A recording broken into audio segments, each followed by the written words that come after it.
Hello and welcome everybody, it's your boy Logic and we're back with another King of the Hill. So we're doing another multiplayer tournament here for Total War Warhammer 2 and I hope you're all having a fantastic evening. How are we doing? Benji, Down Under Blunder, CJ, Deadly Bunnies, Davina, Mr. Human Boy, how are we all? I hope we're all having a fantastic day. So we're going to kick it off here with Mr. Deadly Bunnies, is what I'm going to call him. And we're going to have Stormrunner from DBD. That's good old OBS. You love it and you hate it. It's pretty good, to be fair. It's pretty good. I can't lie there. Hope we're all doing very well though. I hope we're all having a fantastic day wherever you are. Or I would have no idea what time it would be for you, Mr. Down Under Blunder.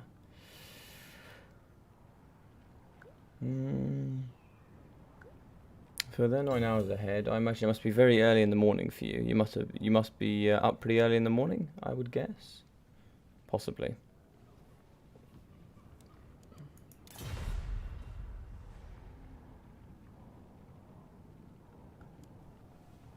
Alright, so looks like we're gonna have Tomb Kings here. So Vampirates and TK Burn.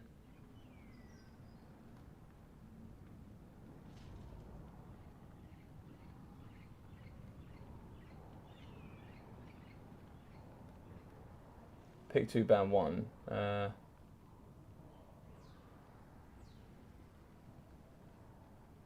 not sure what's going on here, but either way, it looks like we somehow got to TK, and we're going to be using the Empire. So yeah, it should be pretty interesting. I think one thing we can certainly struggle with is armor. So I think Greatswords could do quite nicely here. Power move, indeed. Bringing the TK.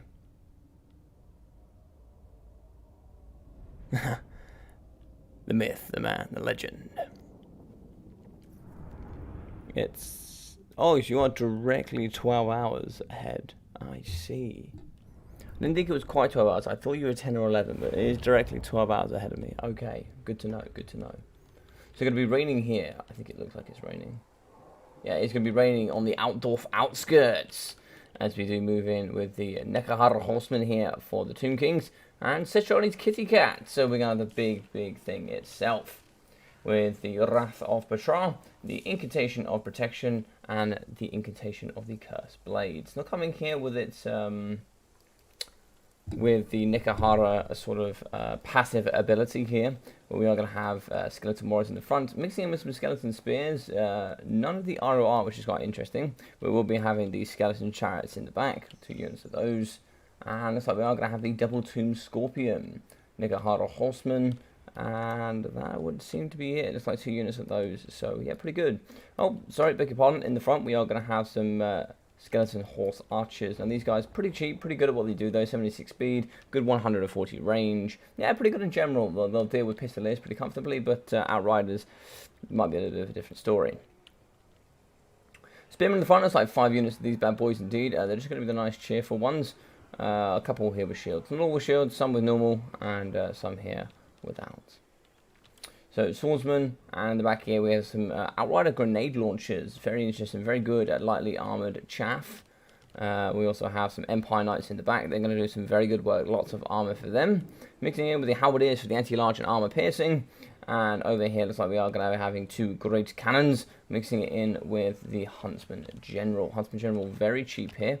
Let's see if we can find him here in the pocket. So we are going to have a warrior priest, who will be having the Shield of Faith, the Soulfire, the Hammer of Sigmar, the Divine Power, Benediction, as well as Banner of Eternal Flame. Huntsman General is in a very nice hybrid here. He will be having the good arrows abilities with the Head of Fire, the Oil Flask, and also Glittering Scale. So all the good stuff here. Very good at dealing that fire damage and just taking down legendary lords here from the Tomb Kings. Winds and Magic though, I don't see a caster. I don't see one. I see some handgunners. I see 2 handgunners, but I don't see any Winds and Magic. I think burning ahead here would have been very nice indeed. But looks like here we're not going to be seeing anything. Both looks like they're going to be ready. Really good luck, have fun. Fantastic stuff there from Bunnies. Always very polite indeed. Hello, Mr. Flex Prime. It's been a while since I've seen you, buddy. I've been playing lots of Warhammer, by the way. Sorry, when I say Warhammer, I mean Vermintide. And we'll have some games soon. Things have changed. Things have changed.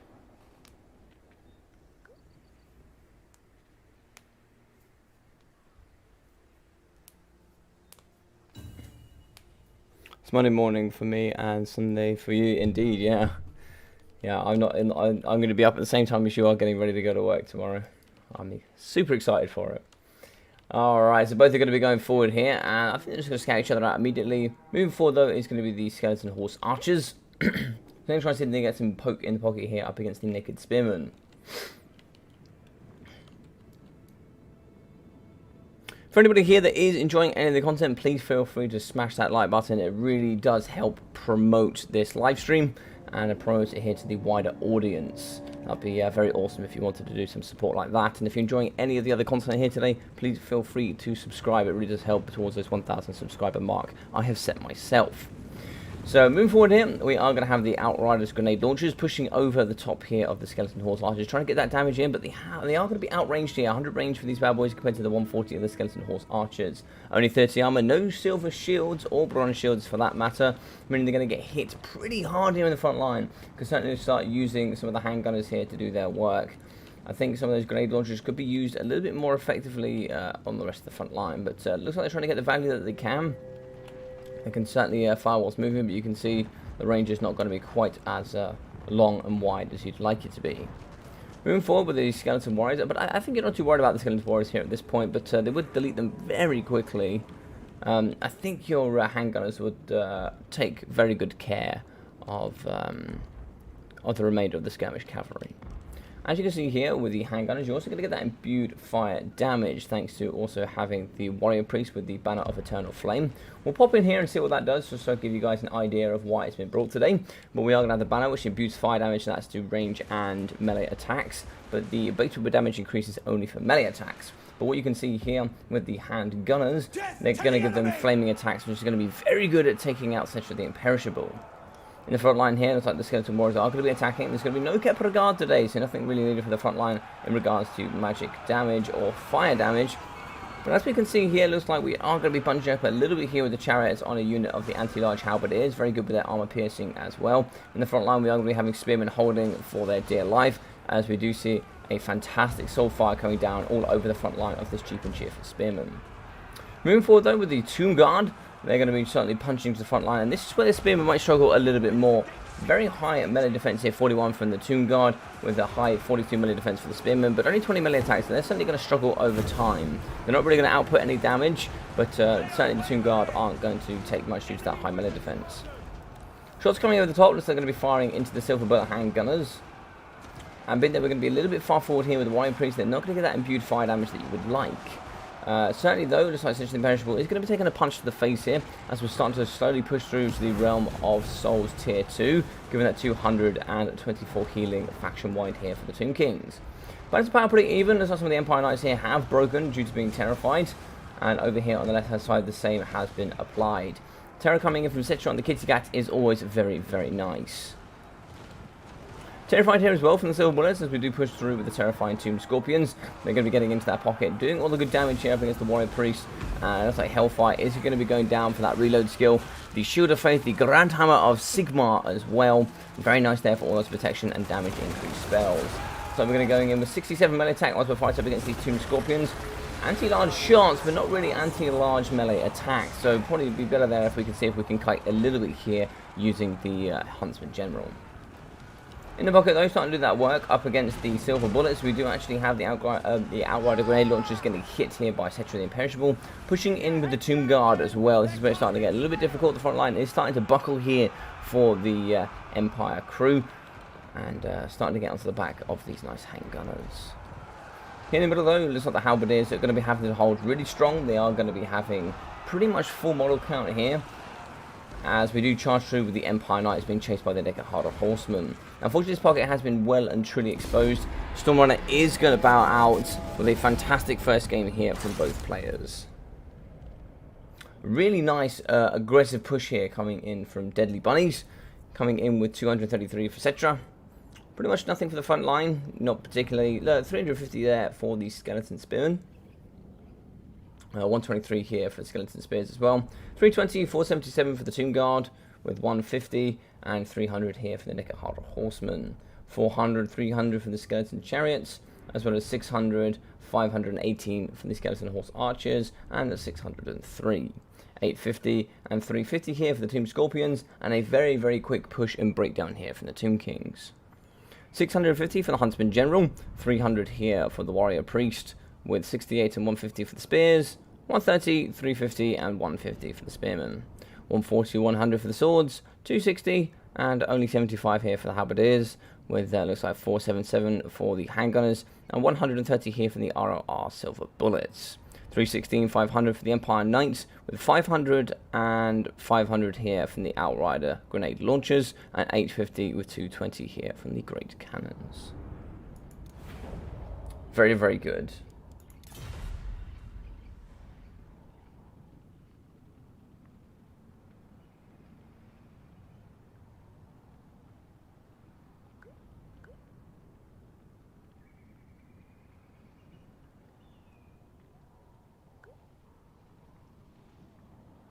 Fair enough. It looks like Stormrider didn't want to cast her.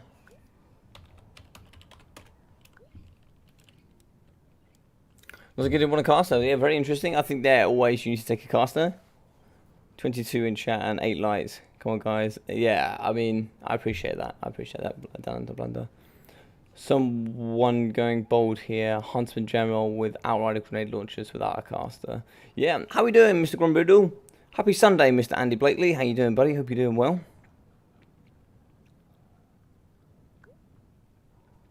Yeah, I think that yeah, it was tough there. It was tough. I think that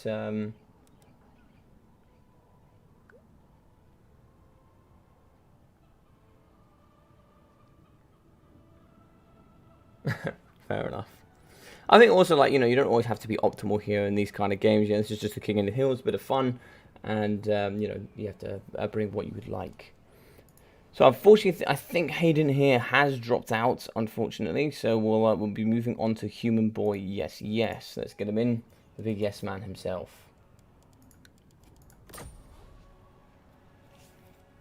So going to be 1-0 here for Bunnies. Let's shift his score.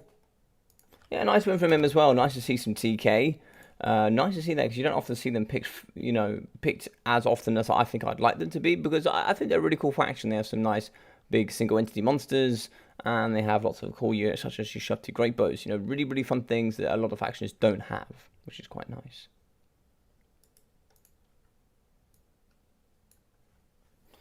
So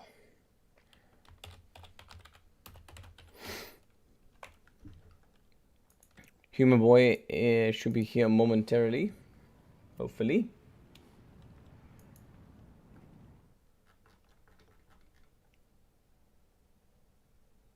Ah, it looks like Human Boy has had to back out as well. Okay, so it looks like Lunacy will be next then. Lunacy, you're in. See if we can find Lunacy. Nope, can't see him online.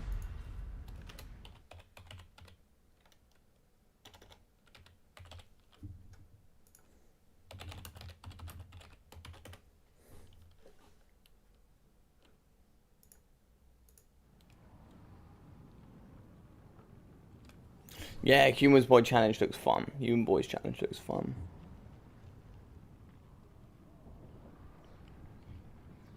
Looks fun. Who is the I can't remember who is the champion. Let's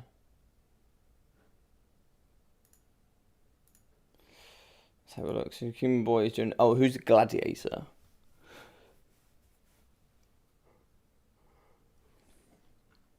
I'm not sure who the gladiator is today. Or have we got multiple gladiators?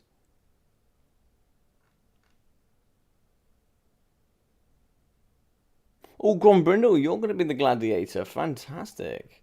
That should be fun.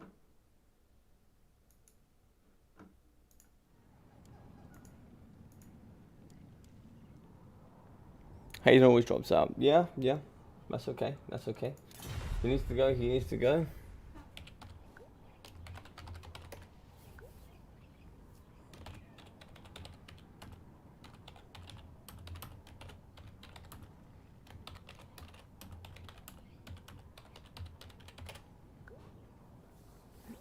Fantastic. So pick one, not TK, and then ban two. We'll be moving here onto the Blood Pine Woods.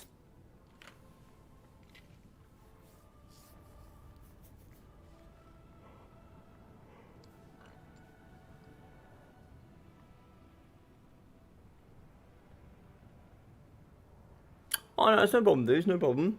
No problem, you're more than welcome to drop mass videos, that's absolutely fine. I actually need a couple coming forward anyway. I'm going to be away for a couple of days. But you guys don't have videos and stuff, but I will be away for a couple of days. But, yeah, no, it's fine, dude, it's fine. It just might take me a while to get through them, because, like, today, like, I wanted to stream earlier, but this was the earliest I could do it. I could not do it any earlier. I wanted to, like, get it done before Human Boy started streaming today, but I've tried my best.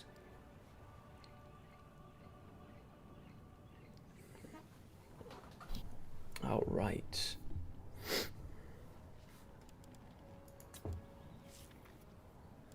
So let's see who's going to be after the Human Boy. So within our list today, we have Lunacy, and then we're going to have Lindsay. We have Carolock, Maze Runner, Mr. Bob, Tresh, and yeah, I'm sure we'll get a few more along the way as well.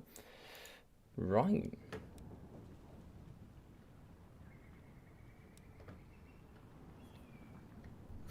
That's all right. Let me ask you guys a question.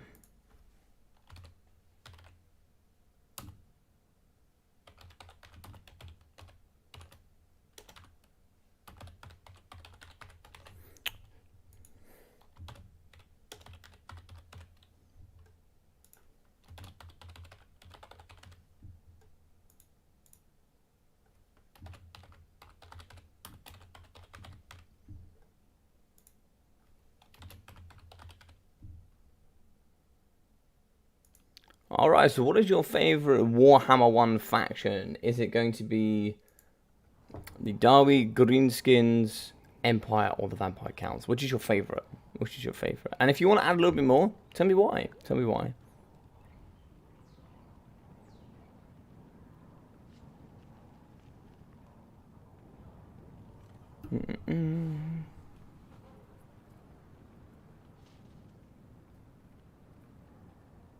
Yeah, the strangest thing, Benji, and like Human Boy saying it as well, like Soulfire has never been limited.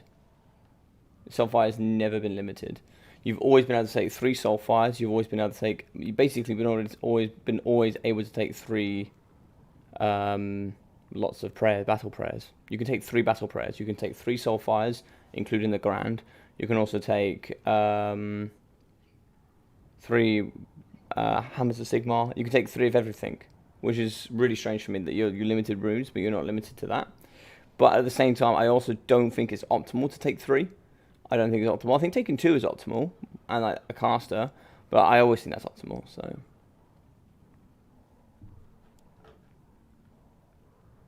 they can have at least 2 of the same rune now. No, they can't actually.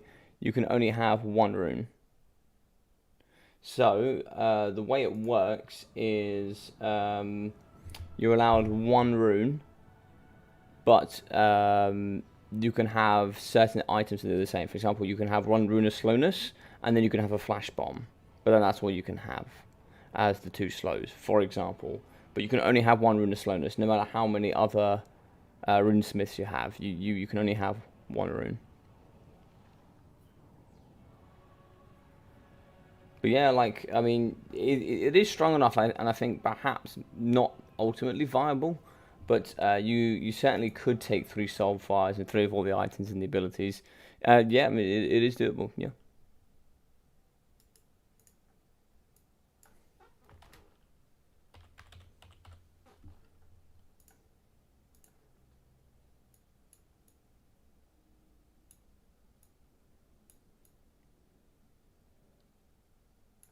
Do I think it should be the case? Probably not, but yeah. Alright, so it looks like you guys are voting. Looks like Vampire Count at the moment is the most popular of the original Warhammer factions. Limiting runes does seem reasonable. No, I ideally, I 100% agree with that next bit. 100% agree with that, for sure. There is no any master runes anymore, Hank.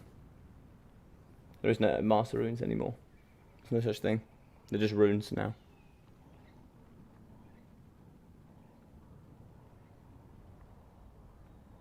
Yeah, I mean, you don't have to be amazing to use Soulfire. You literally just bunch everything up around you and then just use Soulfire because it can't hurt any of your own entities.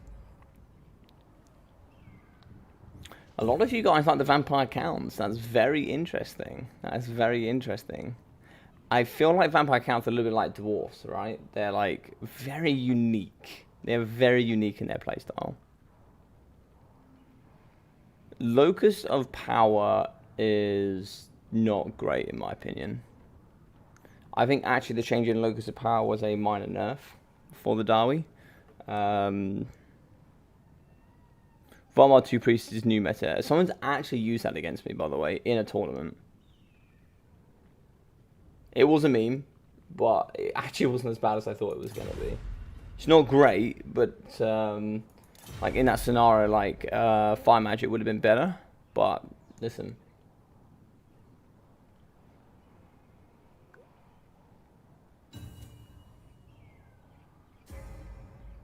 VC supremacy. Oh, here we go. Getting the Dawi back in there. Get the Dawi in there, ladies and gentlemen. Get them in there. Don't make me sad. But to be fair, if Empire win, I'm not too sad either. All greenskins. Just no vampire counts. Come on. Come on. Come on. We don't want that. We don't want that. Alright, they're both ready. Bloodpine Woods. Just like we are going to be having Beastmen up against vampire counts. This seems to be the new game here that happens all the time. So it's quite interesting. I would say Locus of Power, one of their most useful matchups is VC. But think about it, what it was before. Locus of Power gave you plus 15% magic resistance.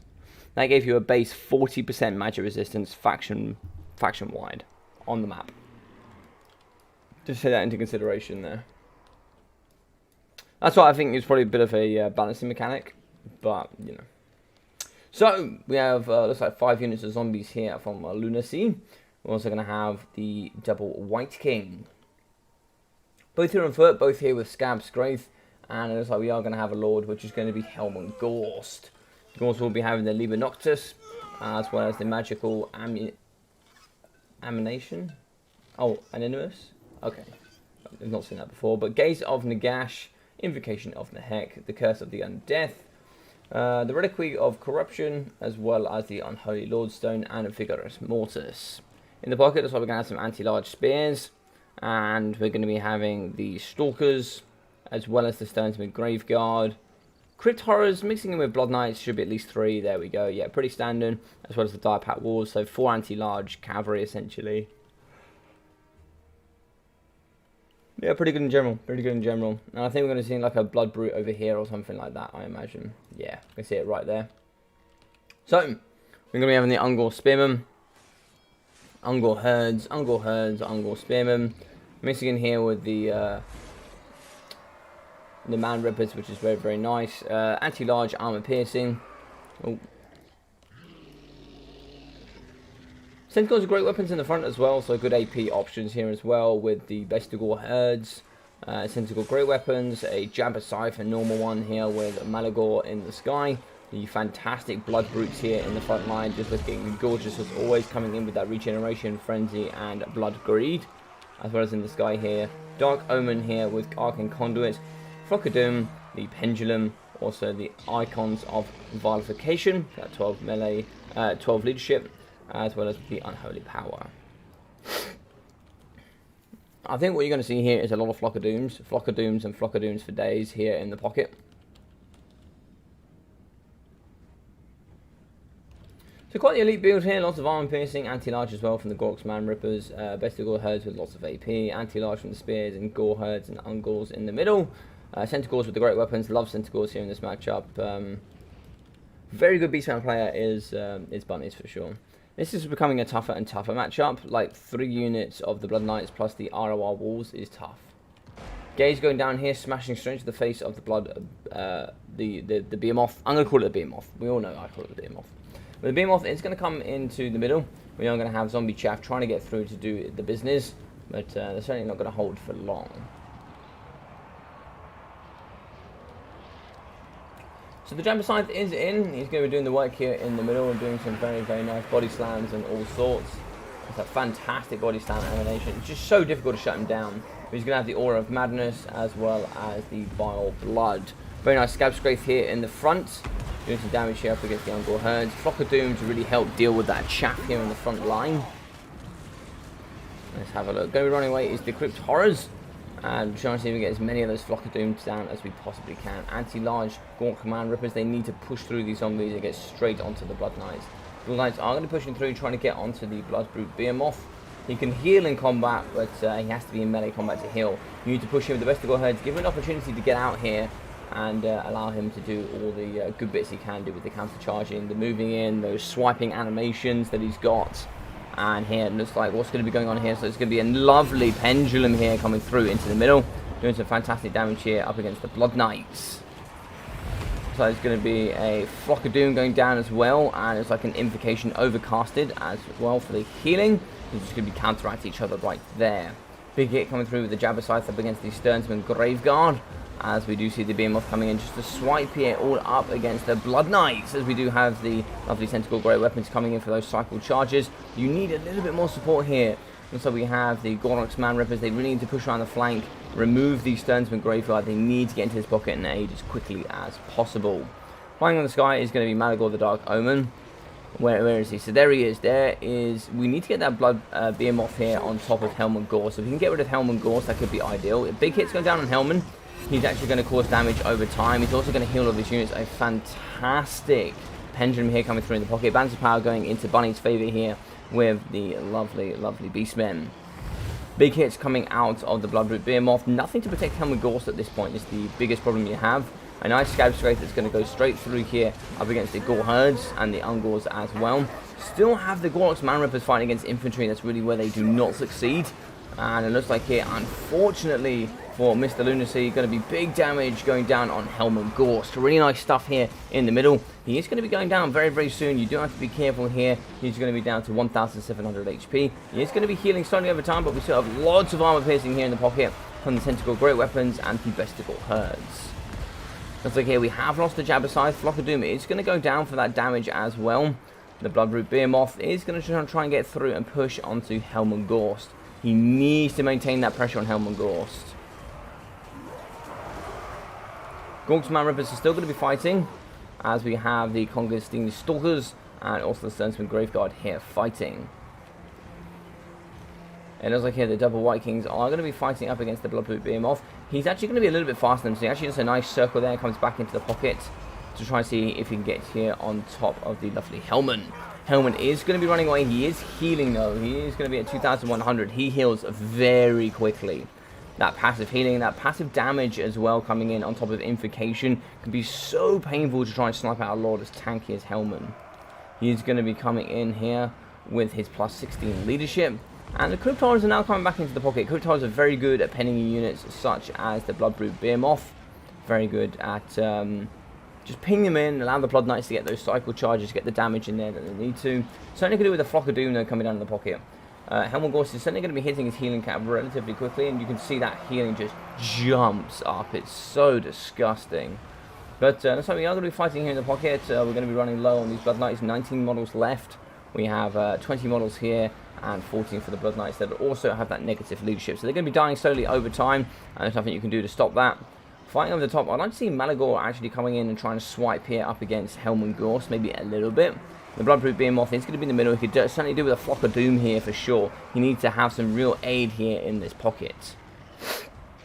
It looks like here we have lost the Ungor Spearman up against the Sternsman Graveguard. Unfortunately, in the middle though, the Blood Brute Behemoth is going to be on his own, and that's a little bit dangerous here. He's taking lots of damage. He is going to be going down. It looks like we've lost the Centaurs with the Great Weapons, and that is just what Helman Gorse can do to you. He's so good at just withering down opponents. It's really painful to play against. Triple Blood Knights as well is no joke. Unfortunately, the only reason you're going to be holding at this point is the fact that Malagor is just 100% healthy. That is going to be Balance of Power, though, as he's the only flying unit left, so he needs to immediately get down. He is going to break, he is going to shatter, and that is going to be the game. Very interesting. Yeah, I don't know why people are being magical animus. I'm not too sure why that was, but I've never seen it. Never, I didn't even know it existed. But there we go. 2,580 here for Malagor, the Dark Omen. Very good work from him. I think that just the end, a couple of swipes onto the Helm of Gorse might have been quite nice. Even if you got a couple of hits in there, it could have been very good.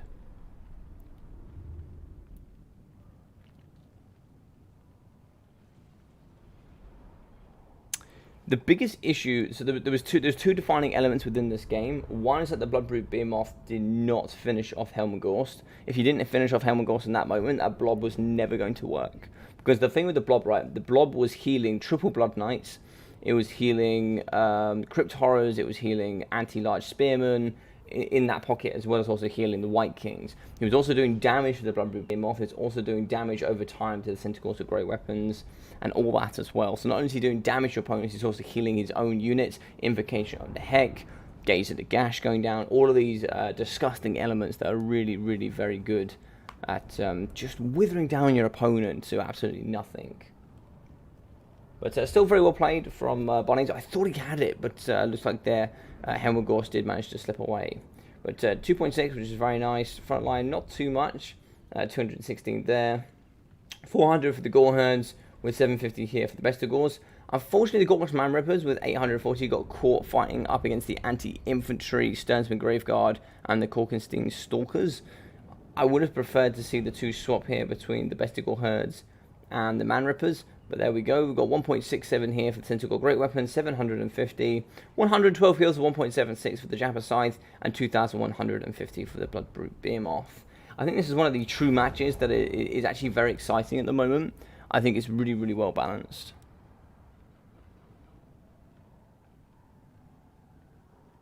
Yeah, I can agree with that. I can agree with that, Hank. I can agree. Maybe one or two might have been nice. Yeah, for sure. For sure. Centaur's throwing axes can also be really, really nice as well.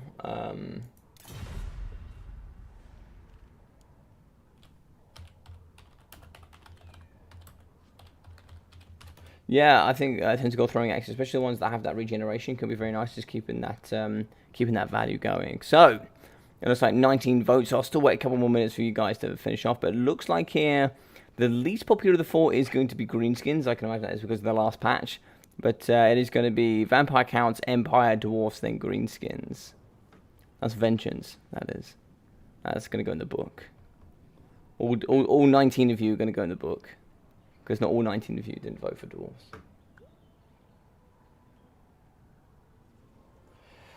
My shout out to Tank for this build. Yeah, man, it's a good build. It is a good build. So, Lindsay, I hope you're ready.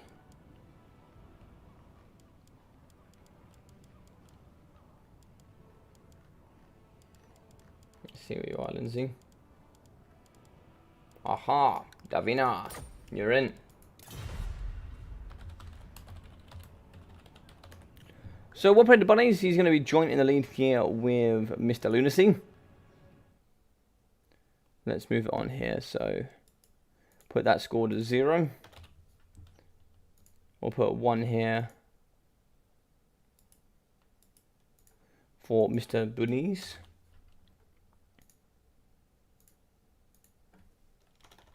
No. We'll keep Lunacy there. And we'll change Bunnies to...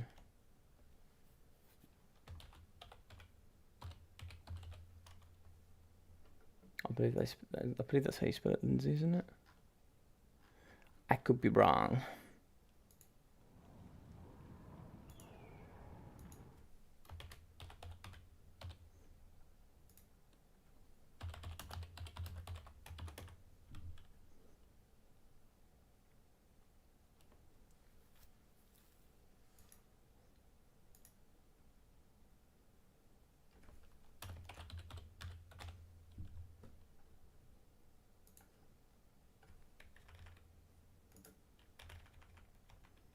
Right, we'll get Lindsay in here. Lovely, jubbly.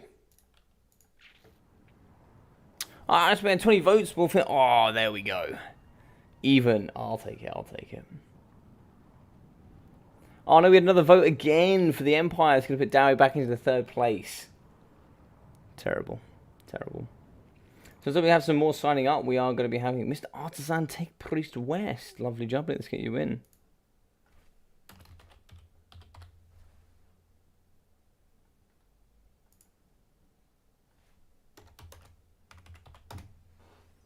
Lovely jubbly indeed.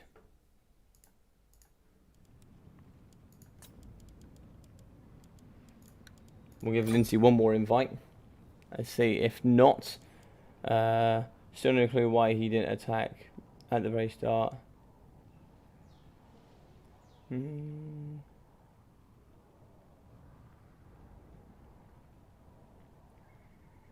night beacons.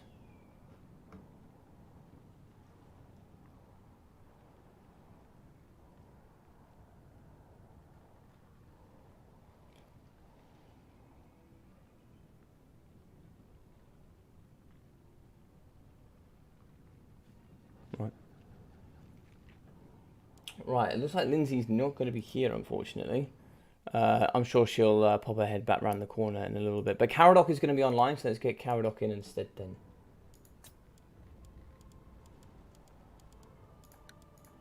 We'll get Caradoc in. The good old famous. Also, I just worked out a much quicker way of doing this, which is really nice. The more you use something, I love it.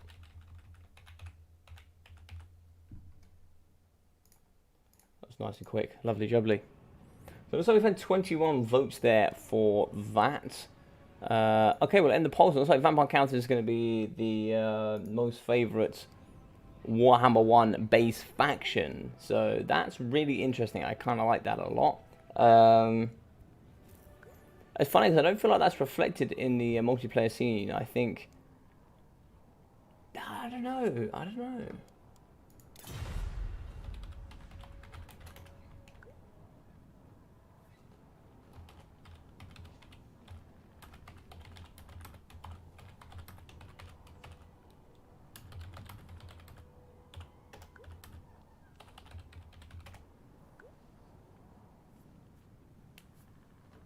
Alright, so I'll be having the VM Caradoc up against Mr. Lunasi. So let's go with another one. So what about Warhammer 2?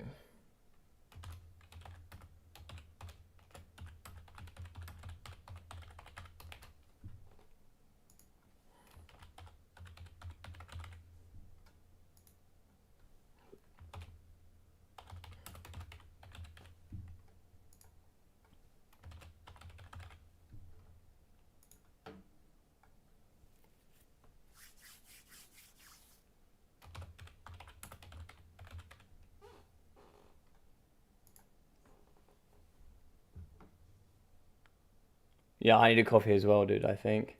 I love counts, lore especially, but they just aren't that good. I don't know about that. I think that I think they're very good. I think they're pretty good. I think they're better than average by far. I think they are very good, yeah, for sure.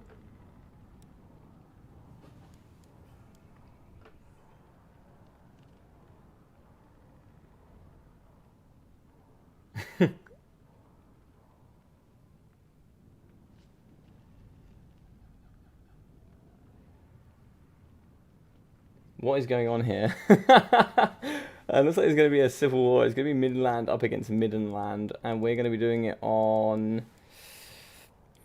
Let's have a look. Let's get it on Estalian Doom.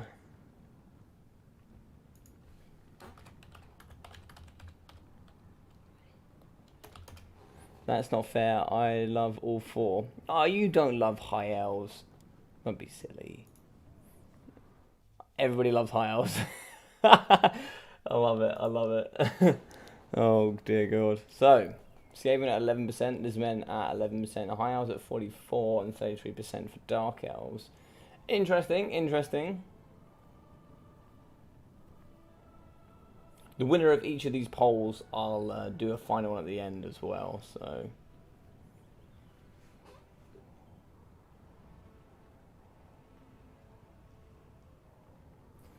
So it looks like it is going to be a mirror match of Midland Civil War. So that should be pretty fun.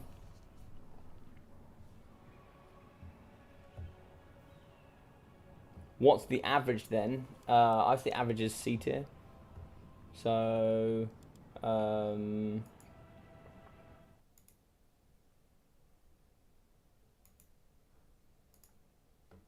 what did I say was C tier? Dark Elves, once the AoE is fixed. Dowie. I said one more, didn't I? What else did I say? Can't remember. But I said above average was Empire and Vampire Counter B. A was Skaven, Chaos, and Beastmen. And then S tier, the top tier, was Wood Elves, Greenskins, Lizardmen, and Bretonia. Is Lizardmen, High Elves, and Skaven other names for Dark Elves? I mean, it looks like High Elves and Dark Elves are like equally popular here, which is quite interesting. It's quite interesting. So it's going to be 4 apiece. The stats are terrible to account for crumbling, which is fine. Chaff, but makes elite units hard to have. I think Invocation the heck, considering you can heal models as well, is something you need to take into consideration. The fact that when you actually heal, you can regenerate models. Like, no other faction can do that. Apart from Lizardmen, but they have to take one specific and very expensive piece of equipment. Dark Elves were the correct percentage at the beginning at 100%. I have a feeling you might like the... might like those Dark Elves, Mr. Hank. Cyrus.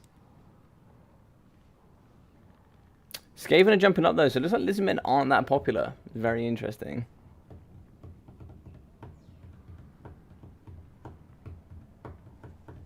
Just before we jump in this, so make sure you smash your vote through very quickly.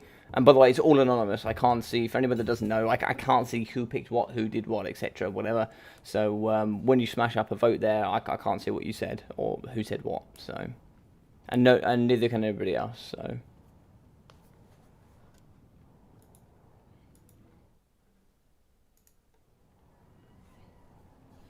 It's very interesting though. Lizardmen I thought would get more love than they have, but I thought High Elves would win this one.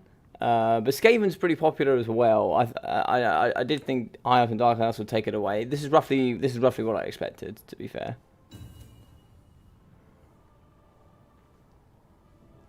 Are people actually picking High Elves in the poll? Like, ironically. I mean, it's just your favourite faction, right? Like, just what's your favourite faction? Not like, what's the best one, right? About the elves, these polls results seem totally correct. I mean, I could agree with that. The Lizardmen have a little bit of a buff there. Looks like they got a vote on them just now. Lovely.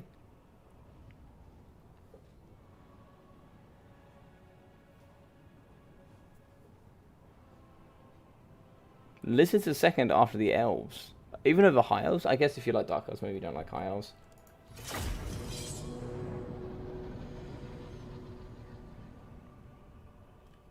Ancient Skaven are just the worst. Oh, fair enough.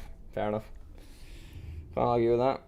I like Skaven. I think Skaven has like really funny lore. Like, the more I played Vermintide, the more I've fallen in love with it. Like, Vermintide has very much more made me fall in love with Warhammer, I think. Even more so than I already was. Like, some of the lore there and some of the stuff that goes on is just awesome. But yes, whilst we're playing here, do smash your votes in, because I really want to see, because whoever comes top, so we've already got Vampire Counts as the top, out of the next 4 polls, I'll be putting all 4 in the last list to see who's the most popular faction on the channel. So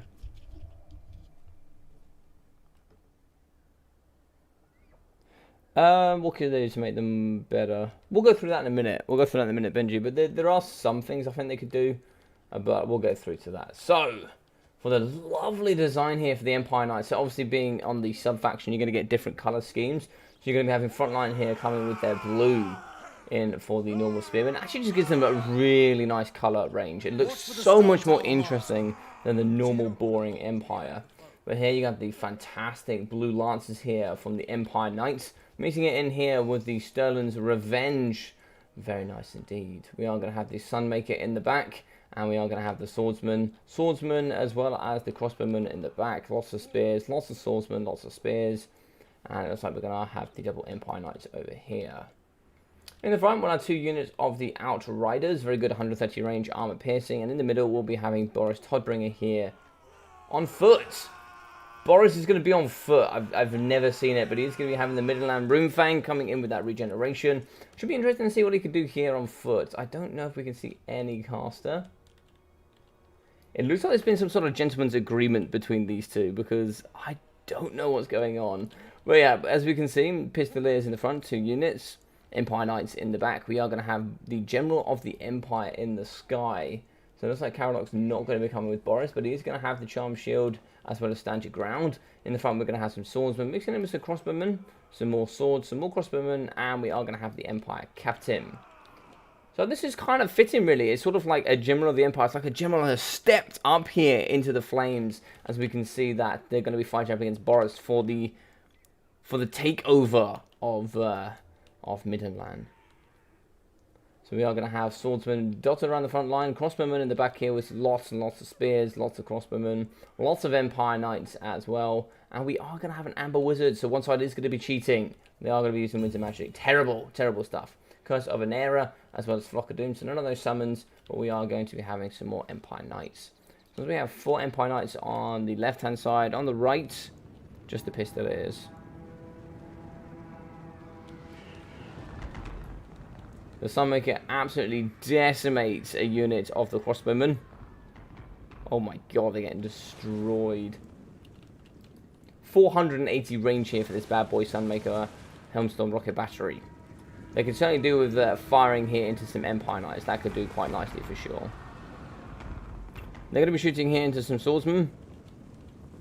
In the middle of the Empire Captain. He's going to be supported here by the General of the Empire. But on the floor we have the man, the myth, the Boris Todbringer. Now he's going to be doing lots of good stuff here. Firing in the front line here from the Stone's Revenge. They actually have some very good armor piercing, immune to psychology, and also just going to be very good at firing whilst moving. Shots going to be going into the Pistoliers, and they're getting absolutely decimated. They do have 30 armor, but they've been broken within 4 or 5 volleys. These guys fire very quickly. I did not know they fired just so quickly. Let's have a look here. So they're going to be firing every 6.3 seconds. That's really fast, actually. That is really fast. The shots going down here in the front. Looks like they're going to be shooting here after the Crossbowmen. Over here on the right, though, we are going to get in some Empire Knights. They're going to try and whip around the flank here. The red, by the way, here is going to be Lunacy on the right-hand side. Balance power is going to be very gently in Lunacy's favour. A lot of damage here to the front line, but as we do hit in, we can see certainly things are going to change. Pistoliers in here from Lunacy. Going to be firing up against the Pistoliers of Caradoc as well. Volley's going to be coming into the front here. I think they're going to be shooting into the Swordsmen, trying to do as much damage as they can. Maybe try and see if they can whip into the Crossbowmen. They don't have any shields, so just shooting them there could be very nice indeed. Over here, though, lots of Empire Knights are going to be coming over to deal with the Empire Knights here of Caradoc. Sunmaker is going to be going through to the front, and it's going to be just decimating the front line of Swordsmen, Crossbowmen, and all this cheap, cheerful state infantry. Going to be firing in the front, trying to see maybe if we can get onto some of the cavalry. Trying to shoot some of the cavalry here could be very nice. Curse of Venera going down here. This is going to be overcasted. Oh, sorry, it's going to be Flock of Doom and Curse of Venera for the negative melee attack, negative speed, and negative melee defense.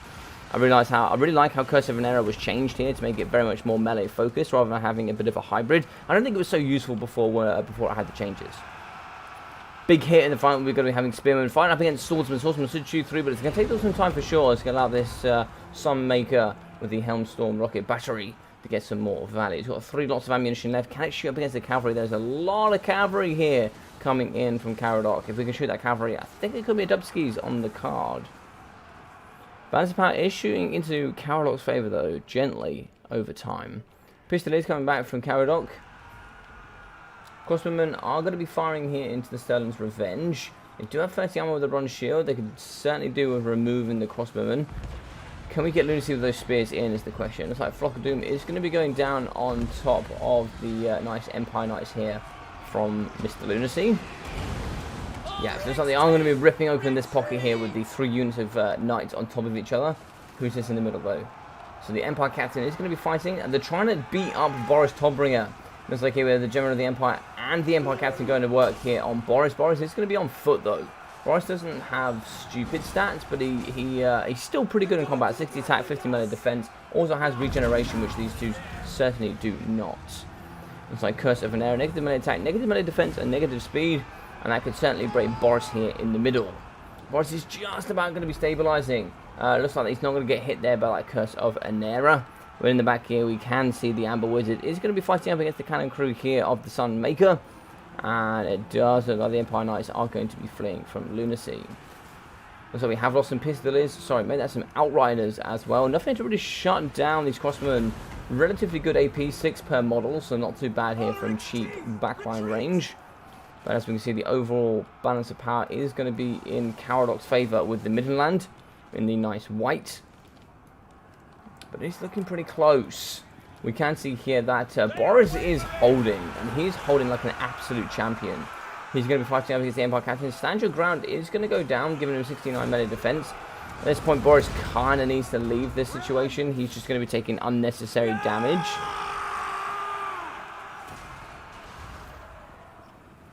But he's going to be holding in that pocket. It does look like the Amber Wizard is going to be fighting up against the Empire Knights. Can we get back in here if we are Lunacy? I don't know. Pistols in the back though, they can certainly do with shooting here into the Empire Knights. They are certainly going to get a couple of volleys off. They're going to do some good damage. Not too much damage, but they're certainly going to do some good damage. Boris is certainly going to be slamming here into the pocket. He's done some nice work up against the Empire Captain, but he's taken a lot of damage himself. He is going to be healing pretty quickly over time, but he needs to have help here in the front. I think, you know, good luck, have fun from both. I love to see that. Boris is certainly struggling now. If he breaks, I think it's game over. Yeah, I think that's game over from there. I don't think you could... He's on foot. I don't think you can stop him from leaving the battlefield. As you can see here, Empire Knights have broken.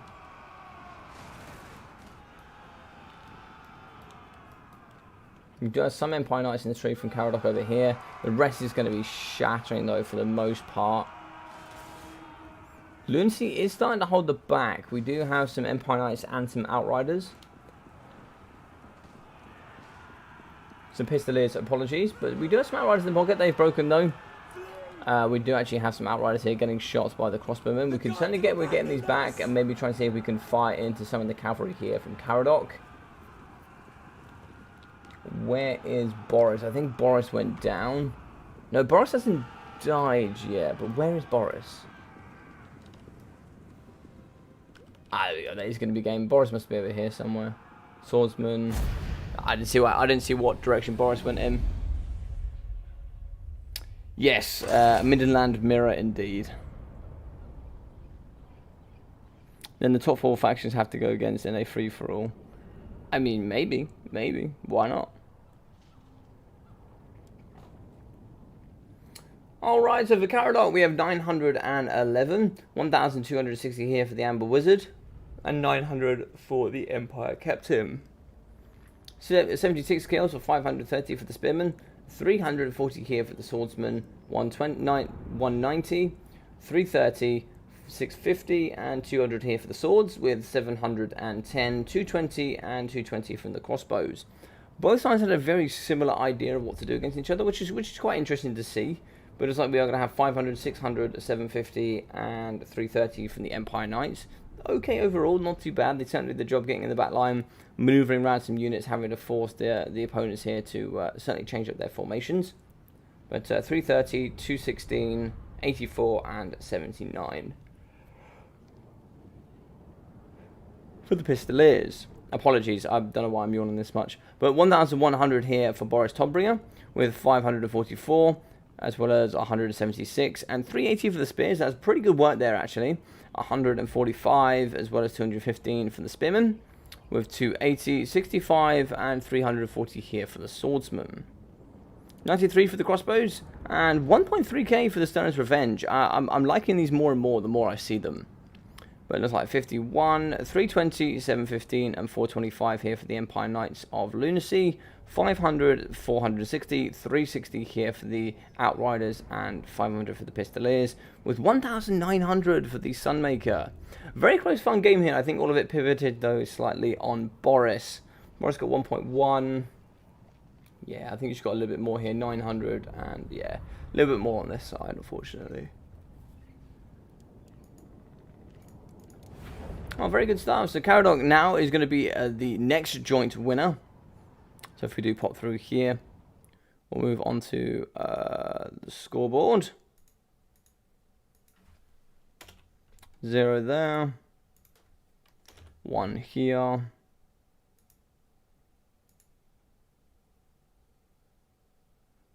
Cool. Looks like Lindsay's going to be up next. Let's get Lindsay in.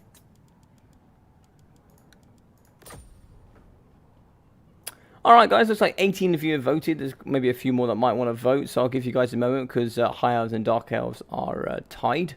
So I'll give you guys the opportunity to try and see if you can vote to have one of them win. So let's change out Lunacy. So well played, Lunacy. Thank you very much for joining, buddy. Hope you enjoyed your time here. Looks like Lunacy will change you for Lindsay. Starting to use my voice a little bit, actually.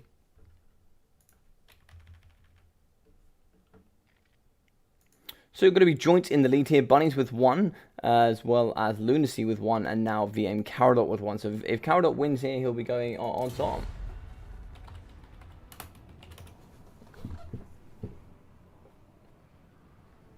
So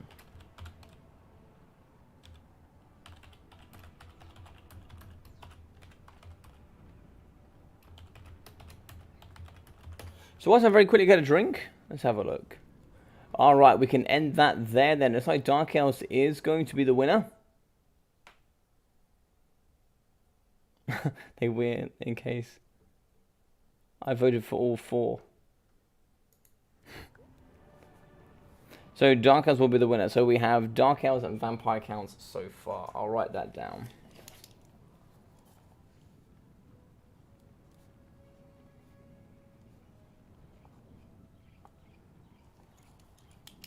Dark Elves and Vampire cards. Alright, so why don't we do this then? That's just how it should be.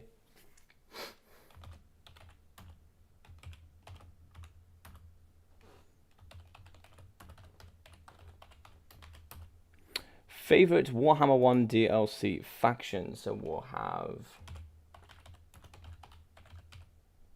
the Wood Elves. So Beastmen. We're not going to have enough because there's 5 of them actually.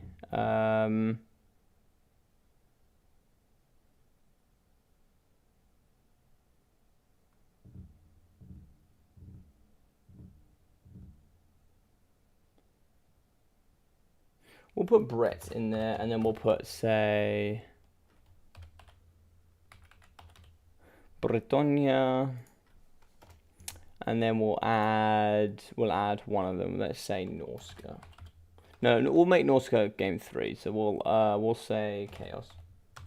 I think that actually, because it was a DLC part for game 2, we'll put Norska as the next one. So there we go. So we've got Wood Elves, Beastmen, Bretonia, and Chaos. There we go. That's the next one.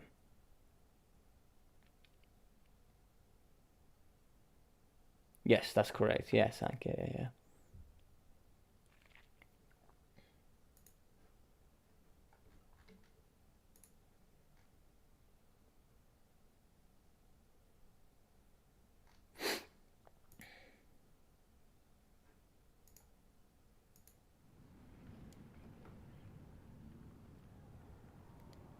Alrighty, so it looks like Chaos is currently winning at 40%. Lots of people fans of Chaos here, which is quite surprising. Oh, the map, yes. The map is going to be...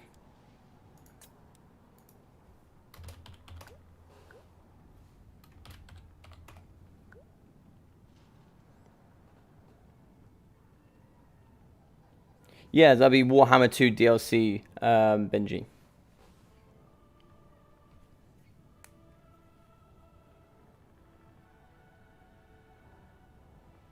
Yeah, so when you actually pre-ordered Game 2, Norska actually came as a DLC for Game 1 if you pre-ordered Game 2. So that's kind of how they work. So I always consider them a Game 2 faction if I have to select. But it's like Wood Elves here is going to be a strong favourite so far at the 8 votes. So at least 4 of those have been for Wood Elves, which is quite interesting.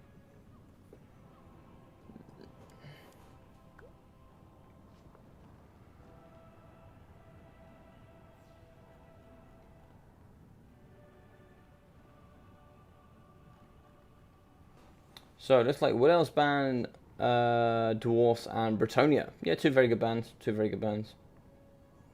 TK for Davina.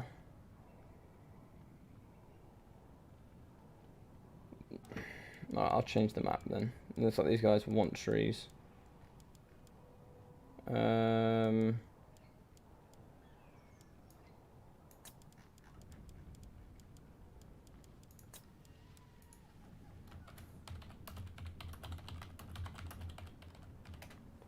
Map's it then for trees. Nice.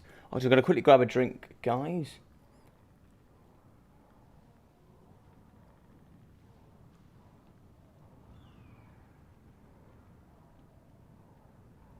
So it's like Chaos and Wood Elves are pretty popular here, which is quite fun.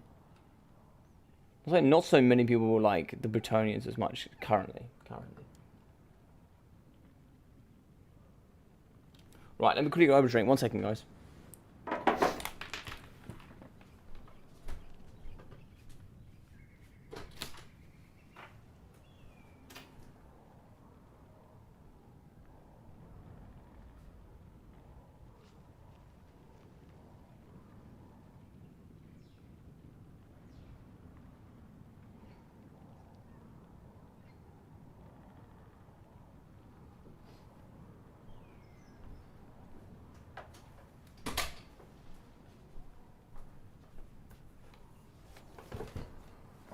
Alrighty.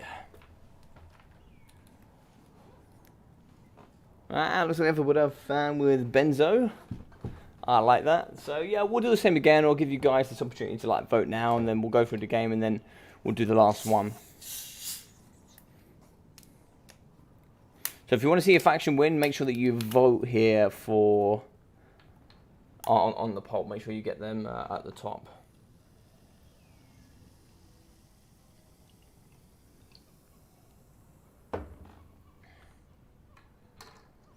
Mr. Renegade Moose.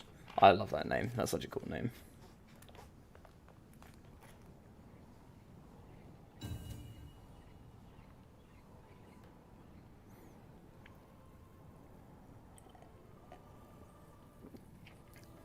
Yeah, I don't think ours have ever been. I think because of the current meta, with wide is better, High Elves will never be S tier, I don't think, until that changes. Until being wide and like Scarish carries out of the game, like so it's nerfed through to the floor, I don't think High Elves will ever stand a chance. It's just most of their units are just way too expensive for what they do, unfortunately. And a lot of that, I was going to answer Benji earlier. A lot of that is due to, like, for example, their spearmen. Hello, Kadane. How are you, buddy? Hope you're doing well. If you take, for example, their spearmen at 500, they are no different to the spearmen at 375 for the Empire. They're no different. They don't offer any difference. They just cost 125 extra. And if you do that over, let's say, four units, which you could quite comfortably accept, that's going to be an extra 500 in cost. You have 500 now gold more to spend for the Empire. And you get exactly the same result.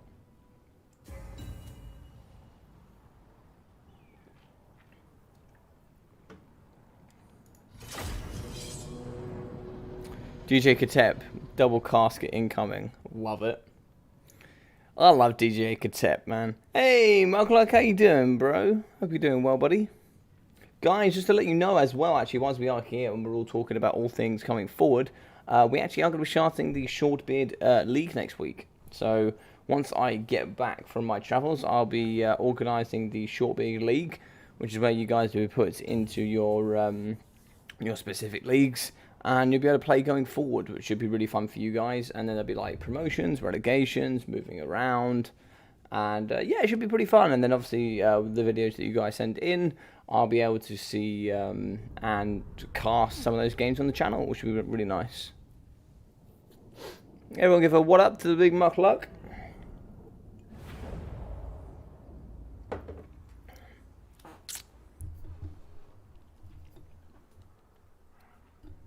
Looks like Beastman has managed to join up with Wood Elves, which is quite interesting. Chaos has dropped off just a little bit.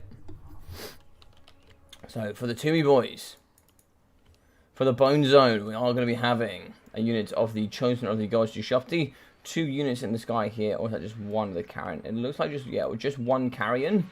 We're also going to be having the Skeleton Horse Archers, 2 units, 2 units of Nekahara Horsemen, make that 3, with the good armor and speed. We're also going to be having the Tomb Guard Halberds, as well as some Tomb Guard here in the front line, mixing in with some Skeleton Spears, Skeleton Warriors, and then, of course, a Lychee Priest of Light. So the Lychee Priest here on horseback, he will be having the Net, as well as the Shem's Burning Gaze, the Curse of Kassar, and also Exorcism. We are going to be having High Queen Kurlida, who will be having the Venom Wave, Tomb Strike, My Will Be Done, the Blessing of Asaph, and the Curse. Yeah, a pretty nice build here overall. It looks like we do have at least a single Casket of Souls. You were halfway there. You were halfway there, Mr. Benji. But for the Wood Elves, we are going to be having some Way Watchers. So lovely, 3 units of the Way Watchers. These guys are very good indeed. Some of the most elite infantry range you're going to see in the game. Probably the most elite, actually, in fact. They are going to be having 190 range, 27 armor-piercing missile strength. Not sure what we're talking here. It looks like 20 overall damage. And yes, they can fire whilst moving. They have Stalk. They also have Hawkish Precision, which gives them that increased accuracy. Very nice indeed. These guys are very, very good. Here in the front as well, to support them, on top of the fantastic looking Great Stag, we are going to be having the Glade Lord with, or I should say the Glade Lady, with the Prey of Arath Arema, and also the Arrows of Kurnos. In the back here, we are going to be having the Wild Hunters of Kurnos, which are the anti-large Wild Riders. Anti-large with magic damage, physical resistance, and frenzy. And over here in the back, it looks like we're going to have quite a few 4 units of Dryads. Frontline here, 3 units of Eternal Guards, with mixing in with those shields as well. In the trees, we're going to have a Spell Singer of Life, who's going to be coming with that very, very cheeky ability, I'm sure. So it's not going to have the cheeky ability for that Winter Magic, just going to be having Earthblood, making her super duper cheap. Arrows of Kurnos immediately going to be whapping straight into the caster on horseback. Now, why is it better to shoot a single entity here on horseback rather than shooting them on foot? Now, if you shoot them on foot here with the Arrows of Kurnos, they'll actually knock them over. So if one arrow hits, it knocks them over, and the other 2 don't connect. But if it's on horseback, you don't get that animation of knocking them over. They just sit still, and they take it like pure champs. So all 3 of them are going to hit and do some pretty good damage overall, which is quite nice. Looks like here the Skeleton Horse Archers were shooting into the Way Watchers, but the Way Watchers absolutely punched back for sure. They punched back, and they punched back hard. Tomb Guards, Skeleton Warriors are moving forward here with the Spearmen as well. They're going to be chasing here up against the Way Watchers. They can fire whilst moving though. 40 speed for them, and it's like 28 for the Tomb Guard. Skeleton Warriors have 28 speed as well, so they're going to be pretty slow in comparison. Oh my god, it just destroyed the Lychee Priest. Did you guys just see that? God damn it, it just destroyed them. One volley here just absolutely decimated that Lychee Priest. They're now going to shoot here into the Nekahara Horsemen. Horsemen are certainly going to take that to the face. And let's see, they're going to be charging now. They have managed to catch up on the Way Watchers. I don't know why they pulled out. Why did they pull out? Looks like they're going to go onto the Wild Rider to try and pin them in. Try and see if we can get the Tomb Guard in. Then if you're actually going for this, is where you need to fully go. I think the Nekahara Horsemen needed to chase off the Way Watchers. The Way Watchers are just going to kill... Yeah, that's Winter Magic dead. And these things are just deleting machines. They're literally, it's grab across, right click, kill. And that's it. You can see it, it's been deleted. That's what these things do, and they're just very good at doing it. They rarely miss. They are known for hitting almost all of the targets. They got a nerf a while back to their accuracy. And it was noticeable. It was for sure noticeable. But at the same time... I think they're in a good place right now. Shots coming over the top. What we're looking to hit here. Looks like we are going to hit here up against the Skeleton Horse Archers. Doing some pretty good damage there while shooting over the Wild Riders. Wild Rider is very good as well. 40 armor, silver shield. 40 armor is pretty strong here for the Wood Elves. They're not known for their armor for sure. The Spellslinger 5 is coming to try and heal up these bad boy Weight Watchers and just try to keep them alive as long as possible. They are going to be wandering though into Skeleton Warriors. That's not ideal, but they are going to get caught here just slightly. Over here on the right hand side, looks like we have some Nikahara Horsemen. They are going to be catching up against these Weight Watchers. And Weight Watchers are very expensive, so getting them caught here by Horsemen is not particularly ideal. The rest of the back line, so the whole idea with this build is to have the 3 units of Weight Watchers at the front. They kite and shoot at the same time. So here we do have a net with the Areth Arema going down with the negative 20% missile resistance, and you just shoot this elite range and you just decimate Nikahara Horsemen. Caught though also, looks like we're going to be getting the Tomb Guard into fight. We have actually broken one of the Weight Watchers. Overcasted healing going down there. It did do some damage here against the Spellslinger by the looks. But unfortunately there's not going to be much to stop these Weight Watchers from getting hopped onto. Lindsay's playing very well here, really pinning in these archers, doing some very, very nice work. And the top here though is going to be the Weight Watchers, and they could certainly shoot here into the Nikahara Horsemen. -6 leadership, they won't break, but they're certainly going to get damaged. They are going to push through, do some big damage here against these Weight Watchers, and certainly send them packing. -2 leadership, they are going to break, even with the support here of the Spellslinger, so they will be going off the outside of the map here, I imagine. No, looks like they managed to finish them off. Wow, that's exceptional stuff. They do actually manage to finish them off, but only 12 models left. That's really scary. I think we should be getting a Realm of Ushopti coming through very soon. This should be Realm of the Soul, Realm of the Souls tier 3. So they should be getting finished off pretty quickly. Looks like we actually have Carrion. They're going to be hopping onto the Wild Hunters of Kurnos. These are going to do the anti-large variety with those magical attacks. Looks like we are going to be having the Carrion over the top, trying to fly down and see what damage they can do. Carrion are just a nuisance. 51 melee defense when they have all their buffs is super strong when they're partnered alongside High Queen Khalida. Ushopti Greatbow though, they could certainly do some good work. They should be able to pretty comfortably delete the Wild Riders when they move out of the melee combat range. But here, looks like we are going to be shooting into the front line of the Eternal Guards with shields. Balance of power is even though, it is super duper even. There's not a lot of front line here. Where is... Oh, it looks like they managed to delete the Casket of Souls. That's really good. I didn't see that the Wild Riders actually managed to do that. But the Wild Hunters of Kurnos for the anti-large, looks like they did delete that artillery piece. In the back here, in the trees though, we are going to be seeing the Spellslinger and 2 units of the Weight Watchers. They're going to be just waiting very patiently here. Shooting into the front line. It's like maybe one got hit there. As you can see, she's going to be on a little bit of elevated ground. That can really throw off the mechanics here for the arrows of Kurnos. Those green arrows you saw coming through. Front lines are starting to come in, and they're going to start to help here. We are going to have the nice trees here from the Dryads. Mixing in here with the Eternal Guards with these nice silver shields and the big spears. They're going to be clattering here into Tomb Guard, doing some very nice work. As we can see, we do have this summon of the Chosen of the God. Sorry, it's not the summon. It's just going to be the normal Chosen of the God. They're going to be sweeping through here and just carving apart all anti-large spears. In the front, notice like Queen Khalida is going to get in and do the damage. She's just going to be aiding with My Will Will Be Done with the +5 melee attack, +5 melee defense in the 40-meter radius, as we try and help some of these Tomb Guard really punch through the front line. Spearmen are going to be fighting up against Dryads. Anti-large, they're not going to aid as they count as infantry. Spearmen do have a good amount of armor piercing to deal with the normal units of the Skeleton Warriors. Tomb Guard though, they should pretty comfortably be able to deal with Dryads. They should be able to take them down eventually. But the remainder is still going to be here. And I think what you need to do is get the double Weight Watchers on here and maybe try and see if you can just delete High Queen Khalida.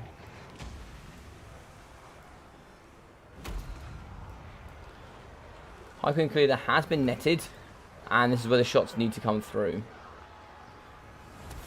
So the net means that she shouldn't move, but because of the charge animation, she's actually going to be able to move on the floor. She will also have a negative 20% missile resistance, I think, from that net, or at least she should do. But it looks like the Wild Hunters of Kurnos are going to come in for the anti-large as well.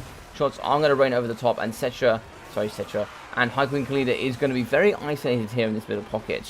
Balance of power is going to be in the Tomb King's favour, but not greatly.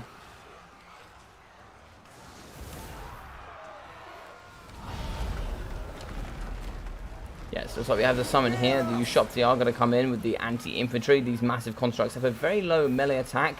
Increased here when fighting alongside High Queen. Given the 28 melee attack, they should be able to carve apart the Eternal Guards pretty nicely.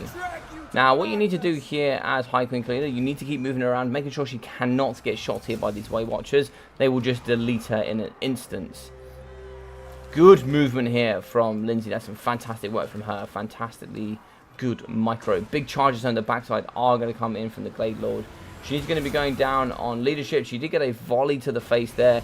She is going to be going down, and I believe that will be the game. She played very well against a very tough opponent. This is another really great matchup between Tomb Kings and the Wood Elves. It's very even, like Beastmen and the Vampire Counts. All comes down to build composition and then micro within that composition. 3 units of Weight Watchers is something you do not see very often anymore here in the community, but it's been very nice to see here today the fact that they can fire whilst moving, the accuracy. They just look so awesome whilst moving and shooting. Yeah, it just looks so fun. It's so fun to watch. It is so fun to watch. It looks like here the Shopti are going to come through with that summon. Once that summon does drop, I think they're going to be a heavy element of balance of power. Very nice indeed. Mr. Blackthorn, how are we, sir? How are we doing? Oh no, poor TK. I know, Lunacy, I know. It hurts, it hurts. But they tried very, very well. Alright, so we can see here a 2,000 damage value for the Glade Lord, with 124 for the Spell Singer, 900 for the Eternal Guards with Shields, 300, 450, 300 and 400 here for the Dryads. We got 233, 266 here for the Eternal Guards, and 1.3, 1,000 and 800 here from the Weight Watchers. Really nice stuff from Davina. Very impressed with how she used her cavalry to shut down the range. And also looks like we got 400 and 1,700 here from the Wild Hunters of Kurnos. Now all of that value there would have pretty much come from the Casket of Souls. Still getting 1,300 damage value, very good. 1.67 here from the Chosen of the Gods as well. Looks like we got 300 here for the Carrion, 280 and 460 for the Skeleton Horse Archers, 230, 144 and 1,051 for the Nekahara Horsemen. Yeah, Caradog played that well.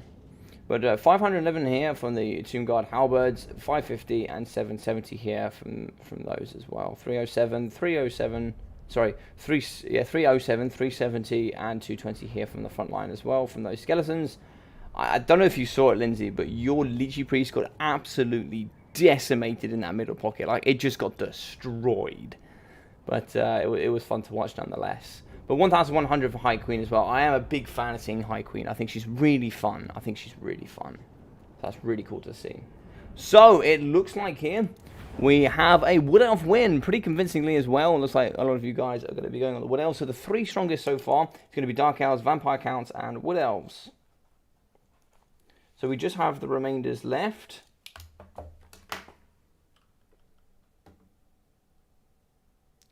You can sign up, Blackthorn. Yeah, you can sign up for sure.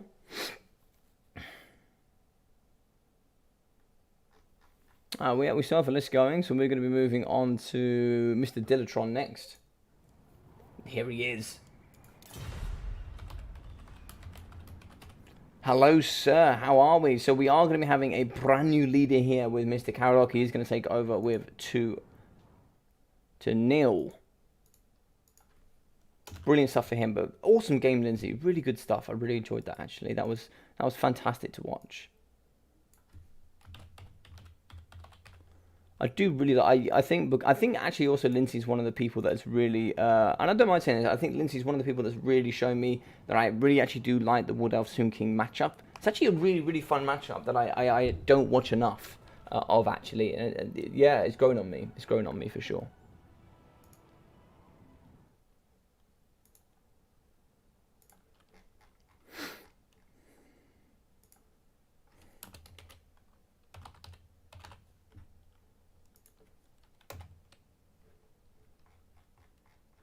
Right, roger that. So let's move forward here. So let's get up the new poll. So the new poll is going to be the final. So what is your favorite Warhammer 2 DLC faction?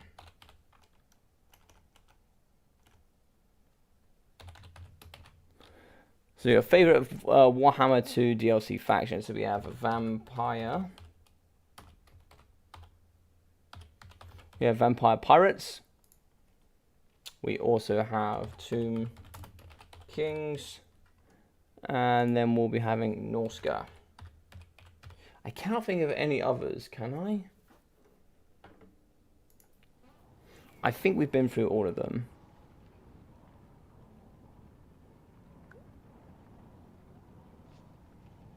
Okay, so we'll ask that then. I believe that's correct.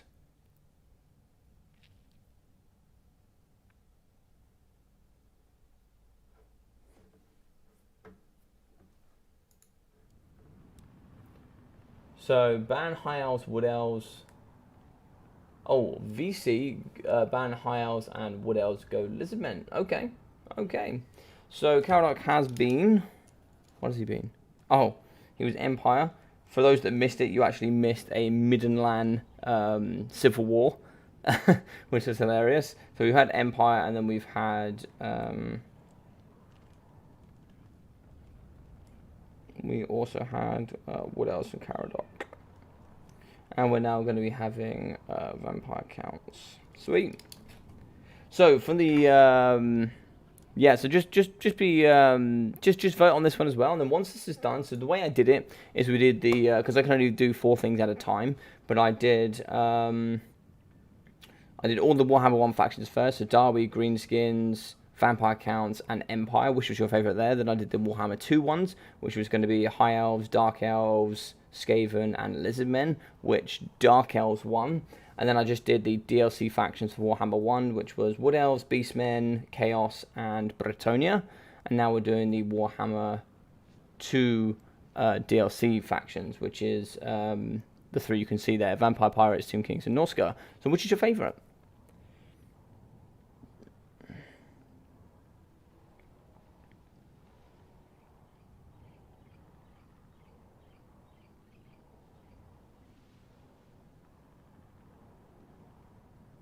I think Azrai and War Dancers are a pain in the ass for TK.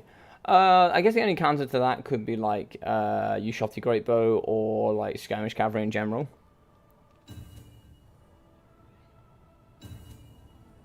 I voted for Norska and they have a 0%. They've got 9% for me. They've got 9% for me. So from 11 votes, that looks like 1 person.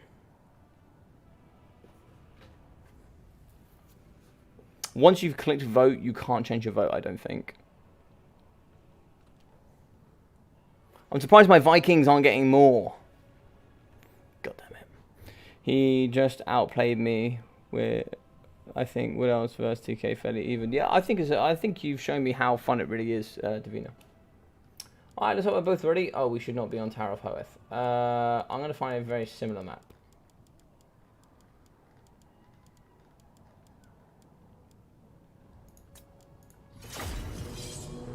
So, Lizardmen up against Vampire Counts. Fairly even.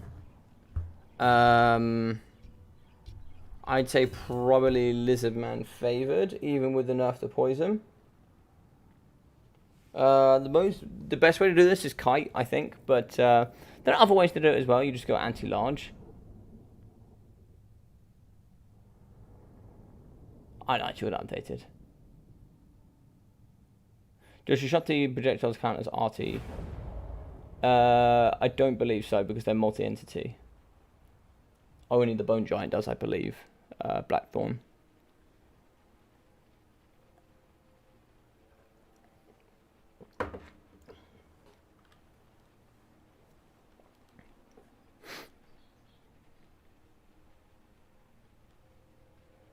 So yeah, the winner between this, after this is done, I'll be then doing Dark Elves, Vampire Counts, Wood Elves as the vote, and then whoever wins here, which will currently be Tomb Kings.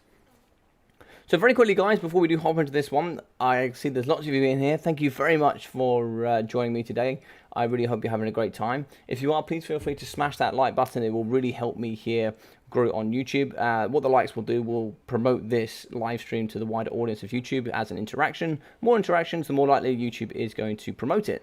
And secondly, if you would like to support me a little bit more on the channel, just smashing that subscribe button will really help if you haven't already. Or if you have and you're really awesome, maybe try sharing this with somebody else who you think might enjoy it as well. That would be very, very helpful.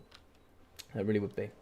So, for the Lizardmen here, we are going to be having 2 units of the Chameleon Skinks in the front line. Very good. They got a reduction here from their poison, and they also got a bit of a nerf in the increasing cost. We're also going to be having Saurus Warriors with shields. The Star Chamber Guardians are plus 15% on their Guardian for the physical resistance for any Lords and Heroes. We're also going to be having the Cohort of Sotek requested Skinks, and the Saurus Warrior shields, as well as some more Temple Guard with a Dreadosaurian here with these lovely little skinky boys on the top. Dreadosaurian is such a cool unit here with its terror, etc. We're also going to be having a Slar Mage Priest of Life, and we're also going to be having a Bastiladon Solar Engine. So I think here we should be seeing Regrowth, Earthblood, Banishment, Shield of the Old Ones, Armor of Quetzal, and also the Greater Arcane Conduit. In the sky here, we are going to have a Vampire of Death from Caradoc just coming in with Spirit Leech, and I believe the healing item, which is Immortal Will. Fantastic stuff. Looks like here as well, we're going to be having a couple of units of Fellbats. Looks like 2 Fellbats here. And we're also going to be having zombies in the front line, mixing in with Graveguard Great Weapons. So the Great Weapons here, anti-infantry, good armor piercing as well. So very good at dealing with Saurus Warriors. Zombies very cheap and obviously there to aid in that reduction in vigor, and dire walls on the flank as well. We are going to have the double Vargolf, very good here in this matchup, very good indeed. They will struggle up against the Star Chamber Guardians, however. Necromancer in the back here with that dirty rod, he's going to be stroking himself there in the back, and also the Wind of Death, Master of the Dead, and also Vigorous Mortar. So it looks like he kind of banked on this kind of box here with Wind of Death. Certainly going to try and see if we can bunch up and do the good damage. Here in the front, we are going to be having the Red Duke on top of his Hellsteed. If I can get on the Red Duke here, he is fluttering around massively. He's going to be having Elf Sai, Raise the Dead, Dance Macabre, as well as Invocation of Nehek. I'm not too sure what we're going to see from these Chameleon Skinks, but I think as much poke as you can possibly get will be very good up against the Duke in the sky. Lots of damage there going down on him. 90 armor for him, but looks like he's certainly going to be getting hit here pretty hard. Bastiladon Solar Engine, perhaps not. Oh, Spirit Leech here going down on the Slan. Shots in the front though. Looks like they're going to be ripping through the Graveguard and also through the zombies. So some very nice work there. This box is going to hold true, but as you see, a nice Wind of Death here through the Star Chambers could also connect through the Saurus Warriors. So I think what you're going to do is you're going to try and hit the front line, then you're going to summon some zombies in behind and really bank on that. Yeah, no Flock of Doom, Lunacy, no Flock of Doom, which is very surprising. There's also going to be no Dwellers below. It's going to be nothing like that here from the Lizardmen. Really not getting the effect here of those AoE damage spells, which is quite surprising in the current meta because they're very strong at this moment. It looks like here Direwall's going to be maneuvering around. I think they're just going to be waiting. They just need to wait in the wings, really. The same with the Fellbats. Anything that gets broken here, then just start to chase it off. We do have an unbreakable unit of the Cohort of Sotek. We also there Refuse to Die. Very good indeed. Nice and slow here. Good approach. The only problem is that it's going to be a little bit behind with the Graveguard Great Weapons. Hit the zombies forward. Get that summon in on the backside as well. Really pin them in. Wind of Death through. And that's going to be some gorgeous value. Now, you kind of didn't want to bunch them up like this. As you can see, there's a real Wind of Death potential across here. Unfortunately, you wanted to hold one back, push the other, and then have this front line staggered a bit. As you can see, they're going to pin in using the zombies. And I'm sure here we're going to see a Wind of Death. Just got to wait for it, see if the mana is coming in. It looks like maybe not. I'm not too sure. This front line should do pretty well though up against the zombies. We also have Graveguard Great Weapons coming in. Again, Invocation of the Heck in the sky. Shield of the Omens going down for that protection. 22% damage resistance, 8 leadership as well. Can be very handy here in that pocket. Zombies fighting up against the Cohort of Sotek. But really going to be reducing that vigor. Really exhausting these elite front line. In the back, those like the Bastiladon Solar Engine, Armor of Quetzal going down for that melee defense, and very nice 30 armor. Really aiding, it looks like 100 armor here for the Dreadosaurian. Going to be just smashing the front line here up against the Vargol. Dance Macabre here, overcasted going down for the increased melee attack and speed. Really going to aid here in the removal of this Dreadosaurian. Banishment in the back. Banishment's not going to quite connect. You can see the slant's going to be in the middle, so the initial movement of the spell is going to be away from the caster, and then might come back. So from there, it's then just a dice roll. Looks like it is going to come back, but it's really not doing any damage here, unfortunately. That's a little bit unfortunate in the pocket. We certainly do with the regrowth. Regrowth is also going to give that full vigor for the Dreadosaurian. So you can see that that's going to be plus 100% vigor, putting him up to normal, giving that very, very good stats here to fight at 100% whilst he's also healing. Big hits going down on the Vargolf. You certainly need to target one whilst you take down the rest. It looks like the Star Chamber Guardian's good armor, doing some good work up against the Graveguard great weapons. Looks like here that back side is going to be open now. You certainly need to be getting that Basilidon solar engine. He needs to be working a little bit more here and shooting the Red Duke in the sky. He is going to be having his healing cap coming through very quickly. Overcasted Invocation of the Heck coming down for the extra healing. So we have managed to break the Chameleon Skinks here in the pocket. The Slan is going to be running here just a little bit. But coming in for the snipe is going to be the Red Duke. Now, Elsai could go down for that reduction in melee stats, also that physical resistance as well. I believe it's negative 40 melee defense and negative 22% damage resistance. Here we go. Now I'm going to be fighting against the Red Duke, and he has made a mistake. He has realised that mistake. He's going to be getting crunched here by the Dreadosaurian. He's taken so much damage, and he is going to have to try and move away here. Caradoc just about going to be getting away there with that mistake. But 864 healing coming through from Invocation of the Heck. Going to be just removing that mana that's going to not allow him to use that Wind of Death that he did bring here from the Necromancer. Necromancer is going to be giving that Vigorous Mortar Stare in the back, as well as the Master of the Dead, giving that healing over time as well to the lovely Graveguard great weapons. And it looks like here the Dreadosaurian is just going to be smashing apart the Vargolf. This is a fantastic build here coming in from Dilatron. Really nice to see the Shredder coming in with the Armor of Quetzal, that healing. Surprised to see the blood stats as well. The blood stats very nice, causing that damage over time. Could just be popped here on the Red Duke as well. But it looks like here in the pocket we are going to have the Vargolf. When partnered alongside the Necromancer, can be very helpful. Healing, increased stats as well. But the Dreadosaurian cares for no stats. It's going to come in, it's just going to thump the Vargolf. The Vargolf certainly needs to do some work though. There's going to be nothing else in this build that can chomp down this Dreadosaurian to size. He's going to be Silver Chevron already. He has slapped all kinds of cheeks here in this pocket. But as you can see, that Slan is going to be struggling. Looks like Cold-Blooded going down on himself. He's going to be popping in the back here, but that's susceptible to getting slapped here by the Vargolf if you're not careful. And that's exactly what's going to be happening. It looks like here we do have a Banishment coming in the pocket. He has been terrified. That Banishment's still going to go off. That's super lucky. That should not have happened. Looks like it is going to go off here in the backside. It is going to be grafting here up against the Graveguard great weapons. It is going to go through the Temple Guard though, which is really unfortunate. But it does look like it is going to take out some of this infantry as well. So very good work there. Star Chamber Guardian is still fighting really strong here in the pockets. They're going to be able to pretty much remove the Graveguard great weapons. So it looks like here the Slan has gone down. He is going to die in his chair. And the Felbats, the Vargolf, and also the Red Duke going to be taking care of that. Now it's just going to be the Dreadosaurian. No healing left for him. He's going to have to fight here alongside the Basilidon solar engine for as long as possible. Going to get a cycle charge in for the Vampire. There is going to be Invocation on the Heck left. Shooting going up for the Red Duke. You kind of need to remove the Red Duke. If you can remove him, excellent. If you can't, it's going to look dangerous. I think a big hit going down on the Red Duke could really aid here. And maybe try to see if you can get him into those negative stats so he can slowly die over time, so you don't have to particularly worry about him too much. Dreadosaurian is going to be struggling. He is going to be pulling out. He is going to be wavering. He's going to try and pull out and around. He now could fight up against the Vargolf one-on-one, do some really good damage there. As we can see, the Red Duke is certainly going to be struggling. We now need to get the Star Chamber fighting immediately on the Red Duke if you can. Poison going down on the Red Duke. That is going to stop him from moving as well. And now we need to get this Dreadosaurian. We are going to get a swoop in here as well. You need to be ready to attack on the Red Duke almost immediately.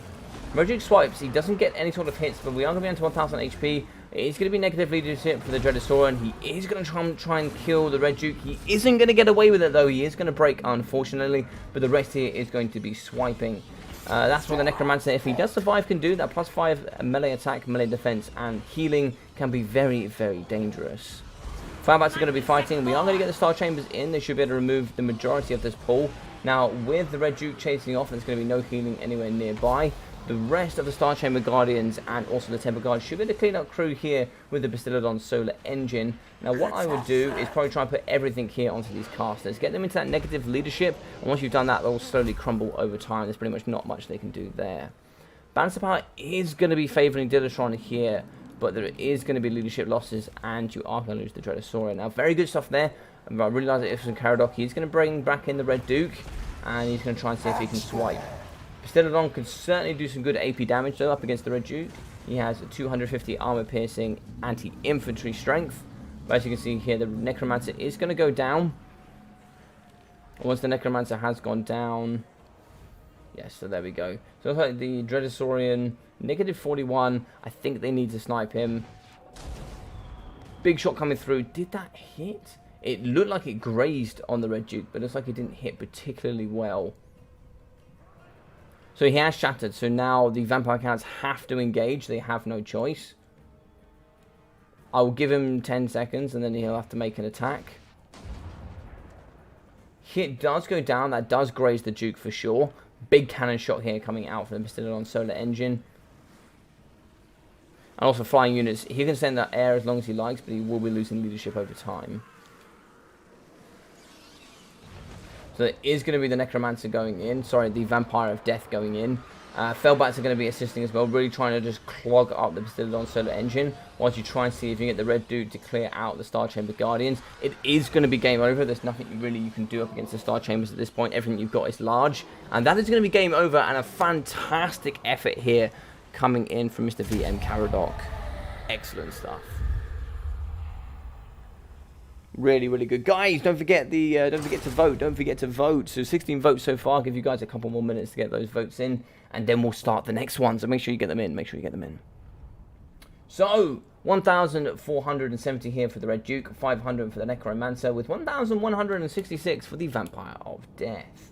Front line, let's go 760, 1,100, 1,080, and 980 for the Graveguard. Great weapons. 440, 320 from the Fellbats, with 66 here for the Dire Wolves, 2,440 here for the Vargolf, with also 906 for the Vargolf as well. 570 for the Slime Mage Piece of Light, of Life, as well as 137 kills for 822 damage value, 530 damage value for 113 kills, 151 kills, 941 damage value here for the Cohort of Sokek, the ROR Requested Skinks, to 1,250 damage value here, and 1,440 for the Star Chamber Guardians with 193 kills. It's like 430, 300 here for the Chameleon Skinks with, oh god,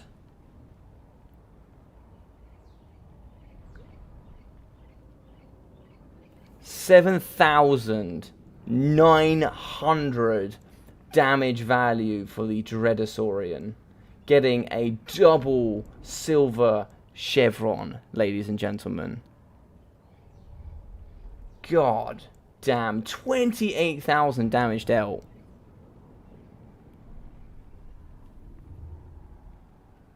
Mediocre, if you ask me. Right, 1,282 here for the Bastiladon Solar Engine as well. God, 7,000. I think that is the most I've ever casted on a single entity monster. Yeah, it must be. It must be. It must be the most I've ever casted. Excellent stuff. I forgot Elsfire only works on heroes. Oh, okay.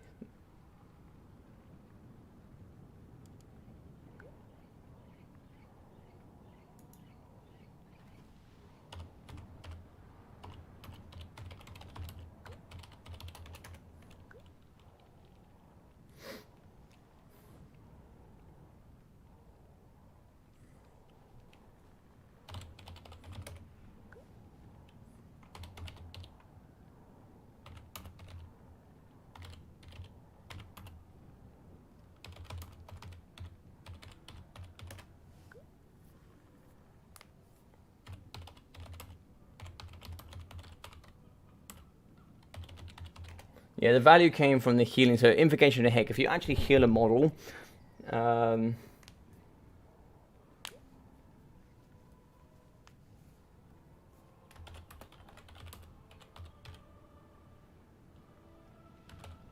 it was crazy damage value. Yeah, 7,900 damage value. Value City indeed, Bibblington. How you doing, buddy? And Parkour, how are you doing, guys? Hope you're doing well. Nice to see you here. And Mr. Venge, how are we? I hope you're doing well as well, buddy.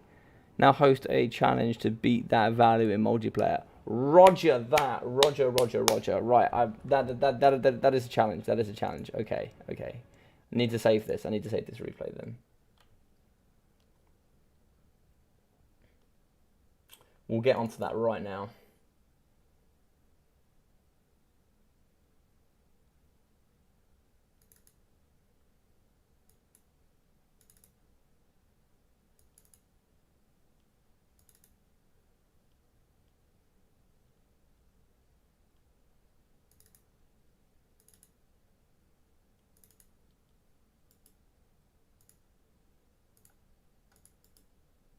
Let's rename that.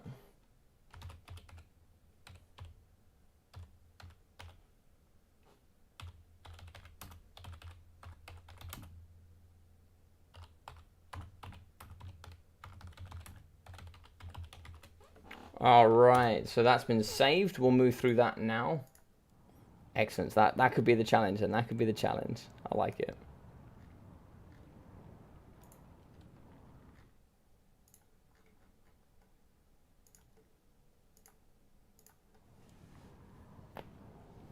All right, looks like we got 21 votes through. Toon Kings is going to take the win, so we're going up with a new poll now. We'll set up the new person coming in, which is going to be. Let's have a little look. So the next person is going to be Mr. Bob Tresh. How are we, sire? Where's Mr. Bob? Mr. Bob Tresh, let's get it done, my friend. So, we got Dark Elves, Vampire Counts, Wood Elves, and also TK. So they're going to be your 4 winners of all my questions. So for those that have just jumped in now, I asked, what is your favourite Warhammer 1 main factions? That was between Dwarfs, Greenskins, Vampire Counts, and Empire. Then I did Warhammer 2. Then I did the Warhammer 1 DLCs. Then I did the Warhammer 2 DLCs. We got all of our 3 winners, and we'll be posting that up now.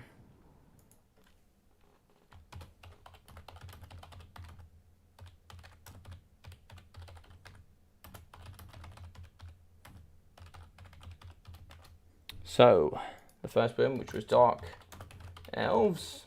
The second win, which was... No, the first one was actually Vampire Counts, wasn't it? The second one was Dark Elves.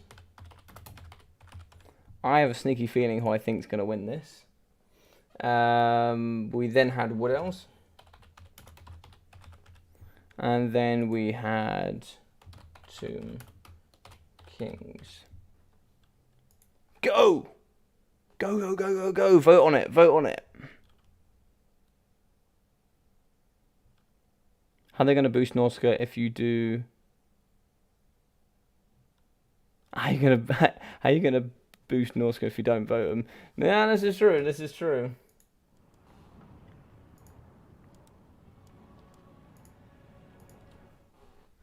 Alright, let me send Bob a message, see if he's ready.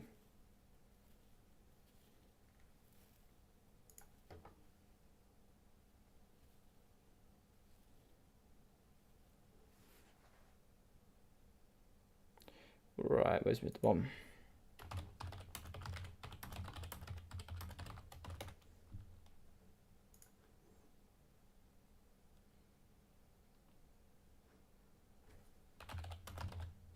Oh, we have a new entry. We have Mr. Grombrindle. Fantastic.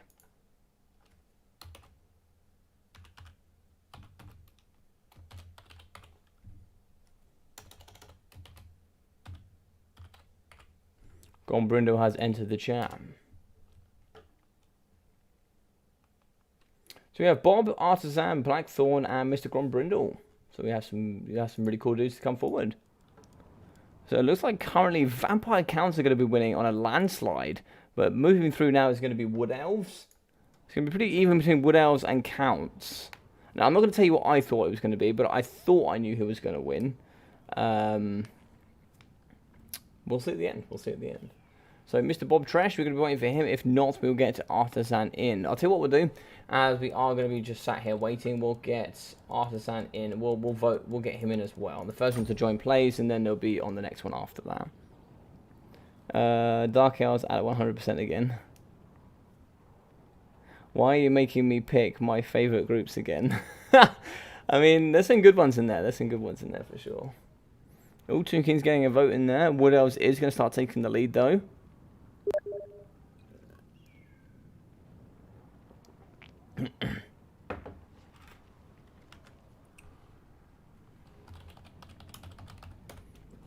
Roger that. Looks like we have Mr. Artisan Tech Priest. He's en route. So let's get him in on here. So Caradoc does go down. So Caradoc will be going to here, 2-0. We will be getting a win from Dilatron, however. So Dilatron will come through with the big dubski. And we'll be putting this score back down to 0. We're going to be fighting up against Artisan Tech Priest West.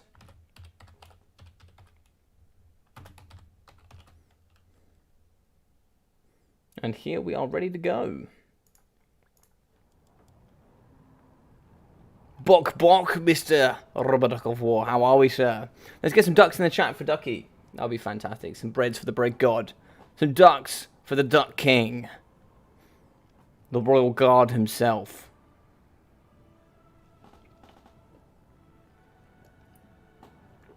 Mr. Artisan Tech Priest West, let's get it going. Oh, Ducky, by the way, did you just miss a game?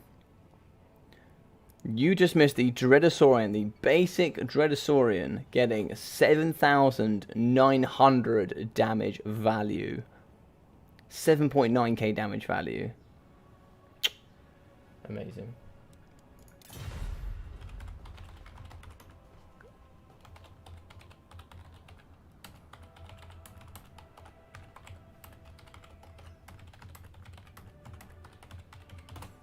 Fandabby Dozy. Who shall I face? Well,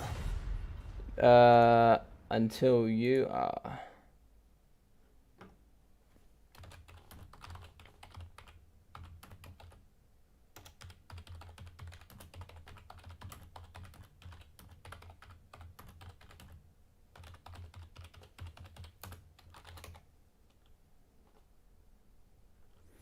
Bob just got back to me. So Bob will be after this one. So we're going to be having Bob. Then we also have... Oh, so you'll either be playing Bob, Artisan, or Dilatron, Mr. Blackthorn, which would be pretty fun.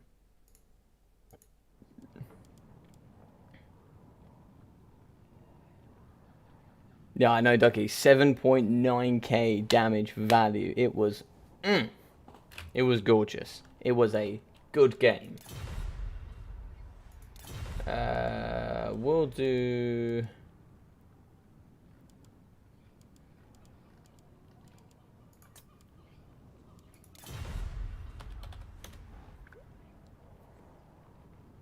Blackthorn versus Logic best of 7. I actually have Blackthorn set in for a best of 7, actually. I have him set in. Just looks at the replay of my match and cast a run into combat. I think I was trying to net something far away.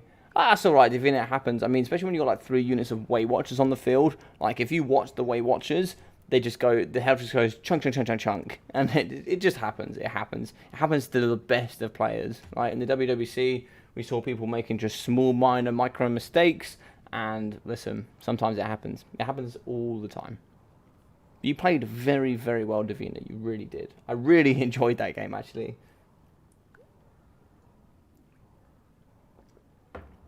Oh, God. Why? We've already had an Empire Mirror.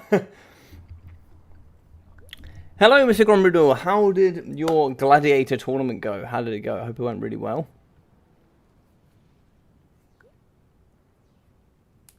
Oh, Blackthorn was at a best of 7 versus me. I mean, I don't know if I really want to lose that badly. I don't want to get wiped with a floor with by Blackthorn. He's just too powerful. He's part of the Royal Duck Guard for a reason. He guards the duck, the royal man himself.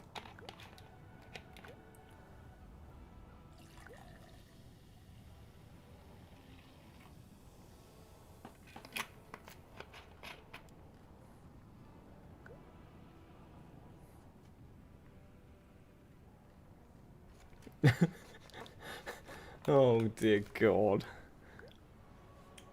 When we play our best of 14. Ooh, can you play a best of 14? I assume you can.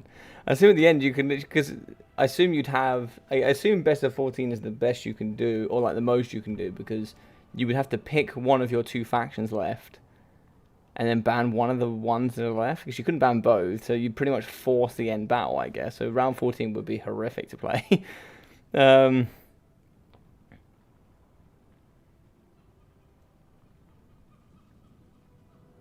Best of 14 is longly overdue. It is true. It is true. I'm starting to owe people lots of things. I kind of owe Deadly Bunnies and Neckbit a best of 17 Vampire Count mirror match. Like, apparently I owe Grombrindle a best of 14, and now I owe Blackthorn a best of 7. These are really starting to rack up, ladies and gentlemen. I'm not sure what's going on here. But Grombrindle, you just missed also a Dreadosaurian 7.9k damage value game. You would have loved that as well. You and Ducky both would have really enjoyed that game. And actually, as well as Mr. For Poland. For Poland would have... I would have loved that game. He would have loved it.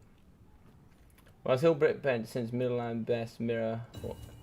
Yes, the Midland Mirror already happened. So we had a Midland civil war where one side brought Boris, the other side brought a general of the Empire, and then they tried to fight out. It was like a proper civil war. It was like really well organized. Should I do them all in one stream? You could do them all in one stream. 500 sub special.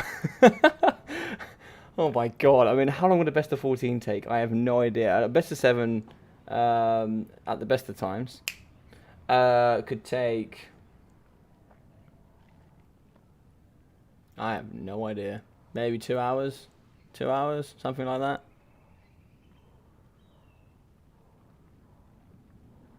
It could maybe take 2 hours, so you may be talking 4 or 5 hours of gameplay just for the best of 14. So, and then I've got to do best of 7, so it's another 2 hours. And then I have to do a best of 17 Vampire Count mirror match. So that's at least 4 hours again on top of that. That'll be nearly a 12-hour stream. So whoever's ready for a 12-hour stream of just Vampire Count mirrors, Darwin mirrors, you're going to get it. You're going to get it.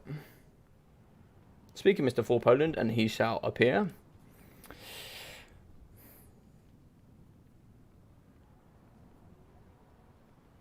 I did great in the tournament. I almost took the place for the fastest loss. That's insane. I love it, Grombrindle. I love it. Oh, dear. So Dilatron is ready. Artisan is just preparing whatever meme he wants to bring today. It looks like Faye Double Chuck is going to come in. And by Chuck, of course, I mean Chuck Norris. Hola, Mr. Bob Tresh. How are we? Hope we're doing well. Be great to see you. Bob will be in the next game with whoever wins here. Oh, that was Bob that sent me some messages. Yeah, no worries, buddy. Let's do it.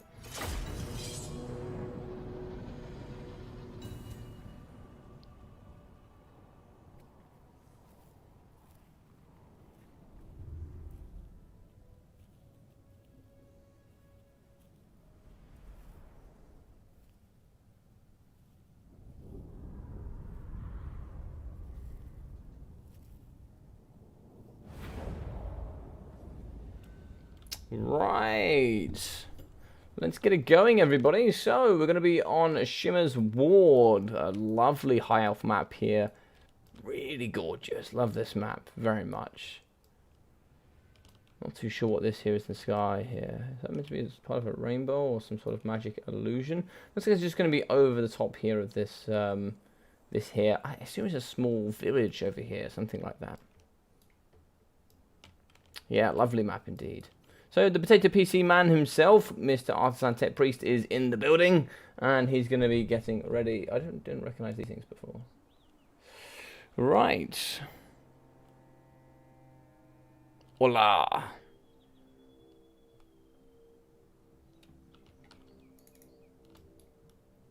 I haven't actually decided if I do manage to make 500 subs, I don't know what I'm going to do for it, actually. So if anybody has any suggestions for those as well, please send those in. Also, don't forget to vote for your favourite faction. Currently, Wood Elves is winning at 33%. Oh, would you look at this? We have the Royal Outdwarf Griffites. These things cause terror, anti-large armor piercing, and they are beautiful boys. They certainly are. Gorgeous stuff. We're also going to be having War Wagons here. Very good armor piercing, 334 missile strength. Very good indeed. We're also going to be having, it looks like, some Empire Knights, 2 units. We are going to have the Jade Wizard, and we are going to have Karl Lefranz. Karl Lefranz will be coming with the Gamma Raz, as well as the Rackling Runefang. Stand your ground, hold the line, and the Blood Roar. We're going to be having some anti-large spears, mixing in with the Hellblaster Volley Gun, which should be pretty interesting. We're going to have the Single Suns in the front, some more swordsmen, more spears around the pocket, and lots of elite cavalry. Very interesting indeed. Here for the Bretonians, Battle Pilgrims in the front, with the the Holy Wardens of Las Maisontal. We're also going to have 5 units of Battle Pilgrims, including the Wardens, which is quite interesting. How are we doing, Pestilence? As well as Mr. I'm not going to say that on live stream, Mr. Bunnies. But we are going to have the Peasant Bowmen. Lots of Peasant Bowmen here. Some with the Pox Arrows as well. And in the back, in their lovely Lance formation, it's going to be the Knights Errands, Knights of the Realm, Knights of the Realm, Knights of the Realm. And we are going to have the Triple Threat. So we are going to have the Prophetess of Life. And we are going to have the Double Paladin. So it looks like we're going to go for a cheap fade that can go in the sky. We are going to be having the Assault Stone.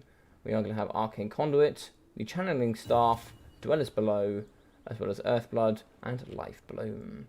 Paladin here with the Charm Shield and also Guardian, and then one here with the Charm Shield, and very good stuff indeed. Going to be moving forward here, and should be very interesting to see if we can see the Lance here with the increased charge, acceleration, deceleration, all the good bits and bobs. I'm not really too sure why. Maybe one of you guys in the chat can discuss. I'm not a big Bretonnian player with the Lance, just not a big Bretonnian player in general, but why is the Lance Stars? I don't see anybody use it ever. Is there a particular reason why people don't use it? It obviously has that point to try and see if they can punch through infantry front lines pretty well, but why don't you see it as much? Is it very difficult to pull out of engagements? What's up, Rubber Sink? Oh, Skink, Rubber Skink of War. I thought you said Sink there. Right, so shooting in the front line, we are going to have the War Wagons. They're going to be just filing straight into the Holy Wardens of La Maisontal. They're certainly going to be doing some good damage here in the front. Only 30 armor, no shields here from these bad boys. Looks like we are going to get some shields from these. So if we do actually get a look in on here, try and show you a little bit about them. So the reason they have fire and magic damage, they are going to have those flaming swords, and they're also going to have those magical hammers, which are quite cool. But as you can see here, they're certainly going to be getting punched in the face. As we do move forward here, we are going to see the war wagons. They're going to be shooting. And I've seen quite a lot more war wagons recently than I would care to admit. They've been doing some bits in the current game I've seen recently. I've actually seen them a couple of times against Bretonia, which is quite surprising. They do have normally 50 speed, but 43 at the moment due to being poisoned. But 50 speed is not too bad, but they'll certainly get caught by cavalry, but they have lots of AP output. Bob Tresh been having fun with the reduced cost Razordons. Yeah, especially the ROR as well. So there's big shots going up against the Knights of the Realm in their Lance formation. Karl Lefranz is going to be eagerly waiting here. He's going to be waiting for the opportunity to strike. Gorbino creates new lore for the Warhammer scene. So shots here going up against the heavily armoured Knights of the Realm. It's quite nice that they can fire whilst moving as well. Now that is quite nice. Heavily armor piercing, can fire whilst moving. They are a pain actually to deal with, I think. Just like having mobile handgunners, but with more strength. What's going down here in the back? I thought you might have seen the Dwellers Below there and the Hellblaster Volley Gun. Hellblaster Volley Gun can certainly do some damage in the front, but I'm not sure what it's going to be shooting at yet. So Karl Lefranz is going to be working in the sky. It looks like it is going to be Dwellers Below in the back, I believe. Yeah, Dwellers Below does go down. It is going to do quite a bit of damage up against the Hellblaster Volley team, but the Volley team should survive. Looks like we have terrified one of the Paladins in the sky. We are now going to have Galmaraz, the Right-Click Moonfang, and the Regrowth here for Karl Lefranz fighting up against the Paladin as well. Here you can see the Life Prophetess. She's not really going to offer the same... Ooh, that's a lovely damage spell coming down here. I have absolutely no idea what that is. That must be the Assault Stone Bombardment. That was really cool. I have not seen that before. That was really nice there from Artisan. If there's one thing you can expect from this man, is the fact that you are going to see something you have never seen before. He always comes in with these very, very alternative builds, and they are normally actually pretty successful, which is always very nice. Shots here coming in the back, though, up against the Spearmen. They're certainly going to get pretty hard there. Battle Pilgrims have been terrified. They have mass leadership. But, in general, I believe it's 89 leadership for the Las Maison Tau, the Holy Wardens. Coming back here is going to be the Paladin. He's going to be fighting and charging here into the Sigma Suns, trying to see if we can remove this unbreakable infantry in the front line. They're just going to keep pushing here, and so they should. Just keep pushing onto the Peasant Bowmen, keep pushing in the back, and keep allowing these war wagons to fire here into the Knights Errants, etc.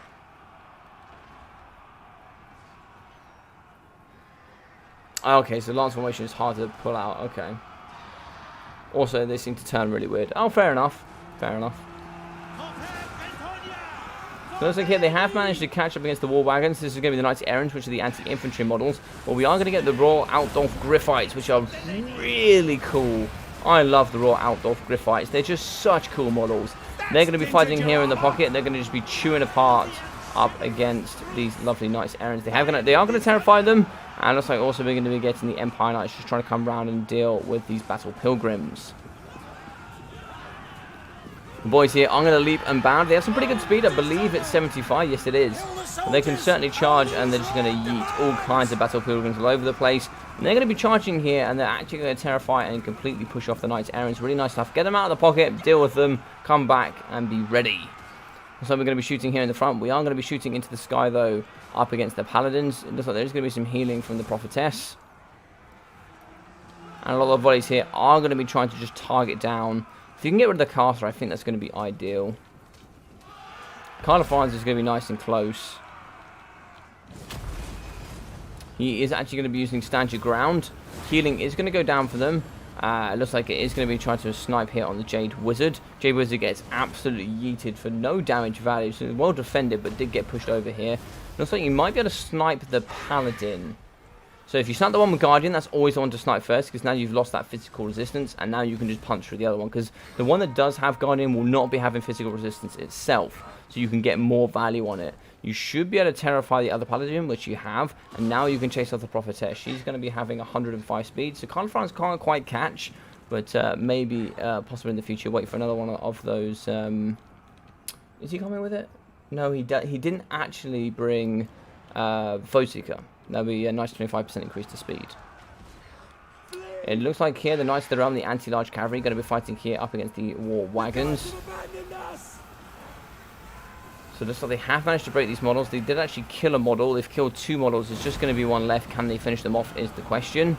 So regrowth will be going down on Carla Franz as well, just trying to heal him as much as possible. Balance of power here is going to be in Dilatron's favour. As we can see, the Paladin in the back with the Charmed Shield. That 20% damage resistance is going to really aid in removal of the war wagons here at the back. Can this one fire? It looks like it can fire into this, but it can't fire behind into the Paladins. If it could fire whilst moving, that would be very nice. If we can shoot these guys in the back here. Because the ones in the sky, if we can shoot this bad boy, I mean, it's over the top, so I don't think we can shoot it. But we should be able to turn and burn now. If we can shoot it, that would be excellent stuff. It looks like here the Prophetess's life is going to go back. We are going to get a charge in, and the animation looks like it was trying to target the Paladin. Paladin's in the sky, 105 speed, Prophetess 105 as well, so very difficult to catch here for Carla Franz. But Carla Franz is certainly going to swoop, and he's going to kill one of the Paladins. Excellent stuff. Not the most heroic way to die, but certainly excellent here. Going to swipe, looks like it is going to miss the Paladin here. We are going to be having the Knight's Realm, just trying to cycle charge here up against the Empire Knights. Where are these Royal Altdorf Griffites, though, is the question. Royal Altdorf Griffites are going to be chasing in the back here. They're going to be cleaning out crew up against the Peasant Bowmen. It's not ideally where they're needed. Could certainly be more utilised over here in this pocket. They've been certainly pulled out of position. Knights Errant in the back with the Lance formation. We certainly want to charge here and finish them off. And maybe then try and see if we can whack up against the Peasant Bowmen Pox arrows. Very naked Spearmen going to be pushing onto the backline range as well. But in the pocket here, it looks like we are going to terrify units of the Knights of the Realm. Terrify units of the second Knights of the Realm as well. And looks like it's just going to be the Prophetess chasing after the war wagons. We do have the second Paladin. He is going to break. We did manage to save the Jade Wizard. If we can get a healing on here, maybe that'd be quite nice. Try and see if you can use as much mana before you lose the healing caster. It's going to be on foot, about 33 speeds, pretty slow. And now we're going to be chasing after the Poison Pox arrows using the nice, terrifying Raw Outdolf Griffites. These bad boys are going to be coming through, and they're just going to be chasing and doing all sorts of damage up against these sweaty peasants. And you love to see it. We are going to see some swordsmen here chasing up against peasant bowmen. Balance of power is going to be here in the Empire favor. And the Paladin, yeah, pretty good stuff from the Paladins. They're going to be coming back. Hopefully try and see if we can get them back in the pocket to maybe try and see if they can snipe the Jade Wizard. In the back, though, the Prophetess is going to be using Arcane Conduit, trying to get some more mana here as she tries to finish off the war wagons. Carl France is going to be cleaning up crew here in the back up against the Knights of the Realm. So there is going to be a bit of healing here going down on them as well. Knights of the Realm for the anti-large. Should be able to do some good work here up against Carl France. Carl France is now also going to be at healing cap. Snipe trying to come in here on the Jade Wizard. A first miss there. Can we get in the Spearman to assist though? Yes, the Spearman not going to come through. He is going to pull. And, oh, big hit going down on the Paladin though. Charm Shield, he has been terrified. But Charm Shield has gone on that. No, he's shattered. Fantastic stuff. So he has shattered. He will be going now. Unfortunately, he did manage to get away. And being the Charm Shield is up, he might not have been able to die there. But being that he has been terrified and now shattered, that will be the end. There will be no protection here left for the lovely Prophetess of Life. And the backline peasant archers have been dealt with. Not too sure where the cavalry went. Is that going to be them in the back? Yes. Let's go look at these beautiful boys. So they're going to be charging here in the back, trying to say they can clear off the Pox arrows. We have some Battle Pilgrims coming back. They have a mass amount of leadership. They are still fighting very strong. Peasant Bowmen came a little bit too close here to the front line, unfortunately. They're going to be getting dealt with pretty quickly. They have been terrified. That is going to be balance of power. GG's, well played. And going through to game 3 now will be Divatron. Excellent stuff.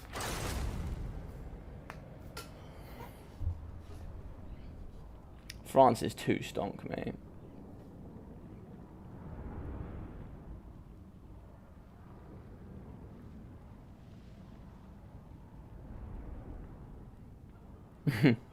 Who looks like a croc but performs like a high elf? Yes, Nakai.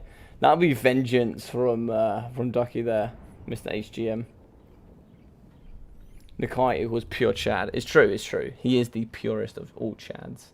He actually was born from pure Chaddery. That's what I've heard. Yeah, Empire build was really cool, man. So let's have a look here. 1,500 from the Prophetess of Life. 1.5 and 380 here for the Paladin. We are going to get 418, 240, 315, 360, and 440 here for the Battle Pilgrims. We're also going to have 330, 660, 470, 400, and 300 here from the Peasant Bowmen. 780 for the Knights Errands with 1,300 for the Knights of the Realm. 1,580 from the second and third units. 2,400 damage value for Carl France coming through with the absolute hammer. 89 here for the Jade Wizard. 600, 600, and 200 here from the Spears with 101. For the Swordsman here, 260. 500 here for the second, and 450 here for the Sigma Sons. 560 for the Empire Knights, 500 as well for the second, and for the Royal Outdolf Griffites, 1,580 from these bad boys as well. 2,088, 1,021 for the War Wagons, and 611 from the Hellblaster Volley Gun. Excellent stuff here between these two, brilliant stuff. Mr. Bob Tresh, please step in and step up. Right, boom. And Mr. Bob Tresh. Thank you very much, Artisan, for jumping in, buddy. I really appreciate that. You played it very, very well. And I loved your build. That was really cool. Our Battle Pilgrims returning to the meta. Do you want the cool answer or do you want the real answer?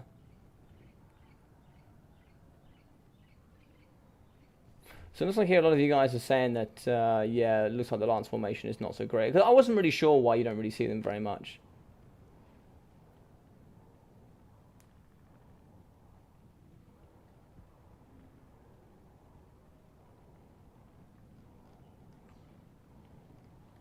Nakai. I think Nakai has been called for you, Mr. Bob. Nakai has been called. Hello. So let's move through to another map. We are going to go on to River Amaxon.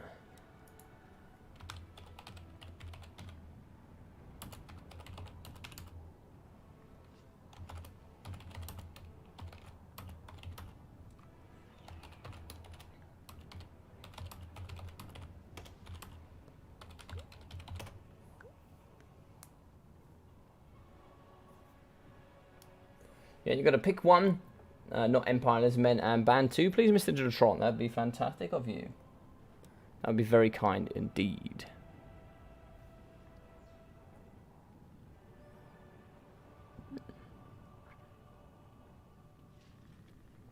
Yes, Mr. Piker, to get practicing. To let you know, we are going to be starting next week for the Shortbeard League, so be prepared. Be prepared. Some Ungrim action would be cool as well. Indeed, indeed.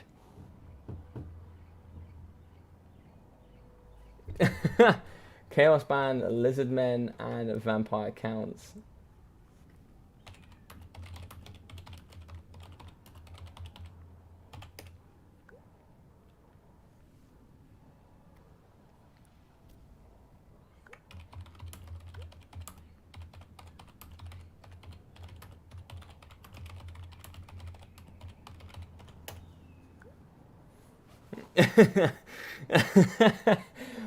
no one ever likes Bob play Lizardmen. Yeah. Some Ungrim action would be cool here as well. Yeah, I'd love to see some Dowie. We haven't seen any Dowie today. Oh, War has been called. Okay, this should be pretty fun. I know Bob is a pretty good greenskin player. Mr. Steel Bonnet, always known as Parkerilla, the big bearded man himself, the Dowie lover, and therefore a man of our hearts. Thorgrim plus Thoric plus Grombrindle plus Nakai. All Chads, straight up. Straight up Chad. So Bob, let's have a look here. So Bob is going to be up now. Then we have Mr. Blackthorn, and then we have Grombrindle. I think Hayden also did send me a message. It looks like Hayden is going to be back, so I'll throw him after if he's ready. Vengeance. Vengeance! That's a grudging. So River Amaxon is the one on the cards. Let's see what we got here.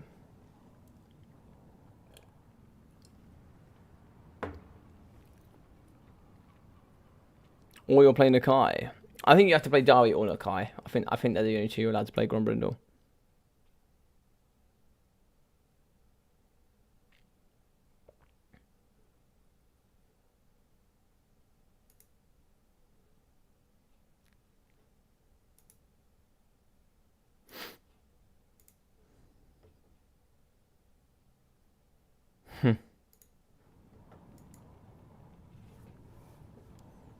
This is going to be a pretty interesting one. Greenskin's obviously got some massive nerfs when compared to Chaos, but Chaos was one of the factions that was used to counter Greenskins during the WWC.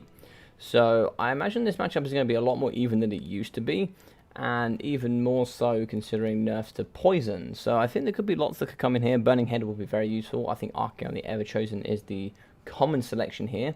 But also finding transportation can be very nice. So you could also see Sarthriel. Sarthriel is a pretty nice choice here as well.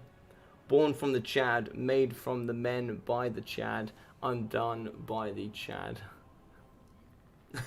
Who killed Nakai? Did anybody kill Nakai? I don't know if anybody actually killed Nakai in the end times.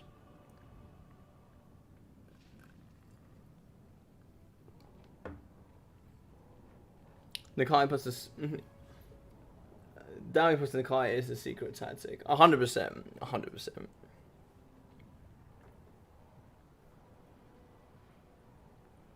This used to be heavily greenskin favored logic. Not heavily, no. No, CJ, it didn't heavily used to be favored for the greenskins. It was favored for the greenskins, but not heavily. Those Nakai buffs, or those, yeah, the Nakai buffs on hammers would be so sick. Also giving them perfect vigor all the time. Way too much, mate. Way too much. Also, imagine that. So you've got the Nakai buffs, you've got a Rune of Doom, and then you've also got Rune of Speed, so you're getting like plus, what's that, plus 72 melee attack on hammerers. Sheesh. Damn. That's some attack. Alright, so we've had 25 votes so far on the poll, and it does look like currently we are going to be winning with the Wood Elves. I think we can end that poll there, and we can say that the Wood Elves today are, on my channel, the most popular faction of today, which is pretty fun. I quite like that.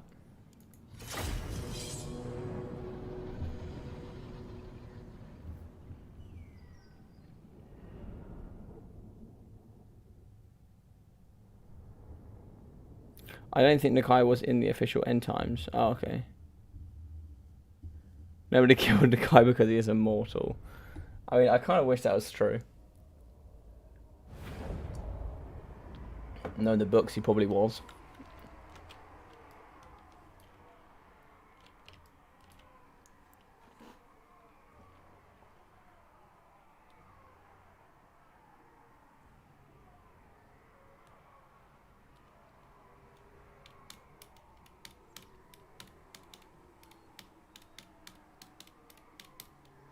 So it looks like, yep, top was Wood Elves, then it was Vampire Counts joining with Dark Elves, and Tomb Kings very close behind. So it was a very close final one, actually, to be fair. Very close.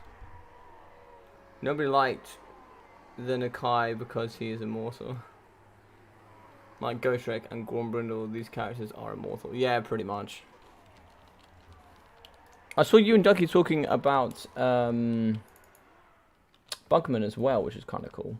So, for the Chaos, here in the front, we are going to be having some Chaos Marauders, mixing in with some Chaos Warriors with Halberds, also Chaos Marauders, Chaos Warriors with Halberds, and some more Chaos Marauders. We are going to have some armored, armored Chaos Trolls. Ooh, me likey.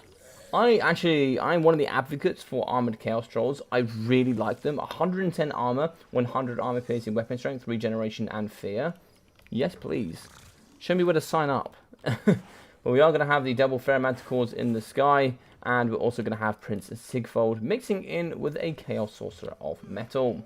Final Transmutation, as well as the Scroll of Shielding, Prince Sigfold the Magnificent with Stand or Die, Heroic Killing Blow, Slippery, and also Auroric Armor. Probably the most powerful Lord for his cost. He is just exceptional. He really is just exceptional. If you just take him with the Auroric Armor, there is only one character in the game that can beat him for his value. I wonder if you guys know who it is.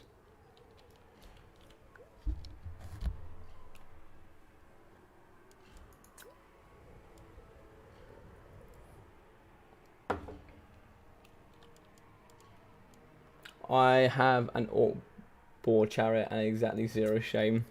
I haven't actually seen. So we are going to have some Gobbos in the front line, 4 units. 3 units of Forest Goblin Spider Riders, as well as the Orc Boy Biggins. The Morgos Mangi Marauders in the back with some Orc Boy Biggins as well. 3 units of those bad boys. Double Black Chalks, and we are going to have a Goblin Big Boss, also mixing in with the Great Goblin Shaman. He's going to have Don't Even Try It, Arcane Conduit, Curse of the Bad Moon, Vindictive Glare, Sneaky Stabbings, and Fire Whilst Moving. Very nice. 92 speed on the Wolf as well is pretty fun. So Vindictive Glare is going to come into the front. God, Vindictive Glare is so accurate. It is so accurate. No matter how many times you try and bop and weave, you're never going to be able to dodge that spell. It's very nice indeed. It's okay, there's going to be nothing else on the map, so we're going to be trying to get some skirmish here using the Marauder Horsemen. They're just going to be darting back and forth here with their armor piercing as well, with the throwing axes, which have a little bit less range here than the Horsemen. Mr. RTK Suave, how are we doing, Mr. Sir? And coming forward here is going to be the Chaos Trolls.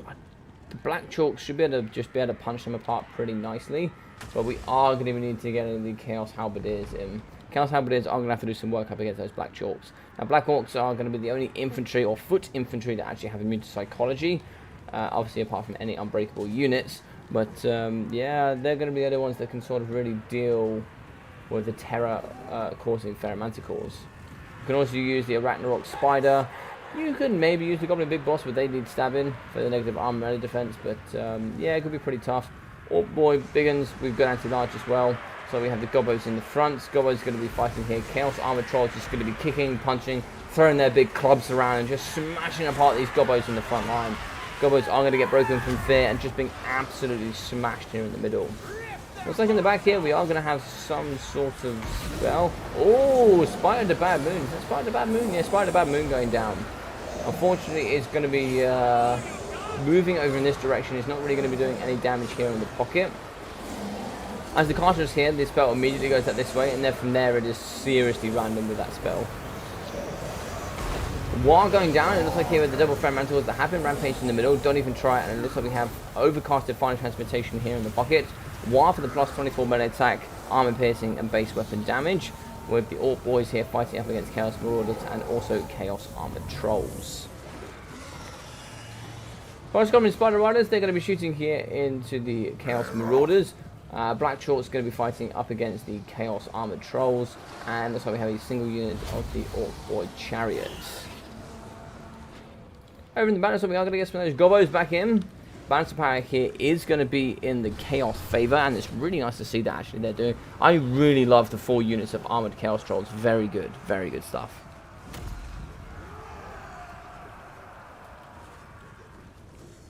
Shots going in the sky for the Morgul's Mighty Marauders. They're going to be firing here into the Chaos Manticores. Chaos Manticores are also going to be chasing up against the Orc Boys. They actually went from 66 to 70 speed. They got a little bit of an increase there on top of their balls. They're going to be running away short for that anti-large. Oh, looks like we have another nasty moon coming in.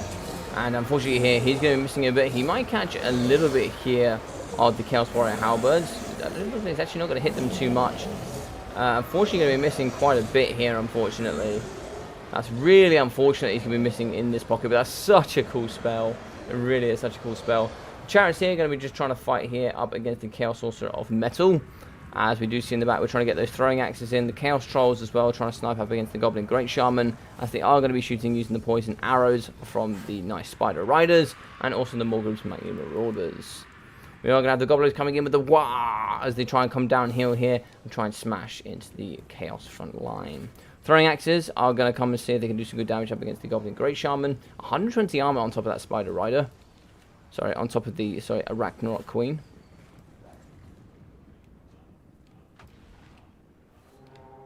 So it's not too much going left here. So we have Rampage the Ferromanticore.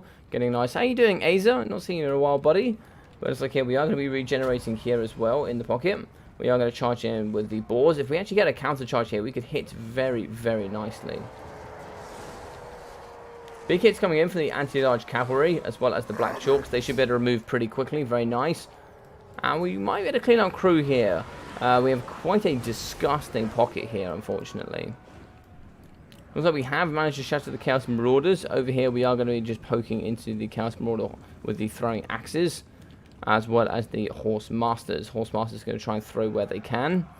Ammunition is going to be getting depleted here from the Spider Rider and Morgul's Marauder core.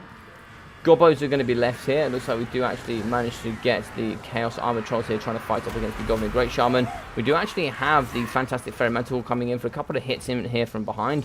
So it's 445 weapon strength. They try to snipe out the Goblin Great Shaman.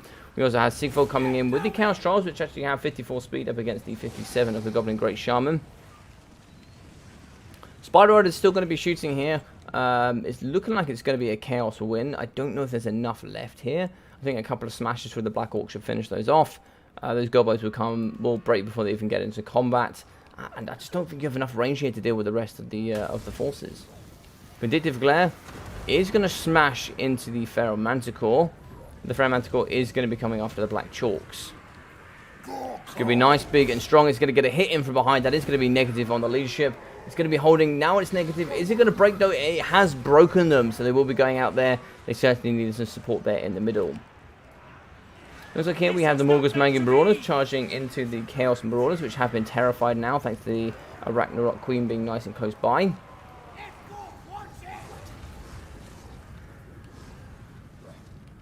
Shots still going into this nice healthy pocket. There's not going to be much ammunition left. One here, and the second unit has run out here from the Spider Riders. Spider Riders have got one volley left, and then you kind of really have to engage. I don't know what they've got to take out these All-Board Chariots. These All-Board Chariots can do very well, but they can certainly get slapped here by the Chaos Trolls if you're not careful. So the Chaos Trolls are going to be in up against the Anti-Arch Orc Boy Big and Cav. Looks like the double units as well as the Chaos Warrior Halberds are going to come in to do some really, really nice work. Another Vindictive Glare, which is actually going to cause a rampage here for the Ferromanticore. So we did manage to get a final transmutation here on the Goblin Great Shaman. Really nice final transmutation there. We have managed to break the Morgus Mangy Marauders. We also have the Ferromanticores coming over to try and see if we can terrify the Forest Goblin Spider Riders. Balance of power super close here to breaking. Unfortunately for Mr. Bob Tresh. And it looks like that is going to be army losses. Fantastic game here from Dilatron yet again.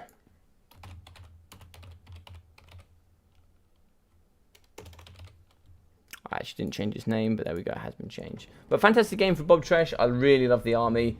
Everything apart from those, where are they? Apart from those sneaky Orc-board chariots. So, from Sigvald, we got 216 from him. We got 1,100 from the Chaos Sorcerer of Metal. 180, 200, 450, and 280 from the Chaos Marauders. 800 and 300 here from the Warrior Halberds. 950 from the Marauder Horsemen, with 740 here from the Marauder Horse Throwing Axes.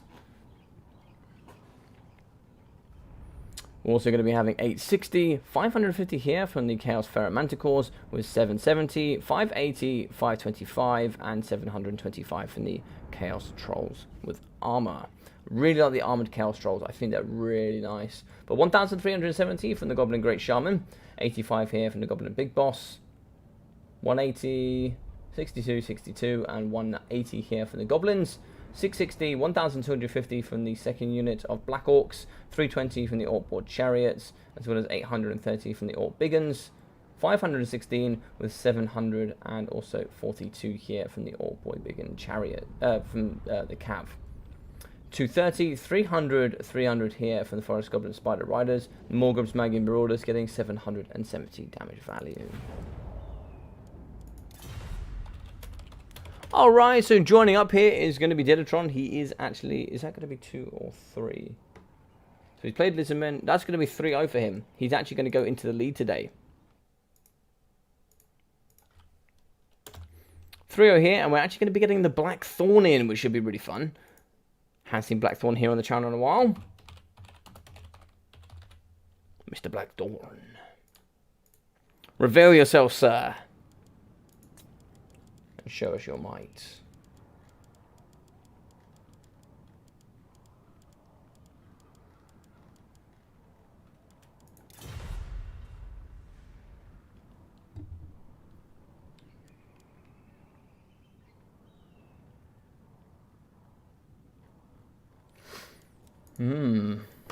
Are you ready, Mr. Blackthorn?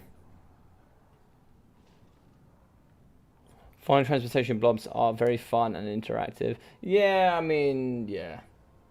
I get it. No, we have Mr. Blackthorn here. Fun time, yes, Mr. Blackthorn. And then we'll be wrapping things up here with Mr. Grombrindle.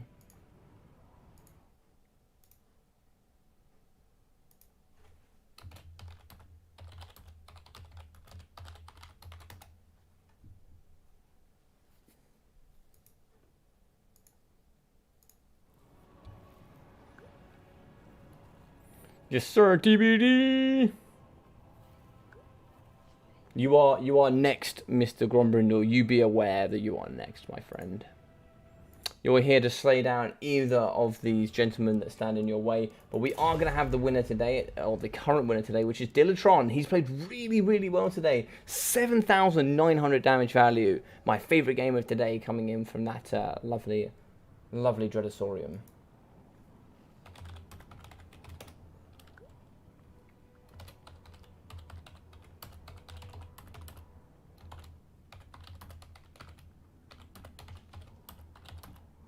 Was it Empire? Was Dilatron Empire? Yes, he was.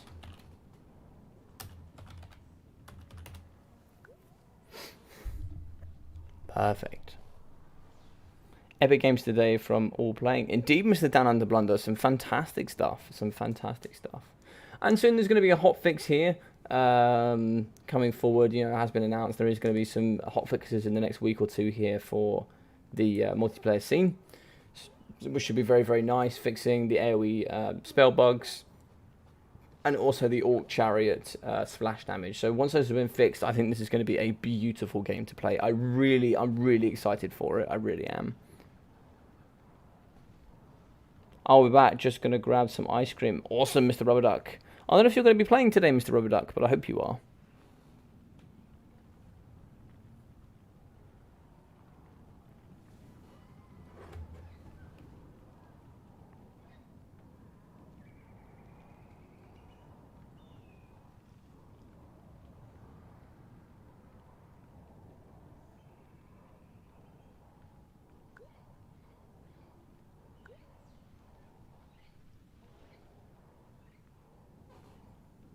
Oh, map. Yes, let's go on.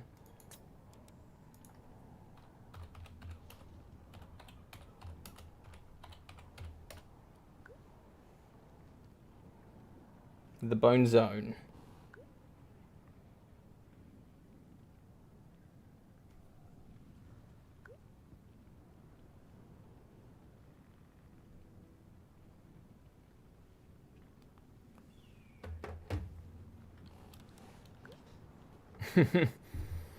Alright, so Skaven band, Vampire Counts, and Chaos. Yeah, two very good bands for sure. Oh, but I thought I was going to go with Empire. I think Beastmen do very well in this matchup. Beastmen do very well. There are also many powerful warriors in DBD. Yes, so there are. Yes, so there are some many powerful guys in DBD. So everybody here, just going to say it again, if you guys are loving all of the content here, please feel free to smash that like button and subscribe. It would really help here on the channel. It really helped me grow towards that 1,000 subscribers that I really have as a target. I would really love to get that here before the new game comes out. If that is at all possible, that'd be insane. And then we can just keep progressing from there. Because then I can give you guys all early access, all of the good things that are coming forward, which should be really fun.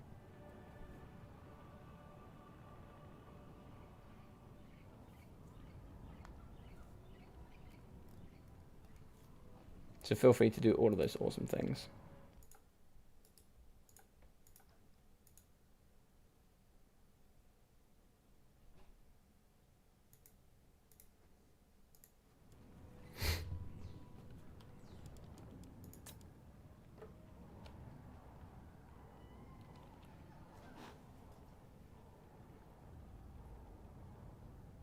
There are many brave Son of the Mountain Warriors as well. Yes, there are. Very brave. Grudge vs Ducks. So as I said, Dilatron is ready. We are going to be going on the Bone Zone. And Empire have some good stuff in their toolkit. So they certainly got Fire Magic, that's for sure. They've got some good working from there. Burning Head is obviously always very good here in the current meta. What other things could you utilize here for sure? Vortman the Grim is pretty nice here. I think Vortman the Grim is pretty tough, but he could just get shot to death. So you do have to be careful of Warlock Giselle's. Giselle's can do some nice work for sure.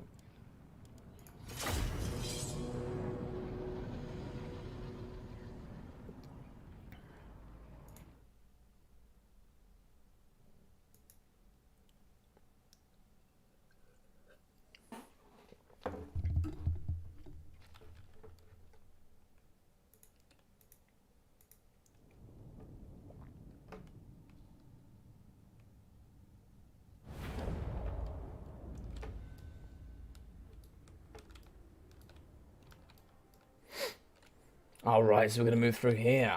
So, let's go in here with the Skaven. So, it looks like here we're going to have some Rat Ogres. Looks like we're going to have the ROR as well. So we're going to have the Pit Fighters of Hell's Deep. These boys are certainly very scary. So they are going to be having their Berserk mechanic and all the other good bits and bobs as well as being a Molder Monster. We're going to have 1, 2, 3 units of these bad Rat Ogres. Double units of Wolf Rats with Poison. And it's like here we are going to have some Skaven Slaves on the front. Also going to be having the Clan Rats here in the pocket as well. Warlock Giselles, 3 units here, including the Natty Bobo Sharp Shooters. And yes, in the front we are going to have a Plague Priest on top of his bell. He is going to be having the Pestilence Birth, as well as Vermintide and Pestilence Breath. So very good indeed. Who's going to be the Lord choice today? The Lord choice today is going to be Throt the Unclean. Now, he got a bit of a nerf 2 patches ago, but he's certainly going to be having the Beast Pack, Creature Killer, Remolded, and also the Master Controller. Very good here for the summon of Rat Ogres, anti-large as well, so the bonus versus large and the immune to psychology, and Remolded for that healing, increased melee attack, and also leadership. For the Empire, though, we are going to be having Swordsman mixing in with the Flagellants here.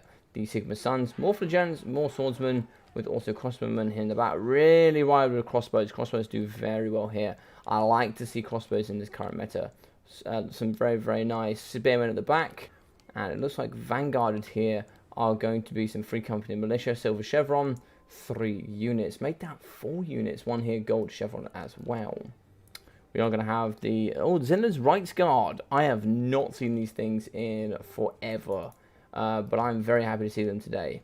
So this here is going to be the ROR here with a lovely gold tint. We are going to be having the Rights Guard, the ROR, which do come with their immune psychology, Vanguard deployment, and all of their other good stats. Very nice to see these guys. Also going to be having lots of guns here in the back, which are going to be coming in from behind. It's a little bit dangerous because there's nothing to protect them. But it also looks like we are going to have... I'm not sure where they went. Over here. So we're also going to be having the Warrior Priest, as well as the Empire Captain. Empire Captain is going to be on foot. Empire Captain will be having Hold the Line. We'll also be having the Warrior Priest with the Shield of Faith, Soulfire, Hammer of Sigmar, Benediction, and also Banner of Eternal Flame. We're also going to be having a Foot Gelt. I absolutely love it. Foot Gelt with the Staff of Valans, Arcane Conduit, as well as Transmutation of Lead, Plague of Rust, Searing Doom, Metal Shifting, and also Evasion. Lovely jubbly. Alright, let's do it.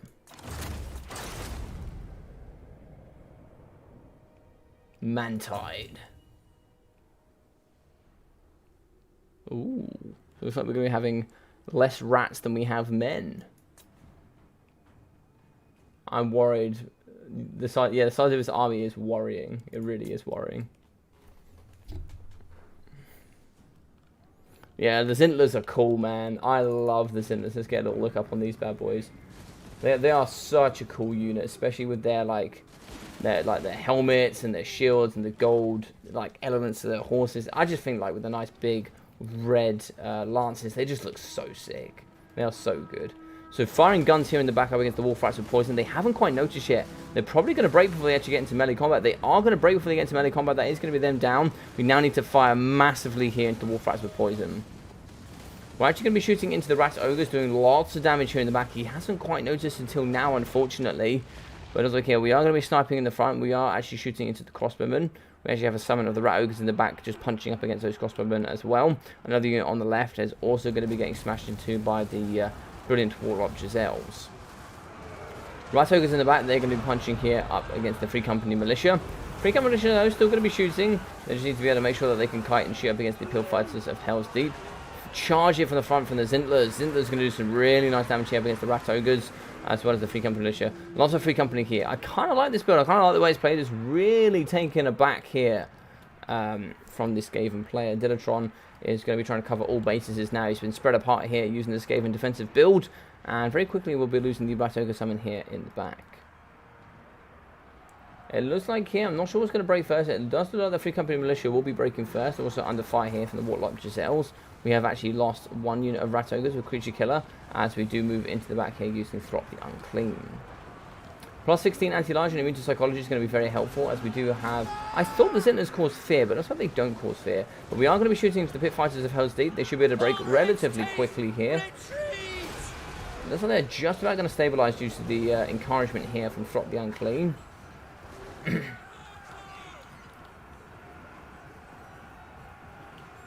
A little bit of lag going on here. Zintlers have armor created by dwarves. Do they?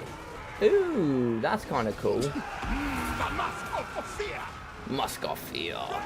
Remolded going down on the Pit Fighters as well. That's really nice. Shots whipping into the Free Company Militia.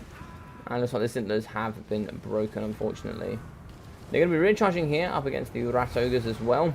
But looks like the rest of the force here is going to be just pushing on. We have the Unbreakable Flagellants in the front. And so we also have the Sigma Suns, which are going to be chasing. They should probably chase after the Natty Bobos, unless you are going to get the Zinlers to chase them off and then get the Swordsman over here. That could be some very, very nice work. Balance power is pretty even here. Looks like it actually might be favouring Blackthorn here with the Empire slightly.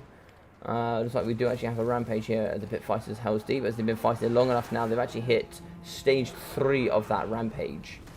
So using their rage here, you can see that they're going to be going through, and that's going to maintain over 20 seconds, plus 20% physical resistance, increased melee attack as well.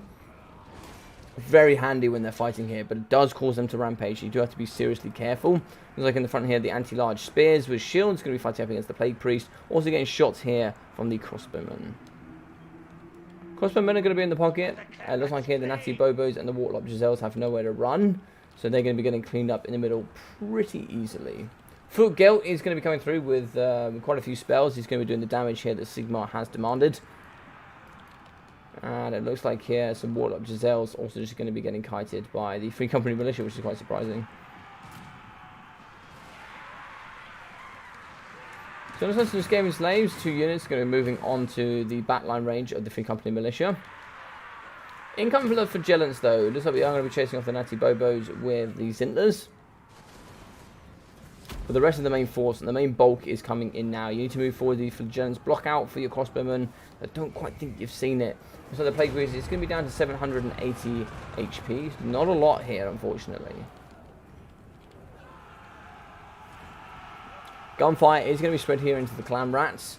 We do manage to get the Swordsman here fighting up against the Skaven Slaves. But we certainly need some help over here. Looks like we've already lost the crossbowmen. In is going to be for the Flagellants, but they're certainly going to be getting battered apart here. They're going to go down to about 350 HP, as we do see the Rat Ogres are just going to be having their way with them. Empire Captain is going to be a little bit on his own. He does have Hold the Line for that increased melee defense and leadership, but he is going to get slapped here if you're not careful. Free Company Militia certainly need to aid and help here if they can. Maybe try and see if they can fight into the Rat Ogres. Maybe see if you can remove those. So we do have a summon of the Clan Rats here in the back as well. I think really removing and putting pressure on the Plague Priest will be important. Stopping those summons from coming in will be very nice. Need to get some of these units back into the fixture. We've got very nice Free Company Militia on the sides here that aren't doing particularly too much. So the Zintlers are still going to be chasing off Skaven Slaves and all sorts of backline harass. What's going down here? Looks like transportation of lead is going down, which is quite interesting. Which means the Sigma Suns should be able to get in and do... I mean, they're not going to do any better damage, but it means they're not going to take as much damage in return.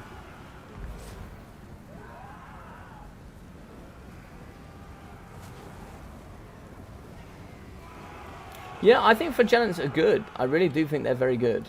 They're also a little bit better with a buff to Frenzy. Frenzy really aids him with the added armor piercing. It's only 1 extra armor piercing, but it really helps. And because they're unbreakable, you get that full value. Also, Shield of Faith, Hammer of Sigmar going down with the Sigma Suns.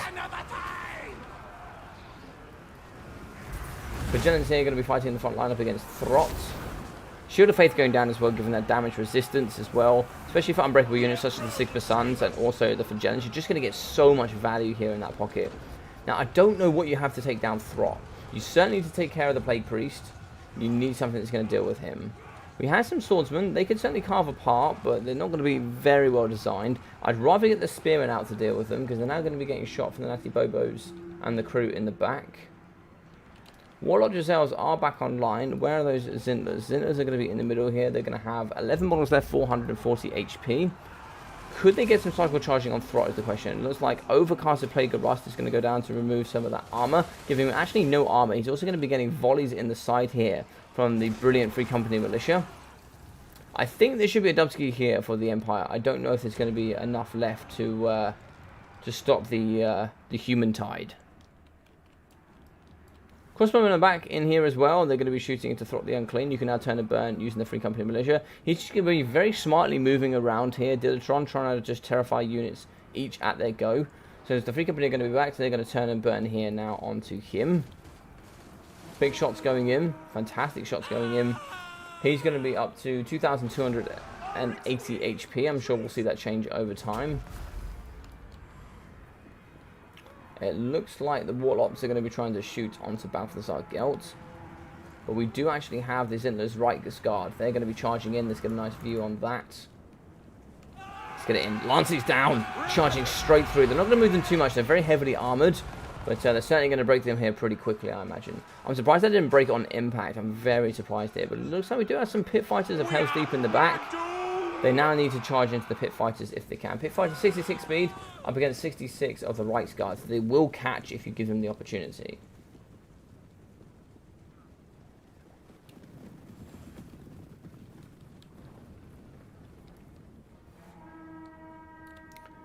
So it looks like here, Throt the Unclean, 1,800 for him. Not sure how much healing we got left. 900, so he could be anywhere up to about 2.8. And if he maintains to continue to heal, that could start to become really dangerous in these later stages. He's very, very fast. He can whip round in the back and start shutting down all these very, very broken units. He's got Terror. He's very susceptible just to removing these breakable units.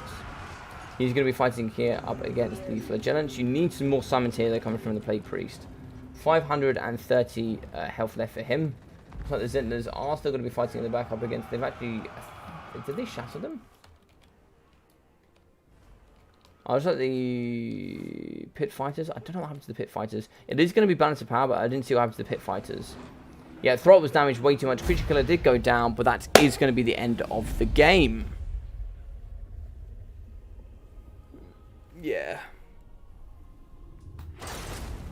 Transmutation of lead is nice, but I agree with Ducky. I think if that was a final transmutation there, in that pocket where everything was blobbed up, that would have been game over. Easily game over.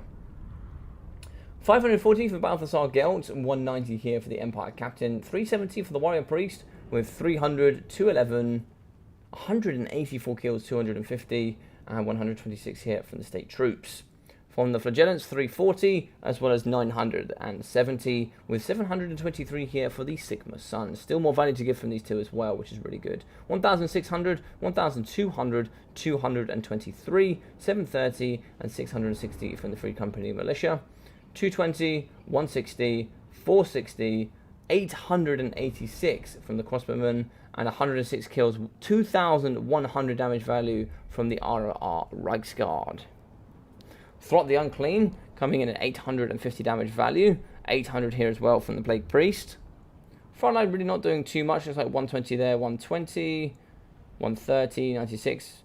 And here from the Clan Rats, 260 and 277. 400 here from the Wartlock, as well as 640. 508 from the Natty Bobo Sharpshooters with 10. And 1,100 from the Wolf Rats with Poison.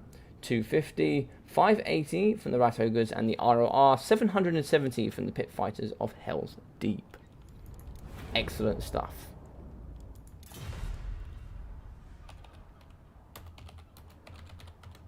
GG's well played, gents. That was really, really cool. I knew I would do a build like that as well. I had a feeling. Yeah. Really well played. So we actually have Grombrindle to come in. Let's get him in. Mr. Chad Thoric. So, Dillatron will be going 3-0, but Mr. Blackthorn does have the opportunity here to try and see if he can grasp up in the same. So he's going to be going with the Dubski. We'll be going through the score here, putting that down to 0. 3 wins here for Mr. Dillatron. Let's have a look. Grombrindle.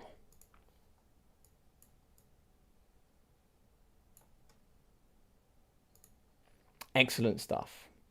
So Grombrindle will be coming in, and let's find a map. I tell you what, we can't have Grombrindle and not pick a Derby map, can we?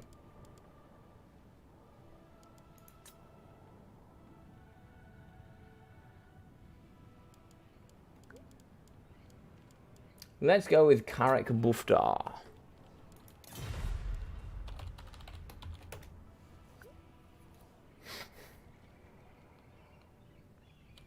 Shall I ban Dowie?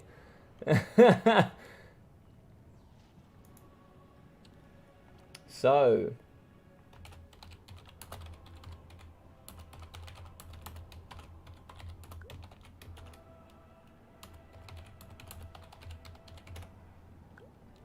Oh, Lizardmen and no bans. Ooh.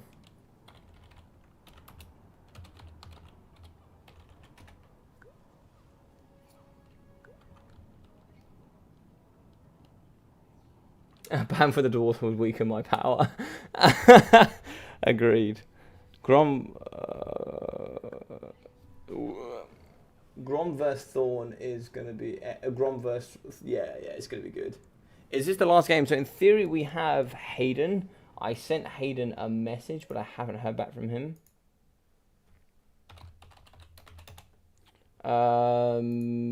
But if not, I think this is going to be the last game, unless you want to play Ducky, of course. Or Bibbles, you haven't played today, mate, if you wanted to play. Yeah, I think going back to that comment, Davina, I think, for Jellens are back in town, for sure. They are back in town. For Kara's Azgul. Or Azul, sorry. Azgul. I think it's something else. I can't remember. Barden is always trying to find this mythical Dowie place that I can never remember. I also think Hayden can play. Cool.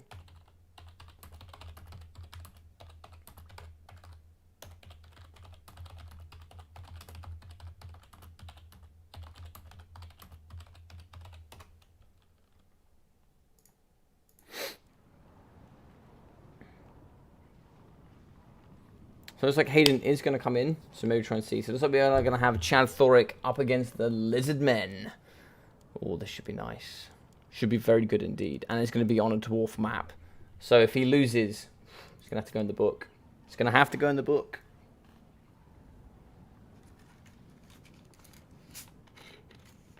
But well played to Dilatron today. He played excellently, I must admit. Very good stuff from him. Very good stuff.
Let's do it.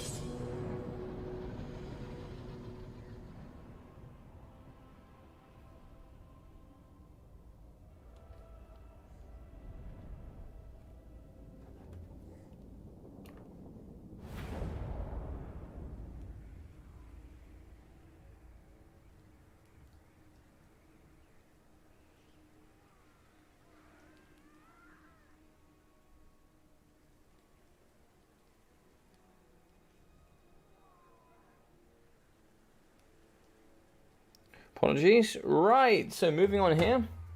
Mr. Grom with his potato PC as well. So we're going to play on Carrick Bufdar, which is a little bit different to Oakenhammer. We have a little bit of trees on one side, but we are going to have this big skull stone in the middle. We're going to have this little bit of a mound in the middle as well, so it can affect artillery a little bit. But you do have a mound here for the side of the Lizardmen. I believe the Dowie are going to be over this side, so... Probably imagine see the Dowie probably coming over in this direction. See if they can get a shot on this way. Here might be a little bit detrimental to them. Just because of this element in the way. So imagine they're going to come on the right hand side.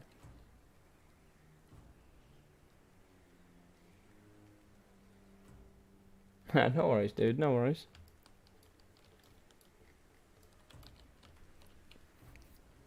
Let's see what sort of time we're looking at, and then see if we can get you in, buddy. Right.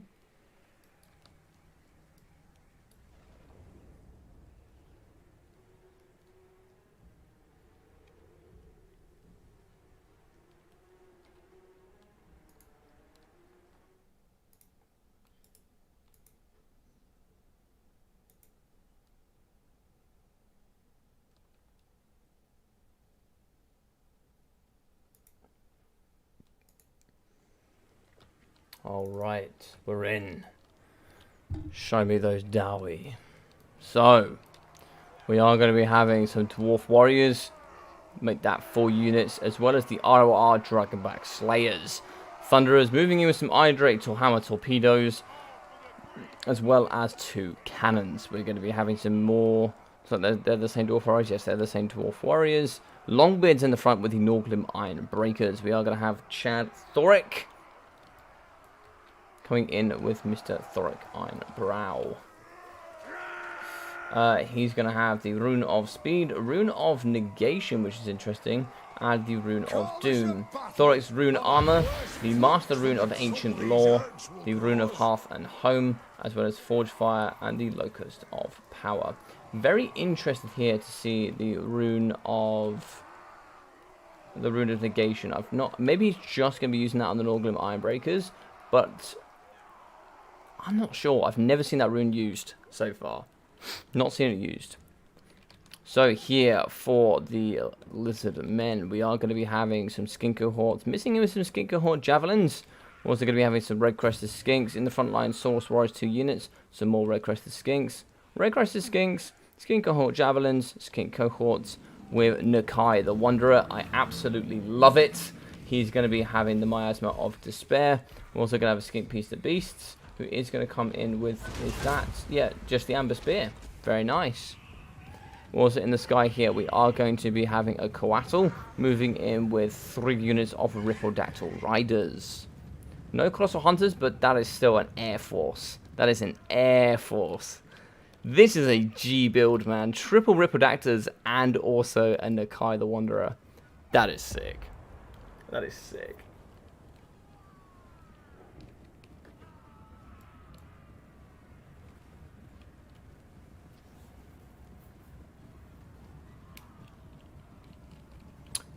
So just moving forward here, double cannons in the middle, they should be able to get some good value. Looks like they were shooting up against the Rippledactyl Riders. Looks like they've managed to lose 3 models there, which is actually super good value. So they are going to be hitting on the Rippledactyl Riders on the right as well.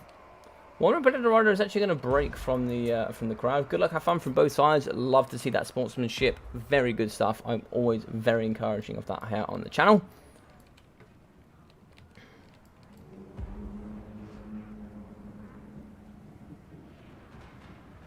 Gunfire going to be ripping into Nakai the Wanderer here in the front. He's certainly taken some damage here so far. He's going to be coming through that animation. He's going to be swinging through here up against the Dwarf Warriors. Really nice stuff from him.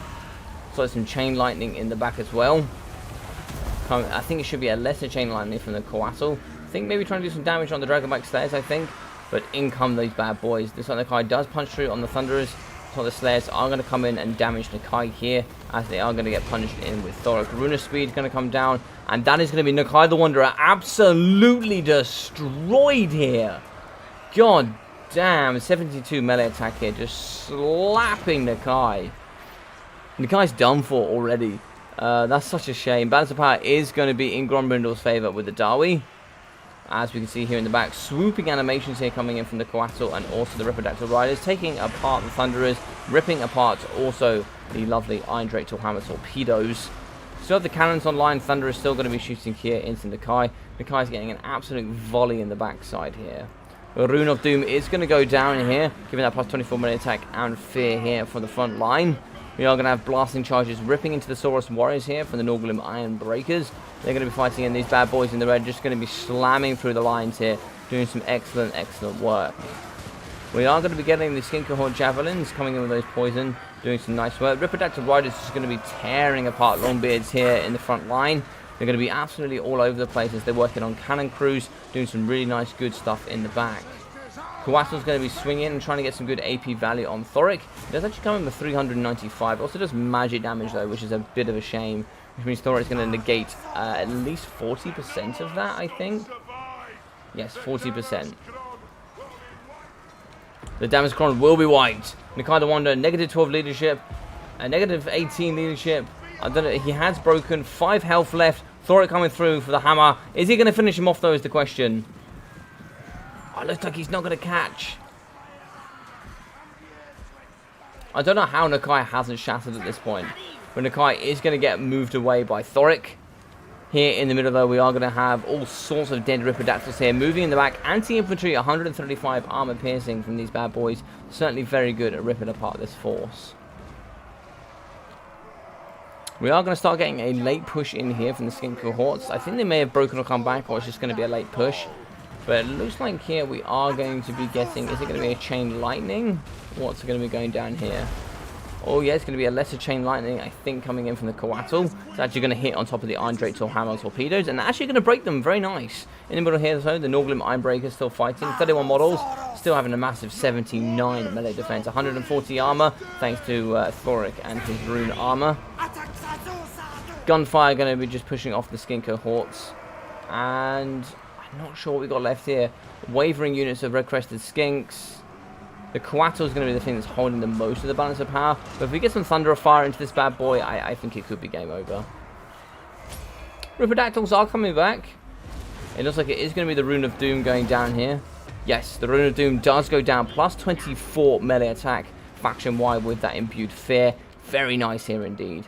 We need to be turning and burning with Thunderers into the Coatl here, getting some good damage. It is going to be absolutely shifting here. 69 melee attack from Thoric with 400 arm-piercing weapon strength, as well as coming in with those Dwarf Warriors and the brilliant Dragonpack Slayers. Gunfire now going to be spreading all over Thoric and the Coatl in their fight.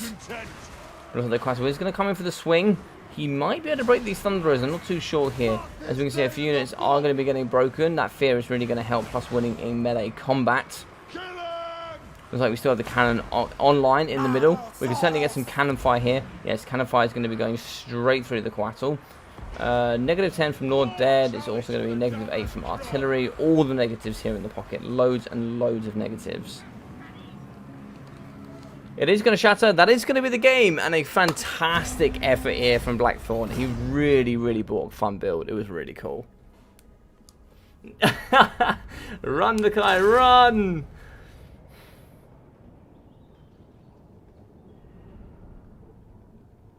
I actually don't know, Ducky. I actually don't know if it works on flying troops. I actually have no idea, but it'd be really cool if it does, but I don't think it did here. But Nakai, 93 damage value, coming in with the big numbers as always. 930 for the Skink Priest of Beasts. Didn't see too many of those Amber Spears. But 280 here for the Red Crested Skinks. 830, 380 for the Saurus Warriors. 780, 200. And for the Javos, 230 and also 220. 1078, 450, and 230 here for the Ripperdactyl Riders. 920 damage value for the Coatl. We also got 542 for Thoric Iron Brow, 600 for the Longbeards, 563 for the Longbeards, and for the Thunderers, 380, 677, with the Trollhammers with 600. 900 here, 56 kills for the Norglimlings Iron Breakers. And so for the Slayers here, 1,900 for the Dragonbacks. Rune of Doom plus Rune of Speed. Just absolutely ripped apart Nakai the Wanderer. Also looks like here we got 300, 144, 500, and 527 for the Dwarf Warriors. Really nice build here from Chad Thoric. Really nice build as well.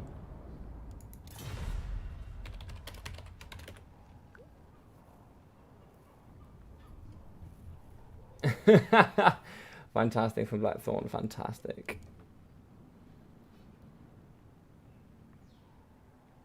Yeah, I think me and Ducky were talking. I think we might believe it doesn't work in the sky.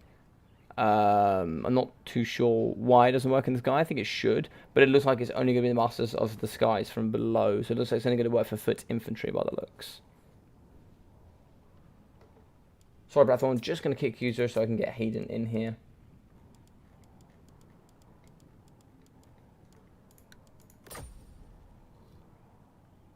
Damn, that is so... No, I'd love it to work on flying troops for sure.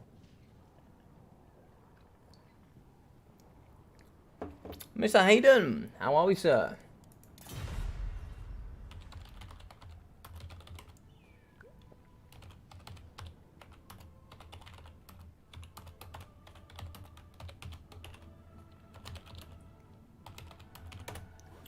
Here we go. So Mr. Grombrindle gets himself on the board. He's going to be joining everybody with their wins today. Mr. Blackthorn, let's get in the SPQR Hayden. I'll have to move that there just a little bit, I think.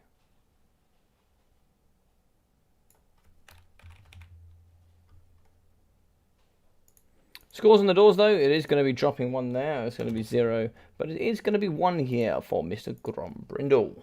Big stuff.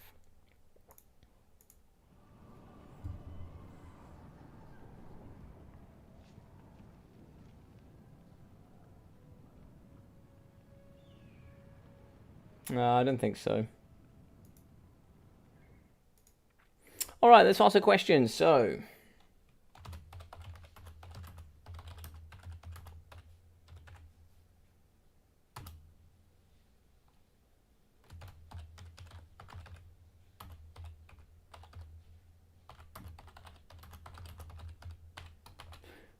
Right, let's put this in. So we'll say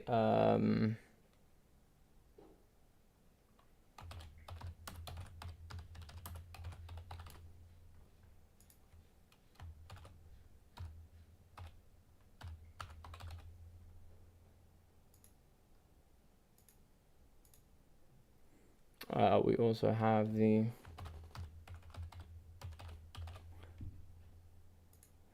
let's think what else.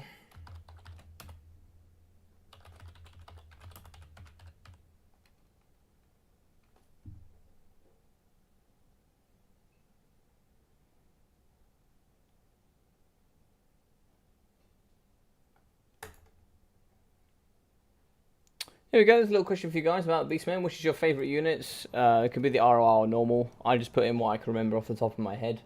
Oh, it looks like Hayden has gone with that 4, so I could look into it a bit more. So is it going to be the Brass Ball? Is it going to be the Jabber Scythe? I can't remember on the Behemoth. I only ever see the Behemoth, to be fair. I don't ever see the normal one. But the normal one can be included as well. Or do you like the new ROR throwing axes? Which one do you guys like the most? What are you enjoying here from the Beastmen the most in the new DLC? Very interested to know. So let's move on here. We are going to go in with... Let's go with the Iron Sand Desert. I like it. Alright, Taurox. Oh, looks like we're going to be going with Nakai, banning Empire and TK. I love it. And we're going to come in here with the Beastmen.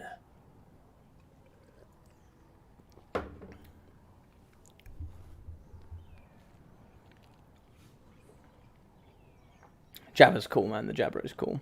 I like the Behemoth because it's called the Behemoth. The Brass Ball is also seriously cool. He is cool.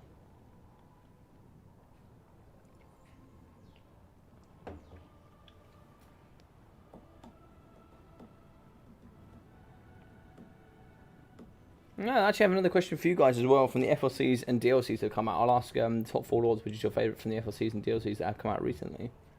Be interested to see that as well, actually. So a lot of people loving the Jabber Scythe. Okay. Jabber Scythe is a cool unit, I must admit. Sad duck noises indeed.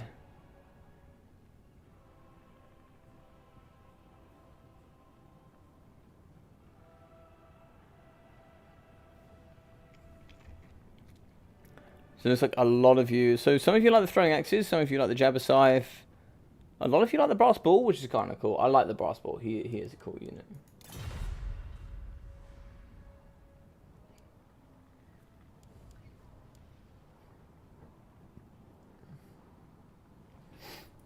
Brass Ball versus the Wanderer will be fun. Yes, it will do. It will be fun indeed.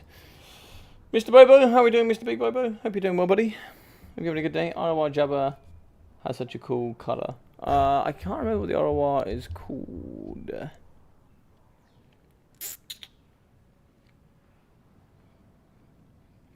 I can't even remember.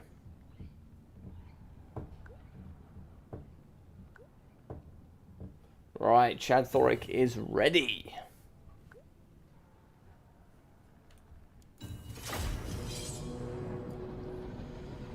Iceland Desert, let's get it.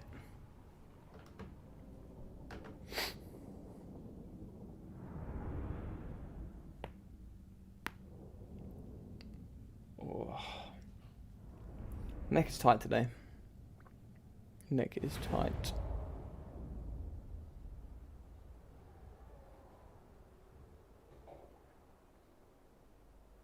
Yes, now you say that. Now you say that, CJ, I do remember it now, yeah. Alright, so let's switch on in. So, out of 10 votes, it looks like 4 out of 10 of you said the Jabbercise, 3 out of 10 for the Brass Ball, 2 out of 10 for the Behemoth, and 1 for the ROR Throwing Axe. I think the ROR Throwing Axes are pretty cool as well. Like, I love the fact they got regen, perfect vigor. Like, they're just a cool unit. I think they're really nice. How much application do they add to the Beastmen? Not too much, but I think they're quite nice in specific matchups, for sure. For sure.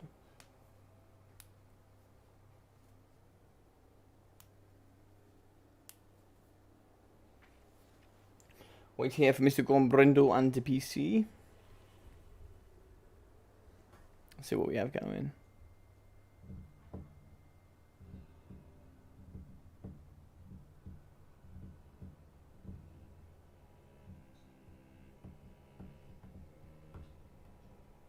So instead of the ROR Throwing Axes, I was going to say the Wargore, but I think a lot of people would not like the Wargore at this current moment. Alright, so swing over. So we are going to be seeing the Bastiladon solar engine here. We're also going to be seeing the engine of the gods. I love it. It's also new as well. Razordon hunting packs, good armor piercing. The double chameleon skinks. Skin cohort javelins, as well as Saurus warriors. Skin cohort javelins and more Saurus warriors. In the pocket here, we are going to have the Star Chamber Guardians. We are going to have the Ancient Stegodon of the Gods. Coming here with its Potent of Warding, coming with the plus 5% damage resistance, as well as the Burning Alignment, and also the Arcane Configuration. We'll be having the Kai the Wanderer, who does come through with the Primal Roar, as well as the Miasma of Despair. I don't know why you don't bring his ability that gives Perfect Vigor. That's really good with the partnership of the Star Chamber Guardians, but, you know, everyone has their own choices. Looks like we have Transformation of Gadon, as well as Flock of Doom. In the back here, looks like we have 2 Chaos Warhounds. Very nice from Hayden there. Nice box here. I kind of like the box. Looks like there's going to be none over in this direction.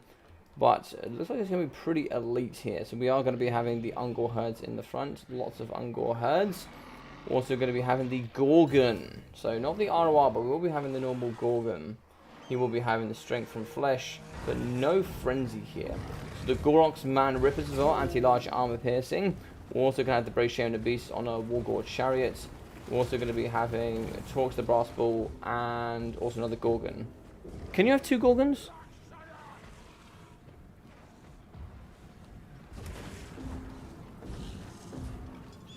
But yeah, we also have a Bestigor head as well. Can we have 2 Gorgons? I don't know if you can have 2 Gorgons. I'm not sure. I'm not sure. We're shortcoming to the backside here, the Bastiladon solar engine. That's coming in for the Brave Shaman of Beasts.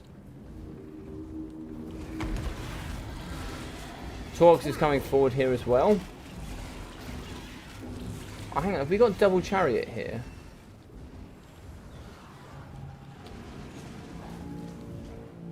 I swear we had a transformation over here, yes of course. So this is going to be Curse of Anera. Curse of Anera, as well as Panzer Penetrable Pelts, and also the Amber Spear. So the 2 are going to be fighting in the front here. So the Ancient Stegodon is going to be coming in. The Gorgons are both going to be fighting anti-large armor piercing. Primal Roar going to go down as well. Plus 66 melee attack with that massive 480 anti-infantry armor piercing weapon strength as they do fight here up against negative speed, leadership, and vigor here for the Gorgons. And so we are going to get the Skin Cohort Javelins here firing in up against the big bad Gorgons. Not sure what this ability is going to be. Oh, there we go. Oh, that looks nice here. Going through the Gorox Man Rippers. Very nice Engine of the Gods ability going down there. Very nice indeed.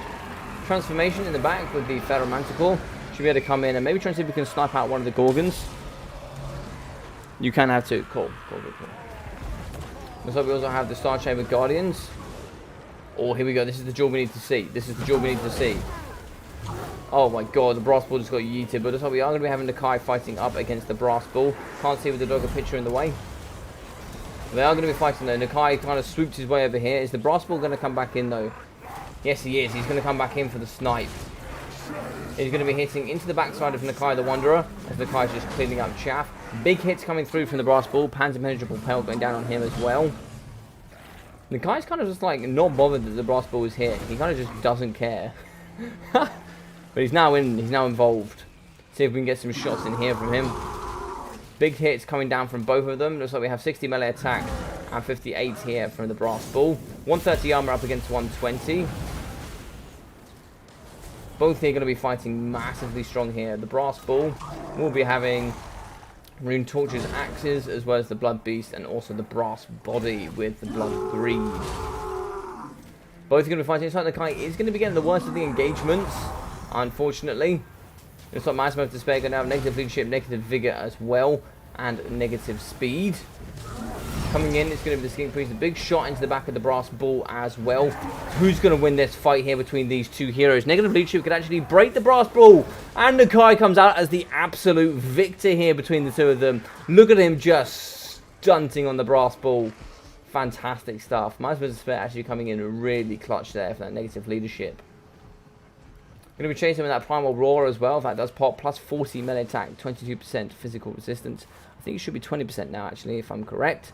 But it's like the Gorok Man Rippers. The rest are still going to be fighting. Balance of power is massively here in the Lizard Man favor with Mr. Grombrindle, as he was pushing off there using the big boys. They are going to be chasing here up against the Ancient Stegodon, both of the Gorgons.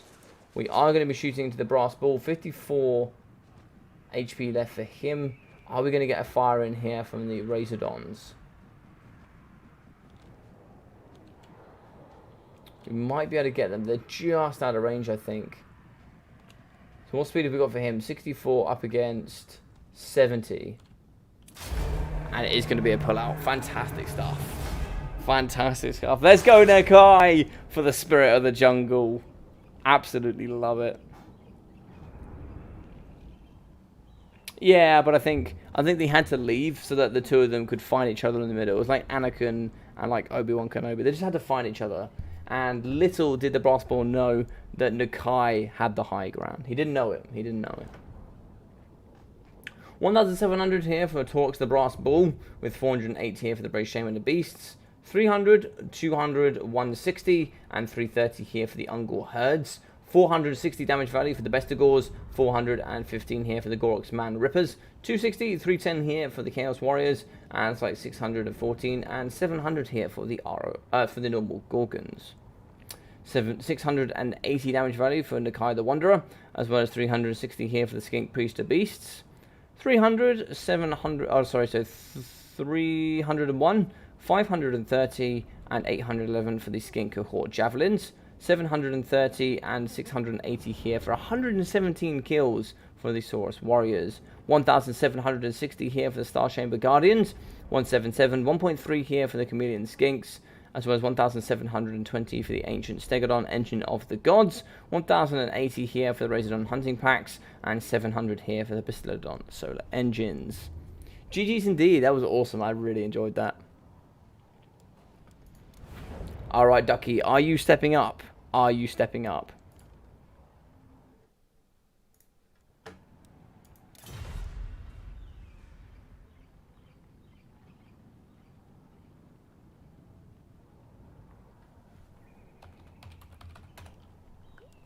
I love the build. I love the build. I don't know if Ducky is stepping up. We'll make a new one as well, though.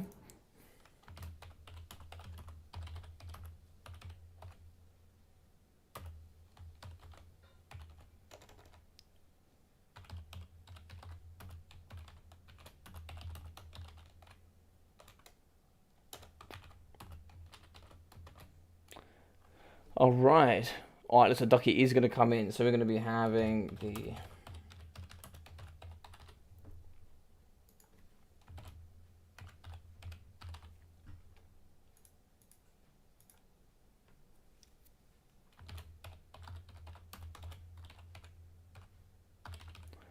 Iron Brow. And then we'll be having...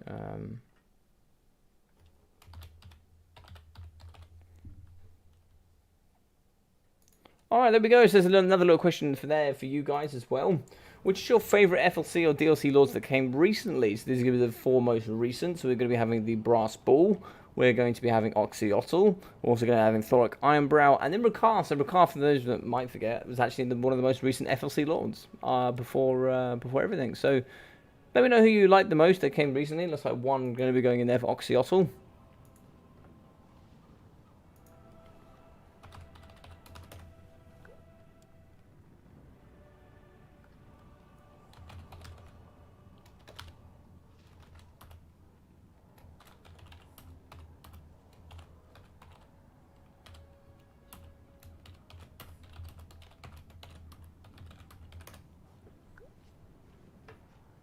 Oh, so quite a lot of people liked Rakath as well. Okay. Oh, there's 3 votes so far, so 1 on each. That's pretty interesting. Okie dokes. So let's move through. Yes, here. So for the score, we are going to be having now 2 for Grombrindle. And let's move through here and get Ducky of War.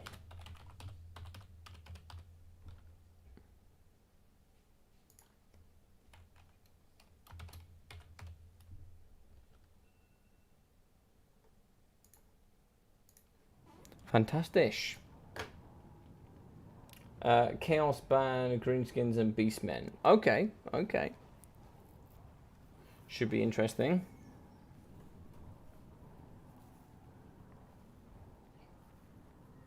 Now what you do here? Ooh. Ooh. I love it. I love it.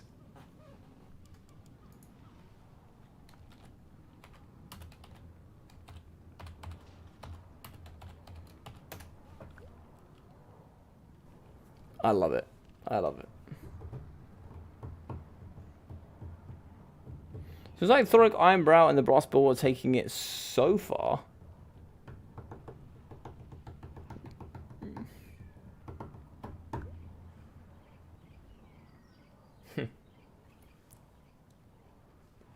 Should be interesting though.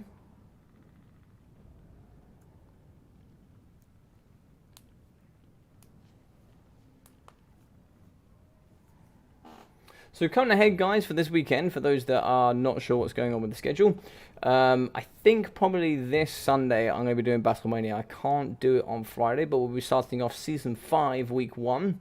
And yeah, we'll be getting that going, which should be pretty fun. Didatron, how we doing, buddy? Ducky got a win since I got 7.9k Shredder. Exactly, exactly.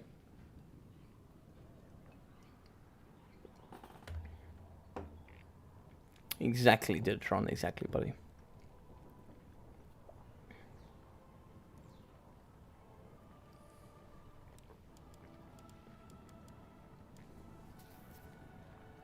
Let's go with Eshkin as well.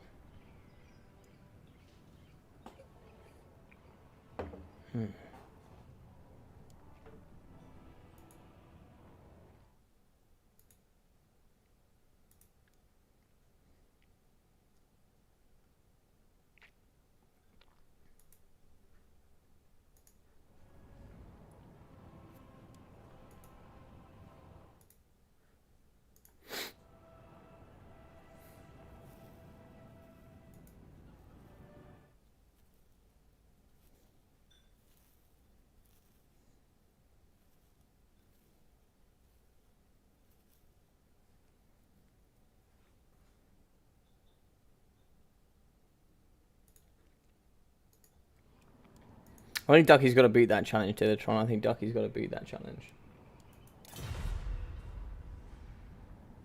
Chanthoric is ready. Let's see what we have for Ducky. That's the question. So yeah, it looks like we've still only got 8 votes here, guys. Let me know what you think. Who was your favourite newest FLC or DLC Legendary Lord? Was it the Brass Bull? Was it Exotl, Thoric, Ironbrow, or Rakarth? Which one did you enjoy the most coming out recently?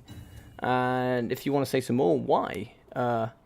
Needs another coffee. Yeah, I hear that, bro. I hear that. I'm actually got to shoot off soon, actually. Once I finish this, it's pretty much eating bed for me because I'm up seriously early tomorrow. Seriously early. You know the grind, Mr. Dan Under Blunder. You know the grind. You know how it is. But, yeah. But of course, we'll be having some more content tomorrow for you guys. I'll be shooting out with a video tomorrow. A little bit of a intro to what's coming. I'm going to be casting a video that was sent in by the current year, who's another YouTuber for the Warhammer scene. Really, really nice guy as well. Really cool dude. And yeah, it should be pretty fun.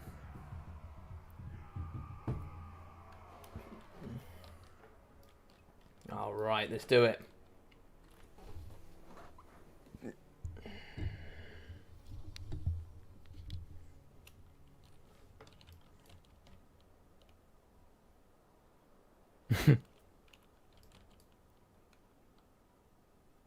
All right, so it's not changed too much. The Brass Ball and Thoric Ironbrow are taking a massive lead now between the votes. That's quite interesting.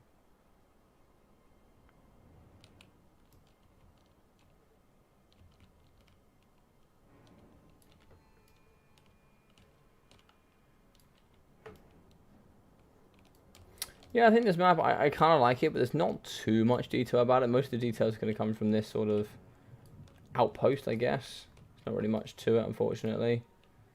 There's a little bit dotted around the line, but there's not really too much here on this map, unfortunately. I wish there was a little bit more to it, because it's quite a nice map in general. I believe it's somewhere in between the Vampire Council and the Empire. It's just some open some grasslands. Maybe like a proper outpost here would have been quite nice. So like, you know, as like a viewer. You got, you got little rocks and things. You got some houses over here as well. But I think something might have been nice, just to mix up the maps a little bit more detail would have been quite nice. Hey, human boy, how's this going? It's going well, buddy. We're actually on the probably the final game, I think. We're on the final game. How are you getting on? How are you getting on with your stream? So, if anyone that doesn't know right now, Human Boy, yes, is actually going to be streaming. He's going to be streaming his Gladiator tournament. So feel free to shoot over there and check that out as well. It's a seriously fun tournament. I did manage to get to partake in one of them. It was I really enjoyed it actually. It was really good fun. A really nice idea actually. Looks like both are going to be in. Looks like struggling to find Gromrindo, I think. Also, it's like Xottl's going to be getting some votes as well now, which is quite nice. That's Gelt's house over here. Well, this one here. The little L-shaped building. This is where Gelt resides. Out in the middle of Eschen.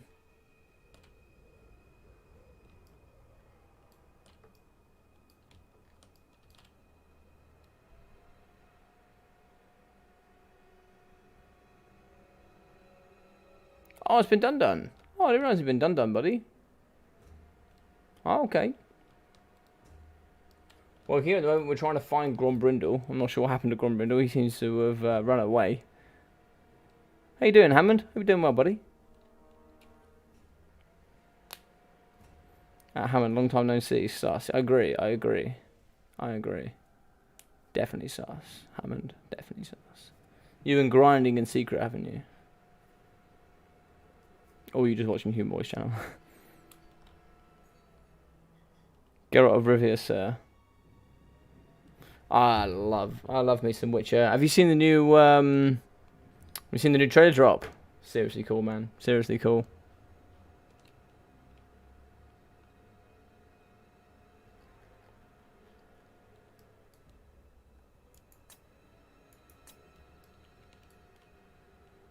Hopefully we can find Grombrindle. Not really too sure what's happened to him at this point.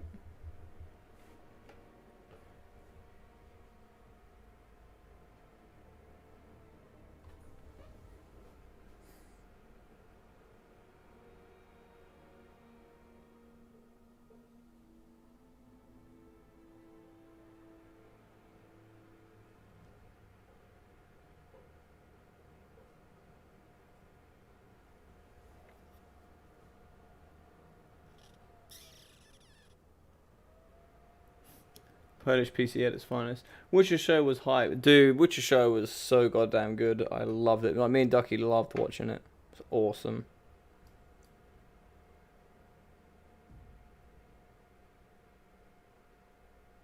A Logic stream was being done. What, your stream was being done? Why, what happened?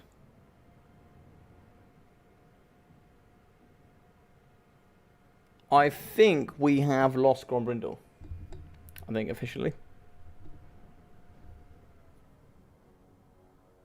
We had Raziel and Deadly Bonus drop too. Oh, really? Yes. Oh, Steam, not stream. Oh, sorry. Yeah, Steam's been garbage for the last week or so. It's been really bad. We're probably going to get DC'd here, I think. It's not been great recently. Like, for my Battlemania final, it wasn't great. I'm on the map. Yeah, I think because it's peer-to-peer, like, me and Ducky are going to be able to connect really easily. Like, we just, neither of us can connect to Gromrindo by the looks.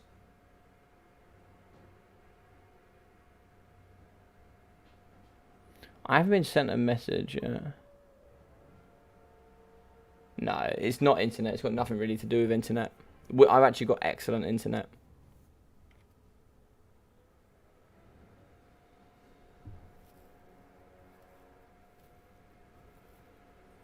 It's not on my side.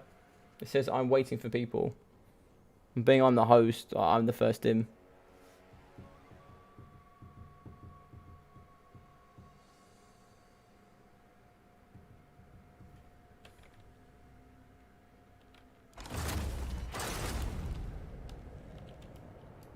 Well, I'm starting to work. I'm not sure what's going on here, unfortunately.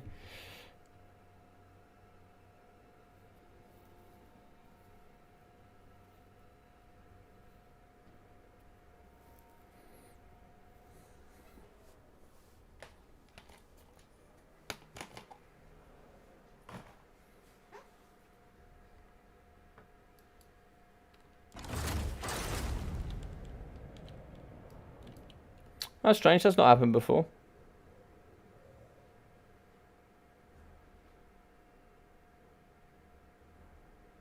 If the shark's chewing on the internet cords. Yeah, indeed. Sneaky sharks. It's more likely to be Skaven. A rubber duck war dropped from the game. Oh, Ducky dropped. No, Gromby.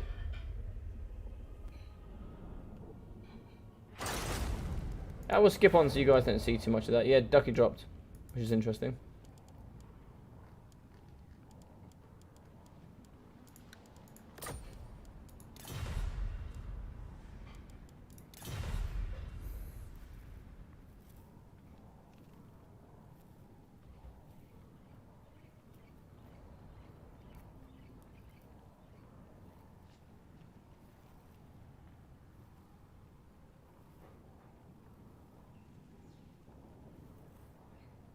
Well, Gromby's dropped as well now. Right, where's Gromby?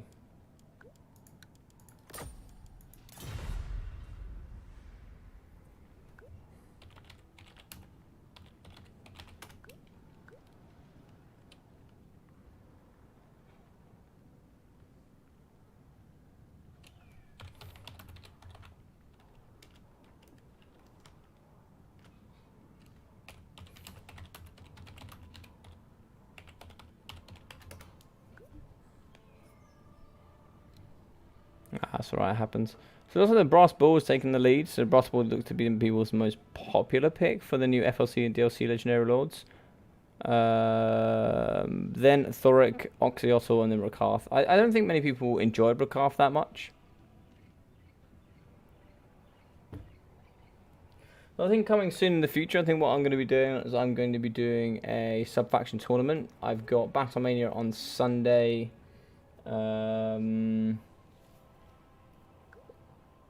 I'm not sure what else. Do you think that would be a good idea, Logic?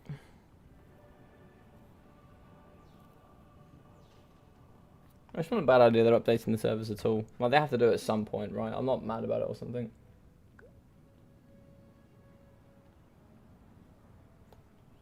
Looks like they're both ready then.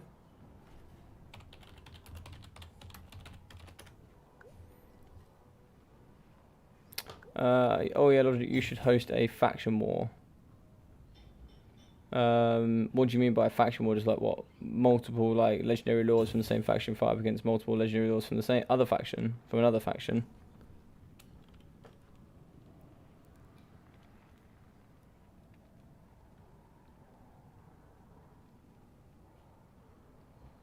He kind of does that with everyone versus one thing faction, yeah. I did by Son of the Mountains, and I've got something else coming soon like that as well.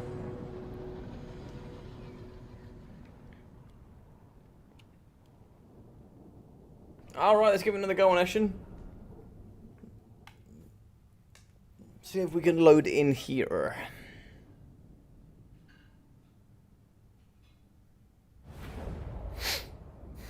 Right, roger that. Let's get in. 295 seconds and counting.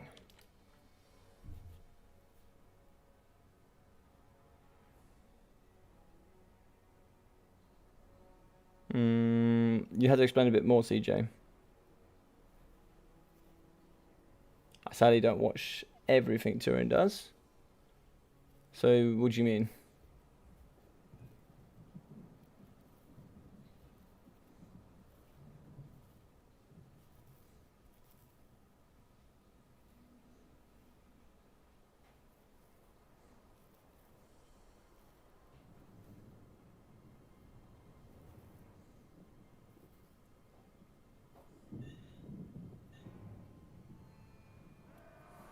Hey, there we go.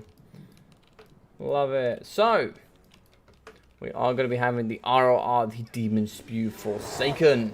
Going to come in with their Swarm of Flies. Also coming here with Frenzy. Very nice indeed with those poison melee attacks.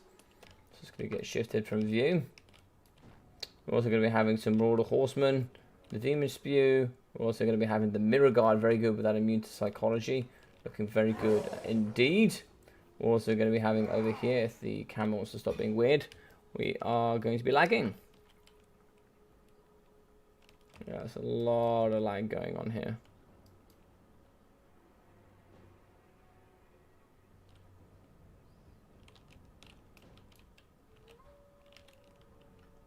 Cool. I'll give it a sec. If it doesn't work itself out with Steam, then I think we'll call it a day.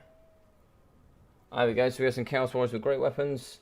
Also have some Chaos Marauders, great weapons. Chaos Warriors, great weapons. Chaos Marauders, great weapons. Double Exalted Heroes in the sky. One here coming with Deadly Onslaught. The second one with Deadly Onslaught as well. Kind of prefer the Marker Corn, but that's my personal opinion. Lots of front line as well as Starthrower the Ever Watcher. And we are going to have a Hell Cannon as well. So Starthrower the Ever Watcher will be having Stand or Die, Arcane Conduit, Final Transmutation, Searing Doom, and Metal Shifting. Here for the Darwi, in the back we are going to be having the Dragonback Slayers, also having the Grumbling Guard. Very nice indeed. We are going to have 2 units of cannons, and we are going to have the triple threat here in the pocket. So we're going to be having Ungrim Iron Fist, the Runesmith, as well as the Master Engineer. So we'll be having that Flash Bomb, the Ballistics Calibration, as well as the Fire Ring of Tori and Restock.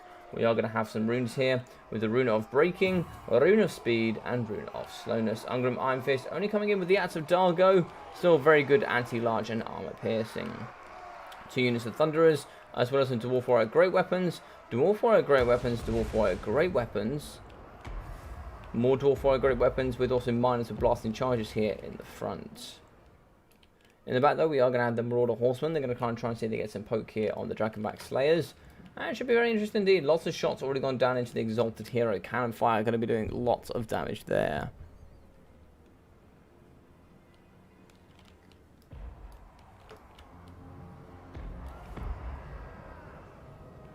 Hell Cannon is now going to be firing into the front. Looks like we're going to be aiming and missing here on the Dwarf Warrior Great Weapons. Quite interesting. Good luck, have fun from both sides. Love to see that. Great sportsmanship indeed. Are we going to be firing into the trees though?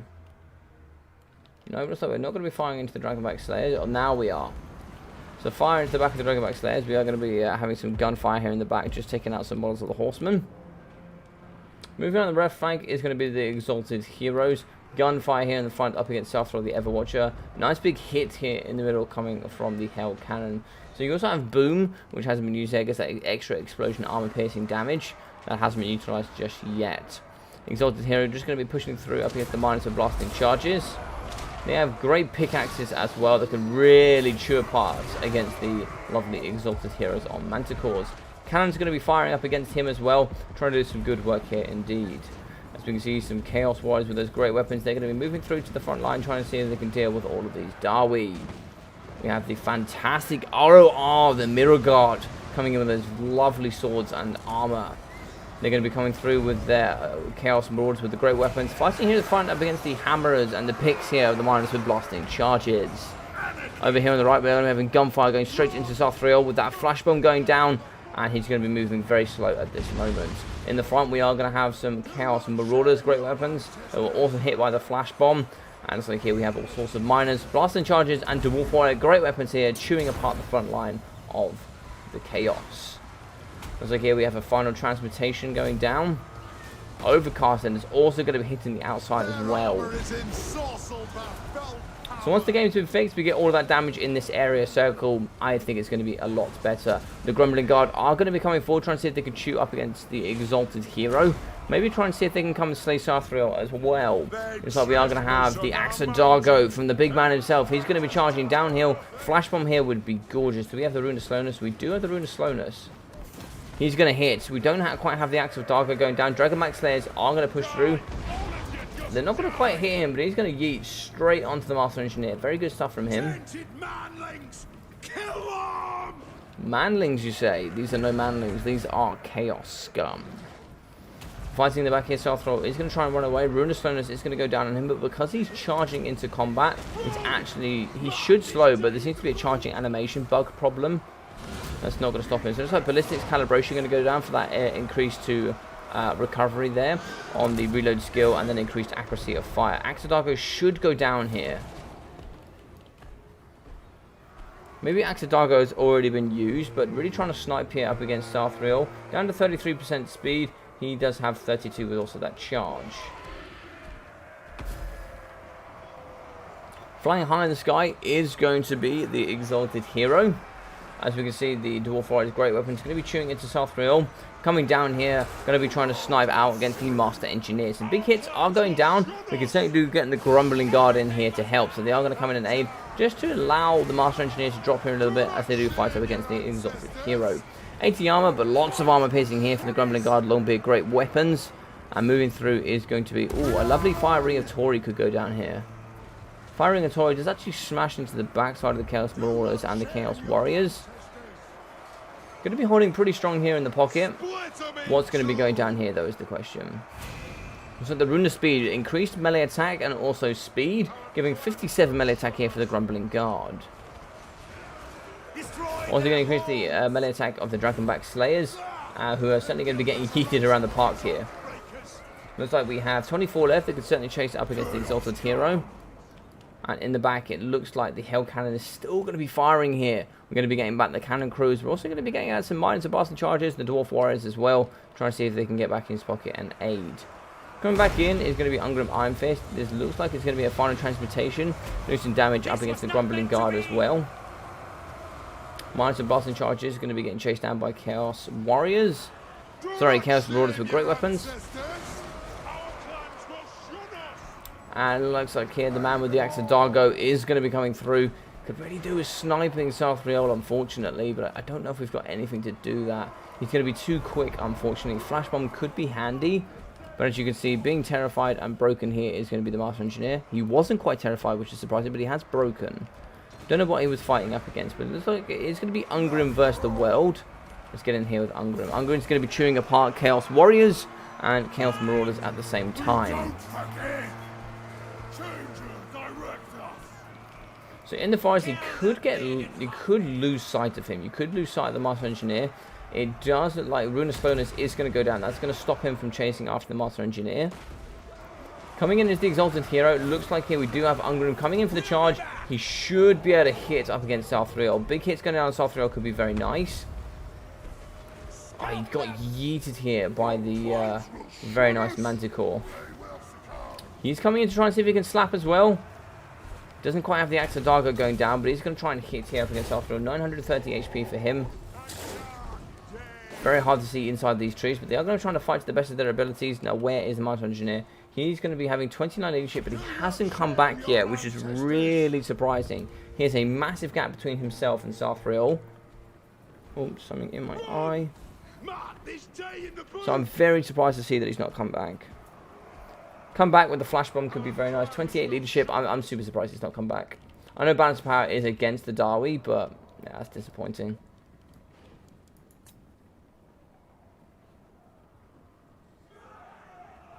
Come face death, Giant Char. Oh dear. So he is going to be trying to snipe up against Master Engineer. That is game over, unfortunately. But he'll try his best. He'll try his best. Ungrim is going to be in the forest here fighting up against the Mirror Guard.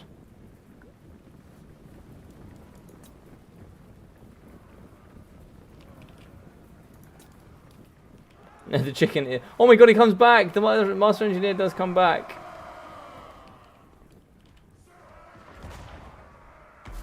Oh, Flashbomb goes down and he's going to shoot him in the face. No way! So Flashbomb should be able to slow him down by 60%. Negative melee defense as well. Arcane Conduit is going to go down. Can he get onto him? Ballistics Calibration going to go down. Oh, he's going to hit him and probably break him immediately. Ungrim is coming forward with the Cannon Crew. Now, Ungrim's pretty healthy at this point. Grumbling Guard still fighting. These bad boys will fight until the very, very end. 400 health left. 12 models still fighting at the best of their ability. They're only going to be... They're still active. How are they still active? I'm so shocked, but they're still active indeed. Big hit. Sarthrel goes down, and that's going to shift balance a tiny weeny bit, but not enough here, unfortunately. He's going to be exhausted. Negative 16 leadership could actually break him, I think. Yes, it is going to break him, actually. But surprisingly, he's not going to go over to the white line here, which is the closest white line. He's going to go this way. Okay. I think it's going to go towards this white line, then. So it looks like here the Marauder Horsemen are just going to be shooting into Ungrim. Oh my god, there's been a mass break here from the Chaos. That's really unfortunate. Ever Chicken is going to be down. Let's give this bad boy a stroke. He's gone down, unfortunately. He played well. He did well. And it looks like here the Hell Cannon, the Unbreakable crew are going to be coming in. Those Chaos Dwarves that I have betrayed are going to come in. Shattered here are going to be the Cannon crew. It is going to be Ungrim versus the world. He's going to be fired up against Marauders. Big slap coming in. Nice there for him. Axodargo increased bonuses large and armor piercing. I didn't think armor piercing was that important here. It was like a lot of the units, so some have broken, but a lot of the units are going to be coming back now. It should drop down to 10. Yeah, negative 10 there. So it looks like we should be getting back the Exalted Hero and the rest. Our masters desert us! I think saving the Axodargo might have been a little bit better here to fight up against the Chaos Warriors. No! Our masters desert us! No! So it looks like he has broken the Chaos Marauders. Axodargo is now gone. I believe that 60 is 2 minutes before that comes back. I certainly would have waited for that, for this moment. For this moment is when I would have waited for it. Oh, big hit coming through there from the boy himself. Just going to be slamming apart all sorts of Mirror Guard and Chaos Marauders and Warriors. These heavily armored boys here are going to be in the pocket. We're just going to be slamming up against the big boy in the middle. Just carving him apart in every single angle. If this isn't Vermintide, I don't know what is, but he is trying his absolute best here. Snipe in as well from the Exalted Hero. Deadly Onslaught coming in to try and see if he can slam up against Ungrim. Big punch on the Exalted Hero, though. Negative 34 leadership. That'll be him off the edge of the map, I think, if not dead here. Looks like he is going to get away. He hasn't completely died here, but 64 health left for Ungrim. 25. And more than likely, he is going to go down. GG's, well played, and an excellent finale here to today's event. Fantastic. Right, looks like we'll end the poll just after I've gone through the results. So make sure you voted here on the very last poll of today. But it looks like 2,077 for Self-Throw, the Everwatcher, 380 and 1,100 for the Exalted Heroes. 700 damage value for the Chaos Marauders, excellent stuff. 640 here for the Chaos Warriors with great weapons. 530 and 690. 960 and also 1,250 here for the Chaos Warrior Great Weapons. 990 for the Mirror Guard. Got 1,050 here for the Demon Spew Forsaken. 720 from the Broader Horseman. And only 380 from the Hell Cannon. That's really surprising. 1,700 damage value for Ungrim Iron Fist. 180 for the Runesmith. As well as 510 for the Master Engineer. 400, 300, and 218 for the Minus of Blasted Charges. 460, 260, 290, and 270 for the Dwarf Warrior Great Weapons. And for the ROR Longbeards, 550 for the Grumbling Guard. 800 here from the Dragonback Slayers. 660 and 900 here from the Thunderers. With 700 from the Cannon and 940.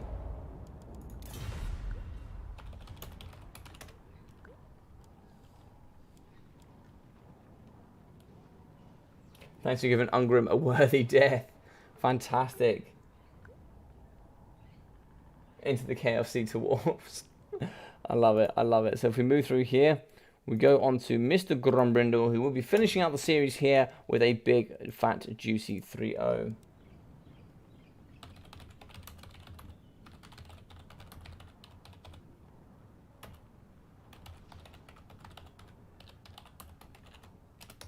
So thank you very much for Grumbrindle playing today, and thank you very much for all of you that did watch. It is super nice to have all the awesome support that you guys do send forward. So coming forward this Sunday, we are going to be having Battlemania Season 5. So please feel free to go sign up there on the Discord. If you're already not on the Discord, let me send this forward here to you guys. So invite, we are going to just change that here, change that here, generate copy, perfect. And there we go. So make sure you have joined onto the Discord so you can see all of the events coming up. I'm going to be away from Thursday to Saturday, but a big event then. We'll also be doing another sub-faction tournament next week. So make sure you sign up for that as well. You'll be only able to see that there on the Discord. And then obviously I'll put the challenge link up for you guys to sign up.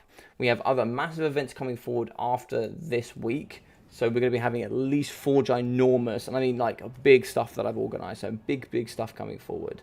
But I'll be updating you guys going forward. Thanks, as always, for the good comments, and thanks to everyone for having fun together. Exactly, that's what it's all about. It's all about having fun together, all about enjoying the brand new game with all the new updates and stuff coming in. When I say game, I mean DLC. Yeah, so it's all super fun. But guys, thank you very much for all your support. Please smash that like button if you really enjoyed today. It really does help grow out this specific live stream out to the wider YouTube audience.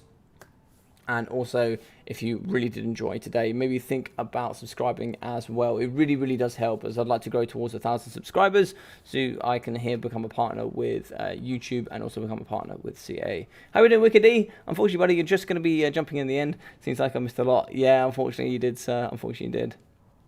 How's the list looking? The list is unfortunately finished, buddy, and I'm finished tonight as well. Unfortunately, I've got to be up very early tomorrow. Yeah, sorry, dude. But thank you very much for jumping in, buddy. I appreciate it. But yeah, do all those awesome things, guys. Join the Discord. If you've done all those amazing things, share this with other people as well. Yeah, smash that like. Yeah, thanks, dude. Yeah, share it with other people, guys, because, you know, the faster that I can grow here, the more that I can offer you, really. And, you know, things like these trips and the work and the stuff that I do throughout the days, etc. I can start leaving that stuff behind and start doing more here, which is what I would love to do.